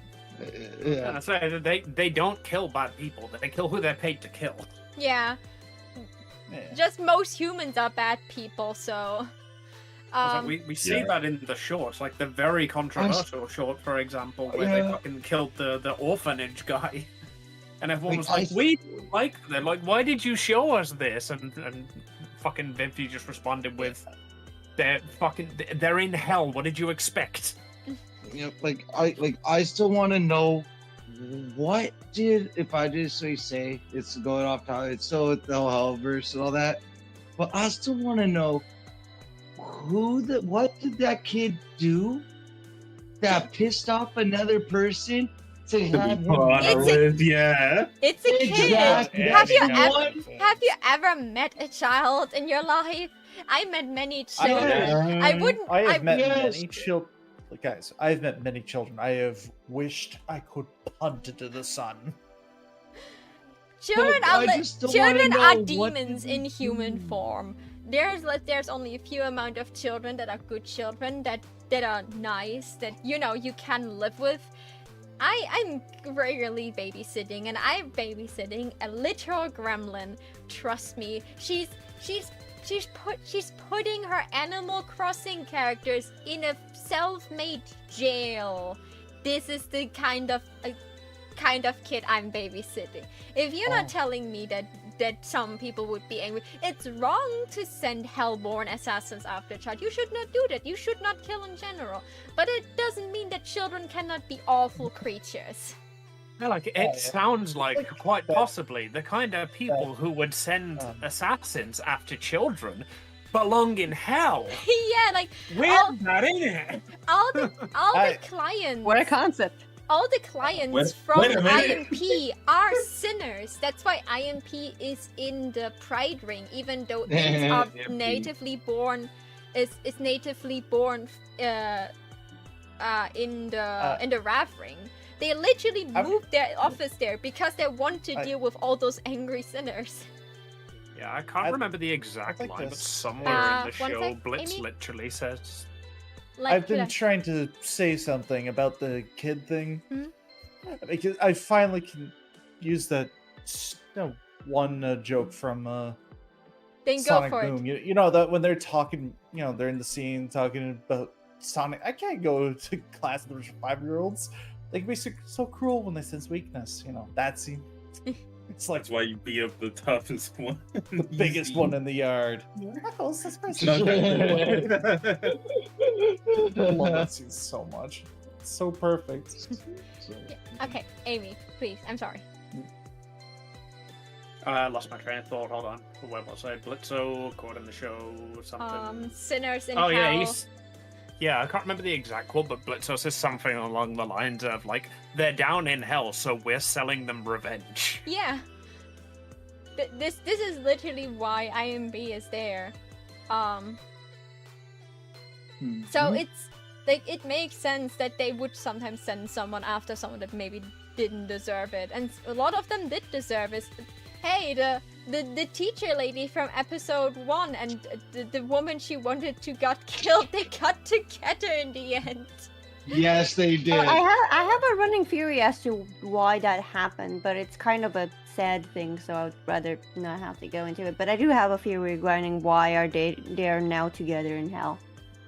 Because her boyfriend. Shows a comedy. No, it's because she's a Christian. Because she is raised like a devout Christian, she's probably a coveted lesbian. Yeah, But she wasn't allowed to be a lesbian all her life because she's supposed to be Christian. She never liked her husband. She just masked the entire thing, right? And finally, when she was in hell and sinning could- was on the table, she was like, finally, time. And it just so Martha time. happened that, yeah, Martha is hot, so yeah, like it was confirmed in the Has Been Merge that she's indeed a lesbian, while Martha is a bisexual. So it makes sense that probably like this makes a lot of sense, and I'm happy for her. I'm happy for them. So the poor thing could only find her true sexuality in hell. That is sad. that is sad. But I've I've been told her entire life that if you're a lesbian, you'll go to hell, and then you end up in hell. You're gonna be like, well, fuck it, now I'm here. What's the worst that can happen? I'm gonna go get me some pussy. Comedic tragedy. Comedically tragic. Yeah, there we go. Yeah. That's what I was- Community tragic is Hell of a Boss's entire thing. yeah. So like I'm really happy to see like if Hell of a Boss season 3 it probably comes out before season 3 of Has Been Hotel. I'm so hoping to see some cameos. Like God, I would kill for Lucifer to show up in Yes. like a Sin meeting, or just like the Sins like storming into the hotel, like completely like not focusing on any character in the hotel, and we just like get a POV of like them like just like begging, all like sitting on Lucifer's door and start to cry like babies, like no, please go back. Can you imagine- I can you could imagine- agree with that. There you go. Sorry, can you imagine Miss Mayberry actually showing up to redeem herself? Because like she's like, well, I only sin one thing, too, if you count me being a raging lesbian. So I definitely have to be redeemed, right? It obviously was a mistake. I could see some of the That's something that's missing from bloody season 2. I wanted to see more Mimsy. Like, I hated Mimsy so much, but I wanted to see more of her, and she wasn't. You saw did her. see You her. saw her in the Yeah, she was. backflash. You saw her in the backflash as saw a her- human. Yeah. Yep, we saw And, human like- form. Like Mimsy really likes being in hell. So like this is the problem. That's why we probably don't see her so much. Like she likes being in hell and she likes to sin. So she doesn't really have a reason to come back. Maybe. She should be back because from what I understand, in the original storyline, she was actually a main person of the cast. cast. Yeah, I can see Yeah. her coming back. It's just like I can understand why she didn't immediately come back, but I can see that she could join the main cast. Like the main cast was supposed to be way bigger in the beginning, and now they slowly introduce new members of the main cast. So it could potentially either be when people from the main cast get into heaven, this person, like a new person is getting added to it. It could also be that they take it slowly and introducing more people to the main cast. Like if the next season is really a more slice of life season, it would make sense to maybe introduce like 1 or 2 more characters that join the main cast. Especially if maybe the main mission of the season is to get Angel back. well, until Angel's back, they definitely need like a replacement for Angel Dust in the main cast. So I could imagine that like we get a couple new characters. It's either be Mimsy next, or it's being the wolf girl that is like like she's 18, like she died super young. I heard that like the lore in the past about her was that she sees Husk a little bit as like a father figure down the line, because she definitely needed one. So this could maybe be someone we meet in the new season. I kind of wish that girl that was in season 2 in the first part. You know, that girl that Vox the V's picked up and made her go viral and then threw her away. She maybe comes back now in season 3, like now that she saw like how awful the V's are, and like she saw like she was at that party. We can see her between the debris. So either she still worked for VoxTech, or she, like she crawled back, or whatever reason she was there, but she was at that party. So either she's like, we see her like in the background as like a V character that she's still working for one of them, or she maybe comes to the hotel. Like, she is very pretty. Like, I give them that. They picked the perfect one. Like, God, this woman was hot. Yeah. She had a way better design than she, like... Hold on, let me start that for again. She did not deserve to be limited to only a tiny bit in one song. Like, her design was too good for that. A lot of the background character design is so good, but I like that, like, a lot of characters, like, like, if we meet a character, like the Candy Demon, the Candy Sinner, we saw them multiple times. So, like, we see them again as background character, and then we will have to see which one will stay as, like, named background characters, so characters that stay and get dialogue, and which characters will stay as background characters that literally will just show up when we see a scene with more than 2 people. But hot I'm background curious, character. what is Rosie's deal? Like, presumably, if she's not Lilith, secretly Lilith, presumably, right? Because I'm not sure, because she doesn't have that physique, right? But I guess if she had that physique, it would be too obvious, I guess. But my main thing is, if by chance that she's not Lilith herself, then what's her deal? Because she basically let Charlie kill, like, most of the town. Because from what I understand, few people from the cannibal town actually survived the attack. So she literally sacrificed some of her people for Charlie and asked nothing in return. She also reacted very, like, not Thinner-like when, she asked Alistair, why isn't she helping? Why isn't he helping? Why don't you helping, you double-dealing manipulator? I love her part. She cares for Charlie. She also sees Charlie as like a great source of power, so being on Charlie's good side is always good. Because Charlie is incredibly powerful, she just hasn't realized it herself how powerful she actually is. If Charlie wouldn't be such a pacifist, she could deal with almost every sinner in hell, because she is a morning star. Lucifer gave birth to her. That is, by the way, confirmed. Lucifer was... Wait, Lucifer? Not her mom gave birth to her? Yeah, because as far as I am aware, Lilith is still counted as like a sinner. So, and sinner cannot reproduce, so they don't make more down there. So they cannot bear children. So Charlie is like a magical birth creation that Lucifer did, so Lucifer was carrying her. I don't know if Lucifer per se was pregnant, but he did some bullshittery that would... I think this is from the same world where Eve was literally created from a rib, so, Yeah. Yeah, like, I can see it happen. But, yeah, like... You sometimes seep through that she has goals in mind. Now that we know that she had a deal with Alistair, like, she that's why I think she's associated with Lilith. No, because- she is most likely associated because of the timing, right? Yeah, And the because ti- she owns the Alsor's ti- store. Yeah, because of the timing and because she has no reason to actually care so much about Charlie. She can see Charlie as a good power source, and she could maybe see that, okay, letting them die, not helping them would be bad. But she could herself just stepped in without Alistair and then maybe have managed to.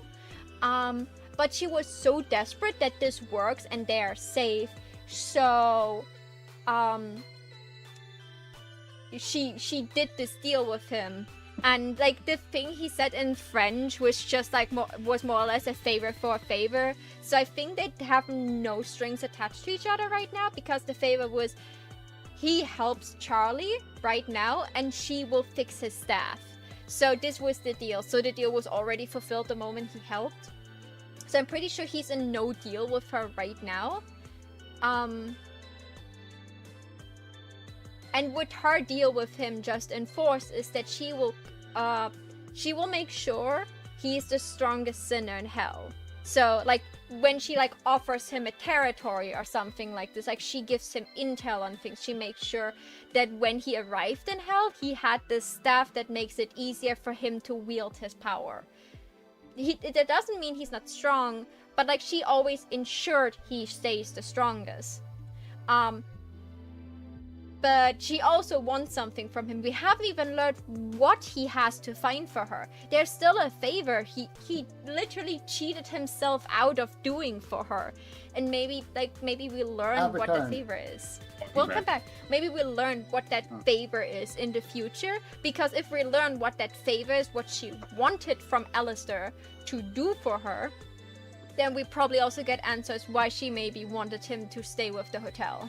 Now he stays for the hotels because his new goal is Lucifer, and the Radio Apple shippers are going absolute ham over it.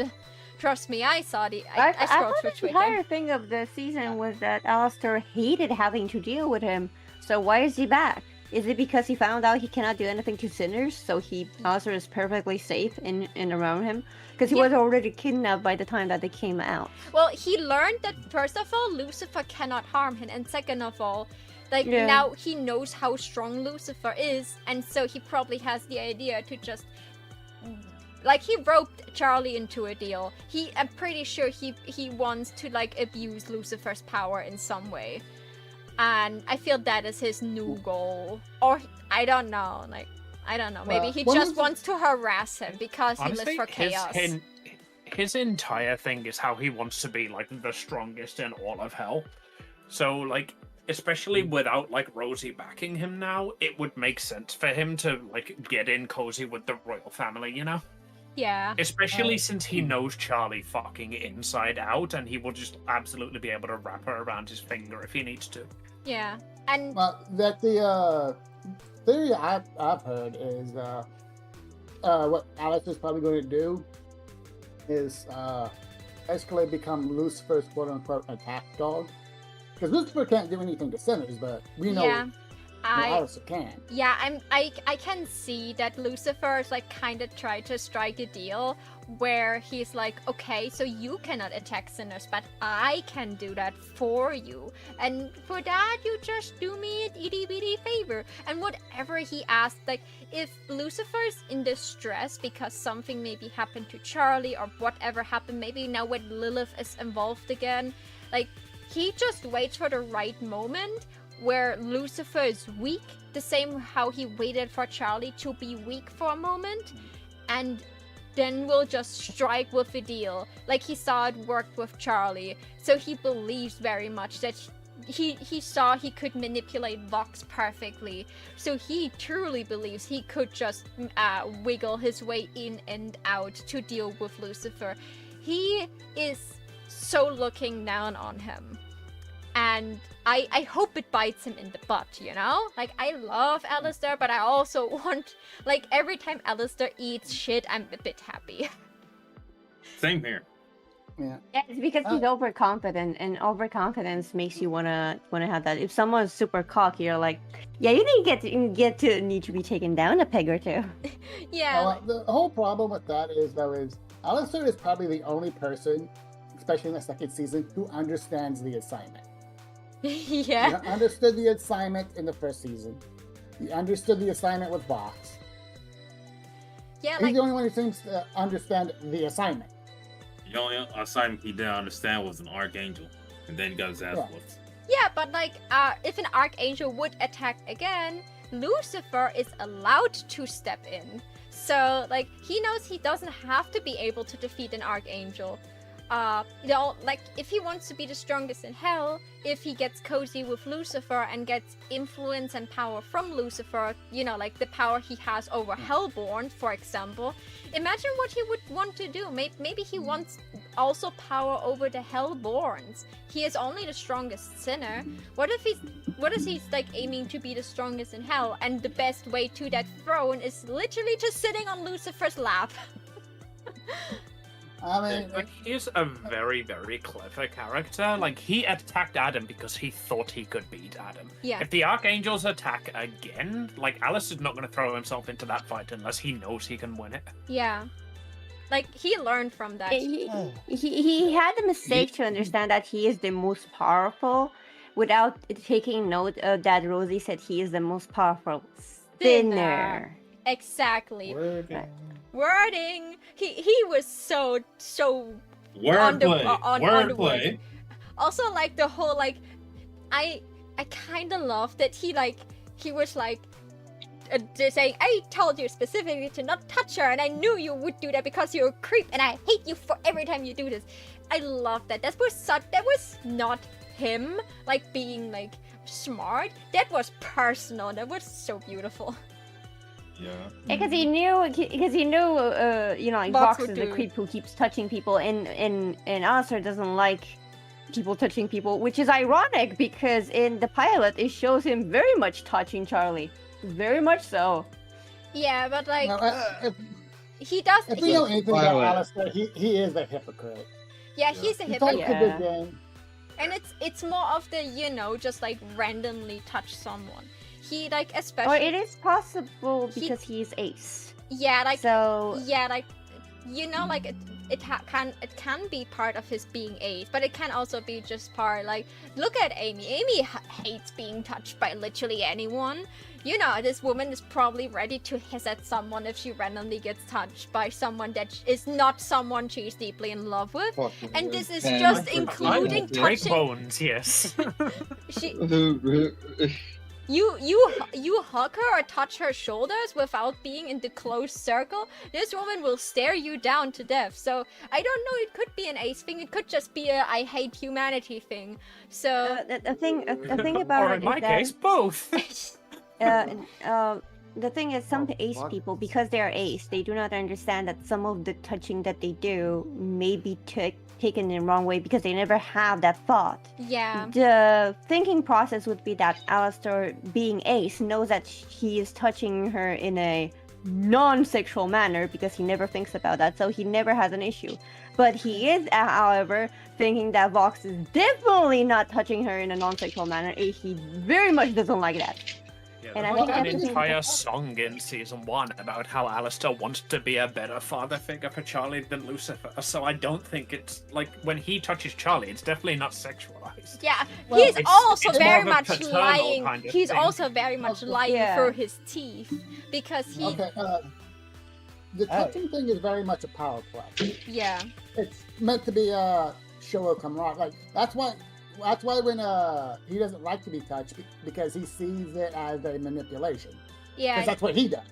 He'll touch you as a way to, pat you on the shoulder, pull you close to him like a little hug. Or It's or not- and the nothing to do degrade with ace. It's everything to do with power manipulation. and the degrading thing. Like he sometimes like pets someone's head as a degrading thing. Like him interacting and getting physical with people is either manipulation or degradation. So when someone does it Yeah, to him, it's that is control taken away from him. it's Yeah, but power. you gotta It's a power play. point out that Alistair specifically said to Vox that he is a creep. Yeah. Like, because it's true. Like, It is true. I mean, he's not wrong. He is a creep, and I'm not saying he's not a creep. It is true. He is a creep. But this wording specifically says that Alistair, thinks that he is touching Charlie inappropriately. I think it's Like, more from of a Alistair's point of general view, thing. you should not put your paws on Charlie. It's more. I think it's more of a general. I could be- Wait. Could I? I'm going to be heading out. It's already 7 for me. Yeah, so. we've been over And I'm the just time. kind of sitting here. So honestly, goodbye, everybody. It was nice being back. Nice Yeah. talking Hi, to you. Dr. Nick. And farewell. Till next time. Bye bye. Bye bye, Kure. Peace. I So, don't think he cares so much that Vox touched Charlie. I think it's more of a he hates he hates that pick of Vox because Vox would touch him. yeah. Yeah. So Vox he's would like, touch I hate the way everyone. you- But he specifically touched Alistair, and he just hates it. It aches him, and that's why he is a Yeah. creep. Yeah, it's like because Vox is always like a very handsy person, he knew he could use that.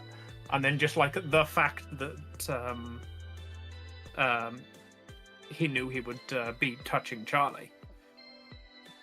Actually, that reminds me. Sorry, back to the shipping question. Yeah. You know what I would actually like to see? What? Emily and Alistair. Hell no! No. think about it. Because I saw Because- that ship online already, but well, my idea is she tried to better because, him. yeah, she betters him because it's like she saved his life. Oh, you He's mean gonna that? feel that. You mean that he feels like, you know, like he Yeah. doesn't hate Nifty. Like it's very clear that he Yeah. doesn't hate everyone. He doesn't have, and he kind of has a problem dealing with the manic characters, like the Egg Boys. Hmm. He doesn't know how to act with the Egg Boys. You can't threaten them. Hmm. You can't really tell them what to do. Same with Nifty. Nifty, you can't threaten. That just excites her. Yeah. And I guarantee you, there's no threats he can make against Emily. And Emily is pushy enough.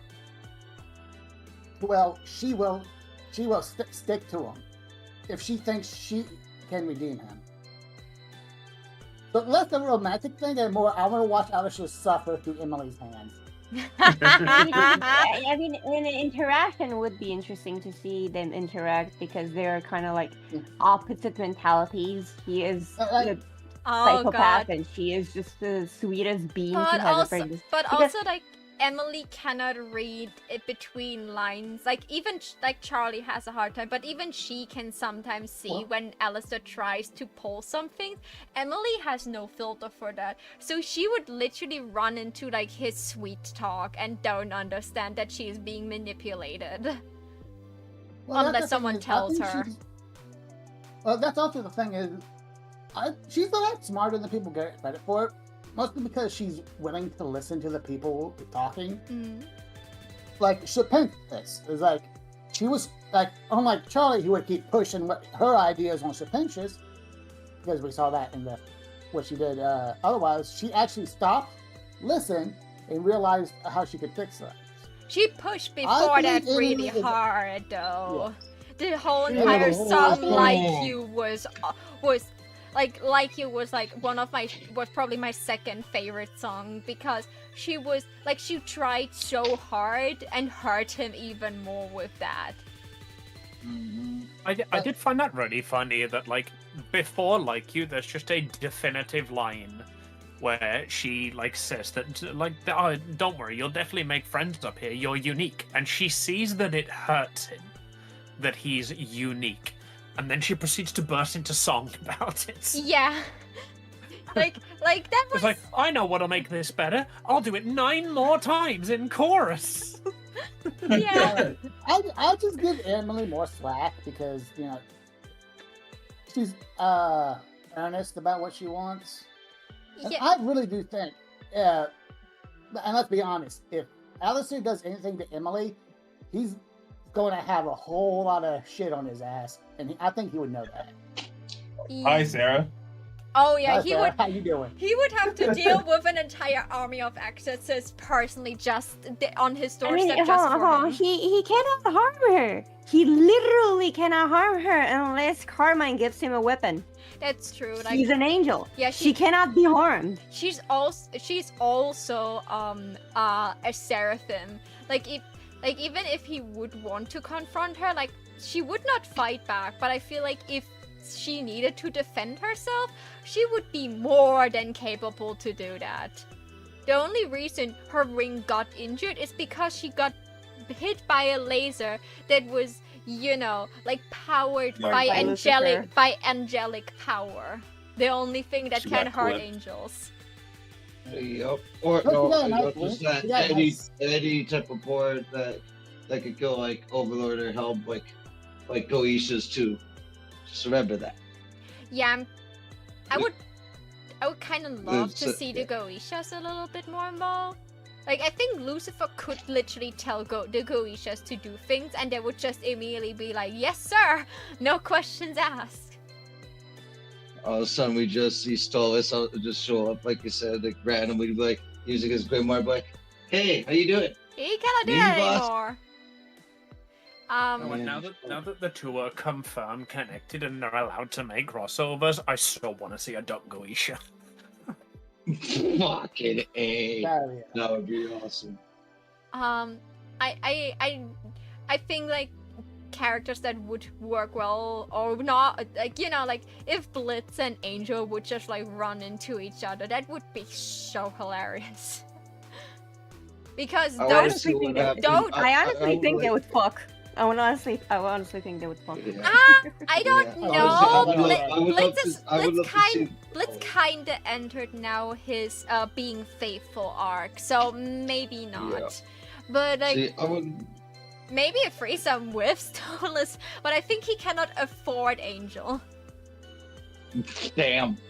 But in Damn. all honesty, I would like to see what would happen between them, like a connection between Luna and Husk. What would happen? Like, what would go down there? Would it be like a cat and dog fight, or would they actually be freaking like a good friend? Like, He would they he would actually I become don't think good friends? either of them would care enough to fight.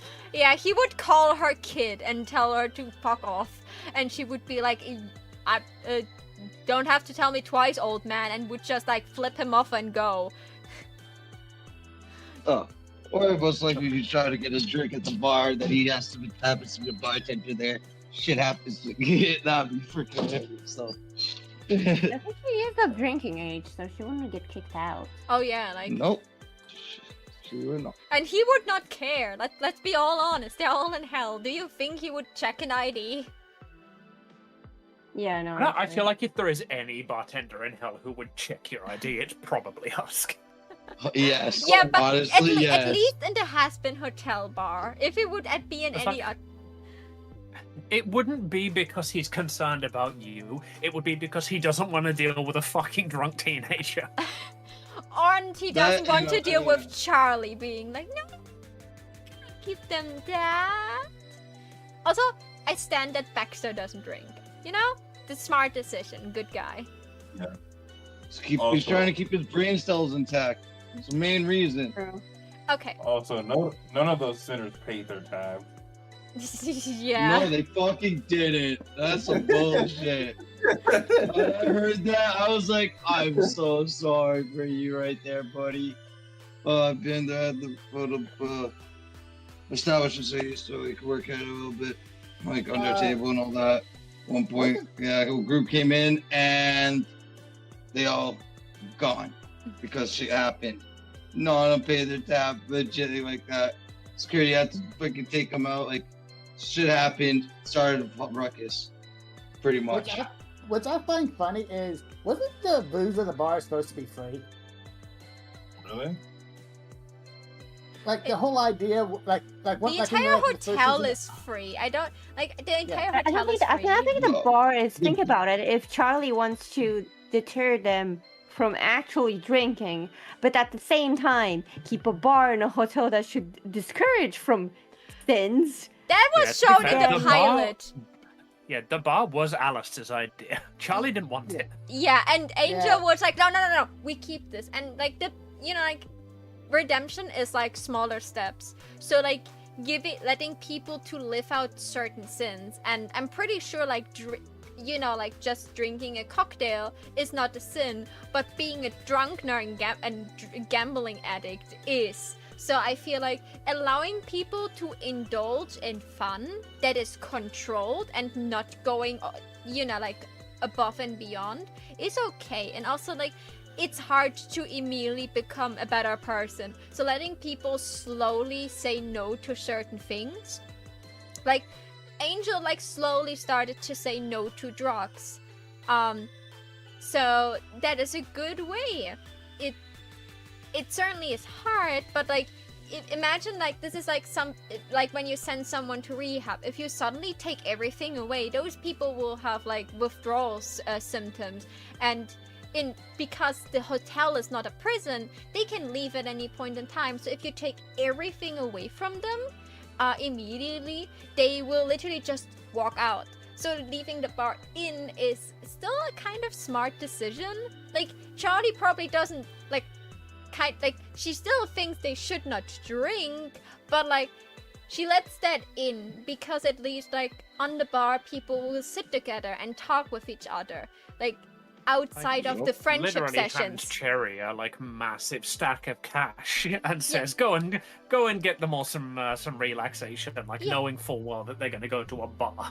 Yeah, like she No. Yeah, I went to a I think bar, at a that point, bond, they a love Stu's bars, like- place, a friggin' bondage place. I think they went to so many no, places. the episode. bondage thing was something else. That was that was the Well, that episode was like- before when they were doing trust exercises. yeah, that was the trust exercise episode. They were just like in a bar Oh. that had like rooms where you could just sneak out to have a number. Um, Yeah, The bar was next when part- I when- want sex with when- everybody. Freaking Thank you, but Pikachu. yeah. Poor Serpentius. yeah, see, like certain things, and like Serpentius probably had like sex Something it up, with many that people in episode. there, and he bought many drinks for people. But he still went to heaven because No, that was no. not the core sin no. that he committed. He didn't buy a drink for many people. He bought a drink for everybody. Exactly. It's love like Serpentius even that so when I much. said that, I was like, Okay, so he the is- sins are not, like they're not definitely the sin that matters is the sin that got you in hell. Obviously, if you're in hell, you're gonna rank up sins like nothing else. Literally, everybody in hell has like all the sins under the sun. You Yeah. just can't do without it, right? So the only sin that matters is the original sin, the one that got you in there. So, for example, if you're a drunkard, if you continued and ended up in hell because you're a drunkard, you shouldn't drink. But if you get the occasional sip, but you got into hell because you like You killed killed someone. somebody, yeah, Like one drink. drinking shouldn't be. Yeah, Yeah, Like or one fucking an drink entire and room then- of people.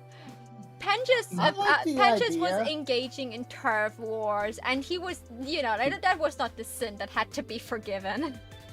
I like like the the idea that theory. from that you can extrapolate that fucking if you're fine with somebody having a drink because they're in here for being a murderer, then if they're in here for being a drunkard, are they allowed to murder people? For real. Maybe. That is very, I like- very true. Again, it Wait, doesn't matter what guys, sins guys, you do. guys. It's the sin that got you in there that matters.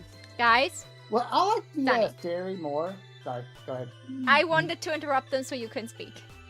Okay. Well, I like the theory that there was no that redemption really wasn't a thing till Adam literally wrote it down. No, like, Yeah? Because no, he wrote don't, it down as an archangel and the first man. no, He no. literally- That was not the I like that. thing. No. That was not the thing. No, because Yeah, that because was like her immediately. Serpentius didn't get redeemed because he stick it to the man or some shit. he was sticking it to Serpentius- Adam.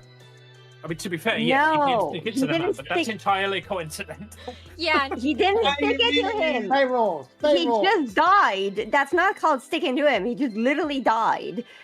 He didn't. Sticking it to the man. yeah, but he probably No. still He stole tried right it. before that and stuff.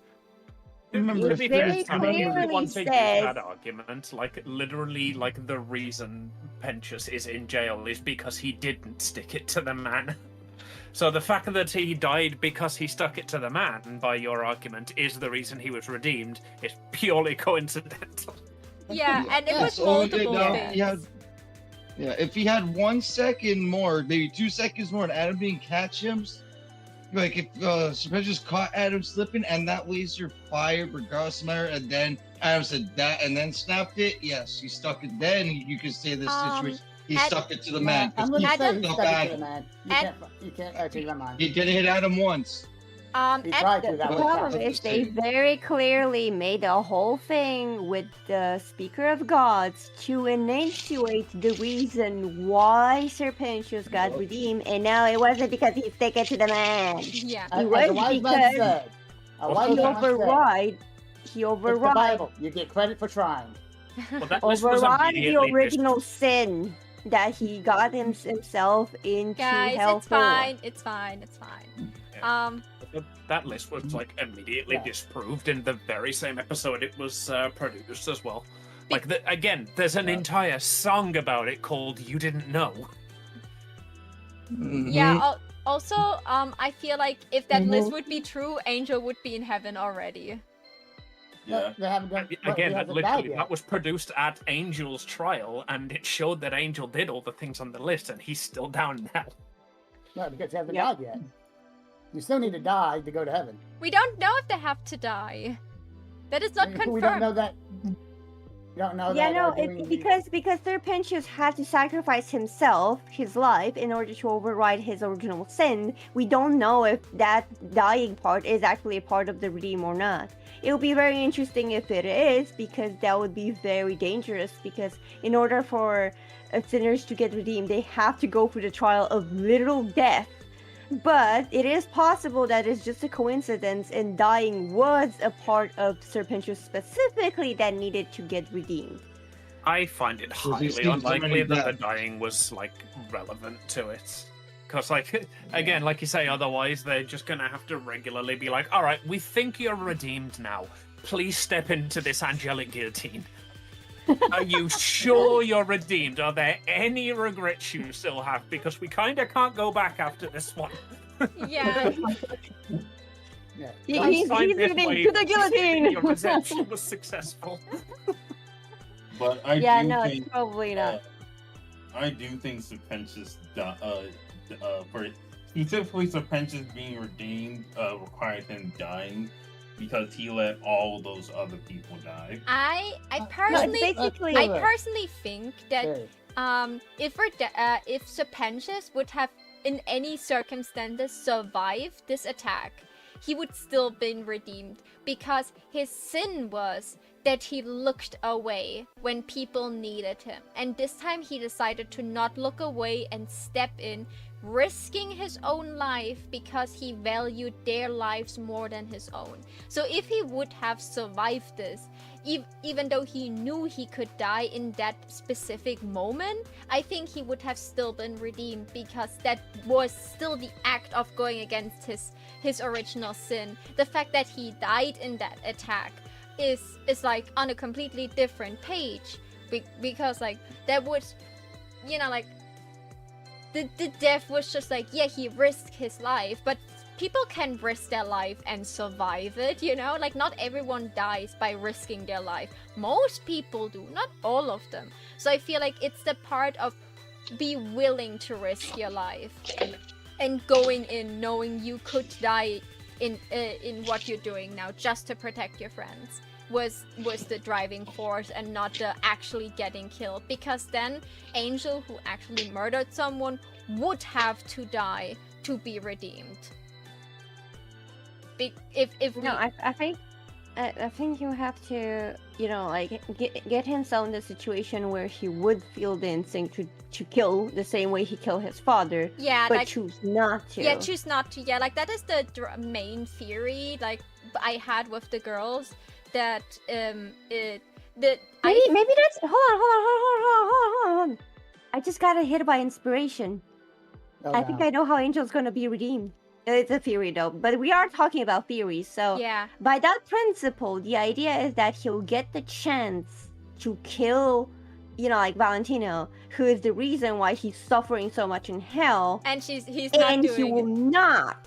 And he Yeah. will not kill him because he learned his lesson that killing is bad, right? And then he'll get redeemed. Yeah, that was my theory I thought too. that's where they were going in like the fight in the penthouse, where Angel like steps in and stops them from killing Val. But he was I under thought that's where they were hypnosis. going, and then they were just like, oh no, it's just because he's hypnotized. I was like, oh for fuck's sake.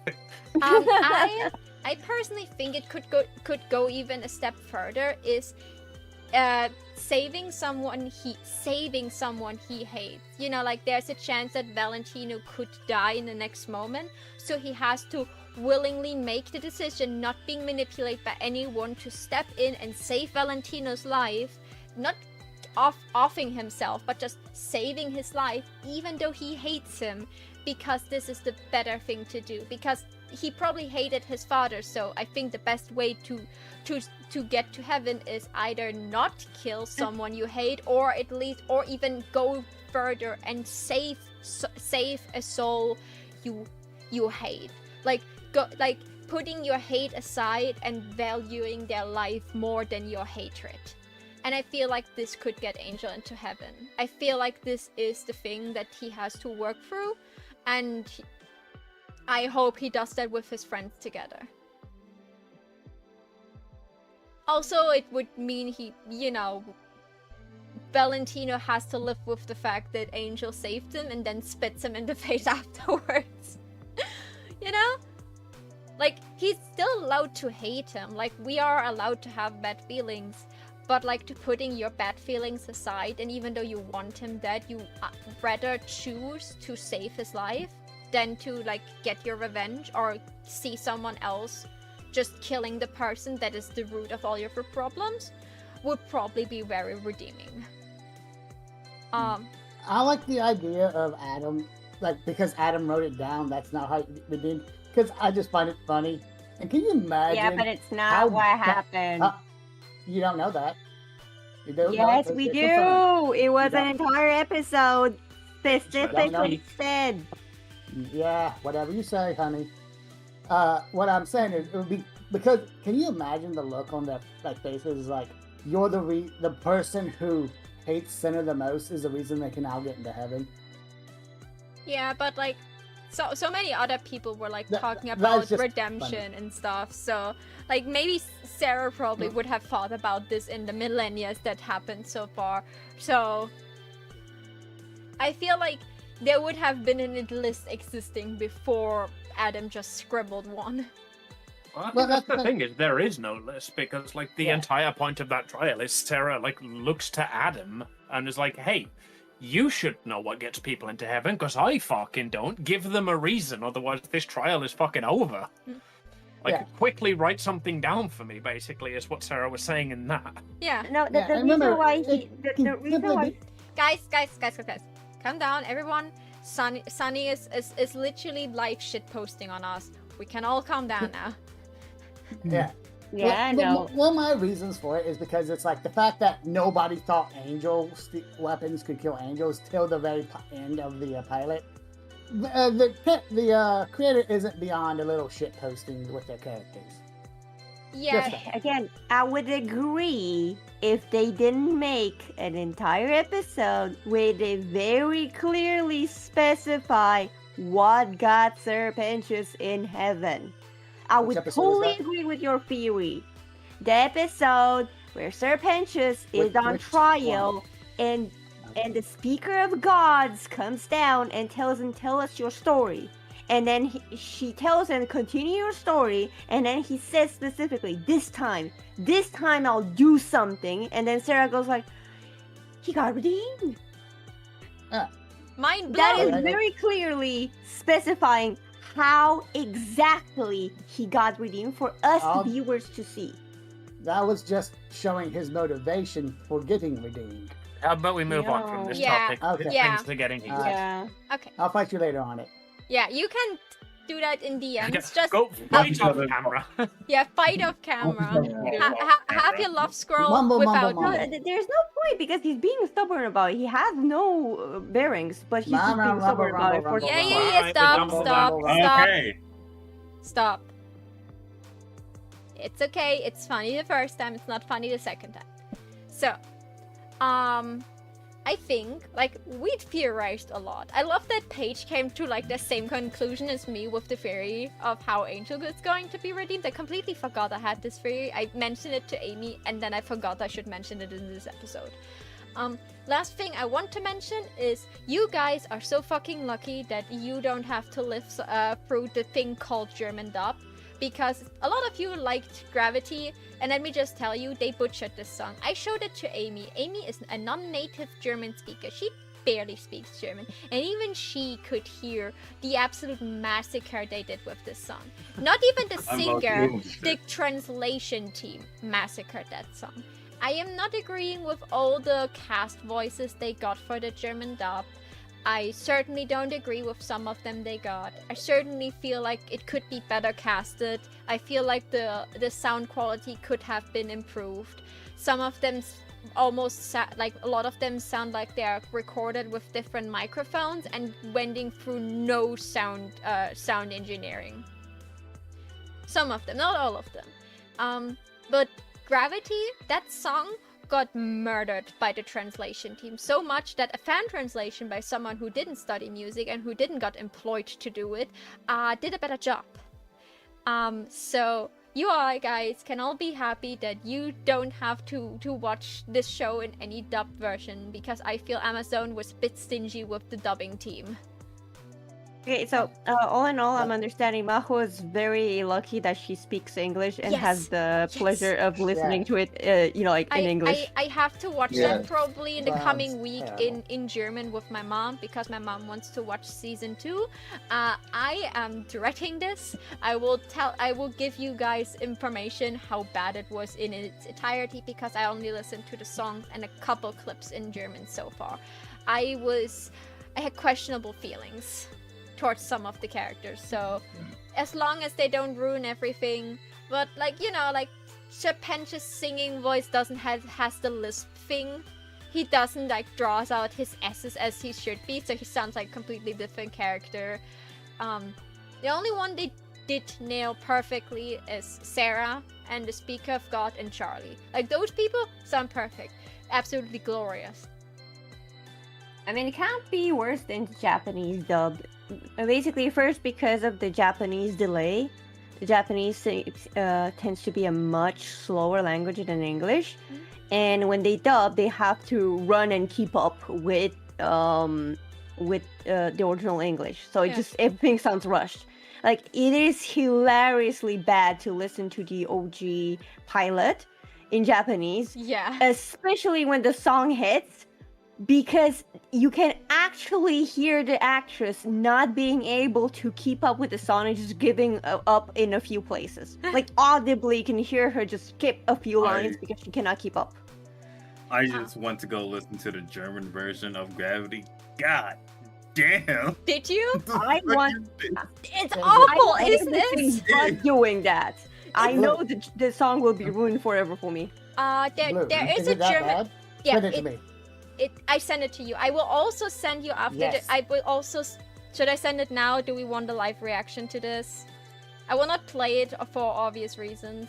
Let me quickly grab it. I w- If You- you are showing this, to Not us, I'm showing. I am confused. getting it. Everyone can listen to it on their own volition.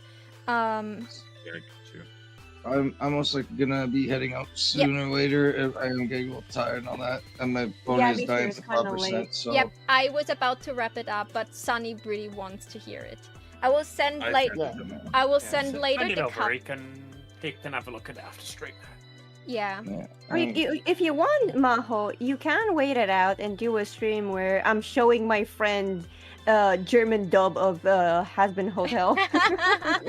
Yeah, but like, you guys don't understand it. Like, Gravity is the only song that is so bad you can hear it's bad, but the other songs are just like, they're okay. They're mediocre, except for I'm sorry, the singer they cast for Angel Dust cannot hit notes. They casted a singing voice that cannot hit notes. I am suffering. Okay, I wanted to wrap this up. I just wanted to let you guys know what the suffering is to be bilingual in instances like this. I hope you all had fun. I hope you all enjoyed talking about this. I can guarantee you guys that when season 3 comes out, we will meet up here again. I don't know when the next talk show will be and what the next talk show will be, but we will see. Are you okay? Or ignore him. That is so bad.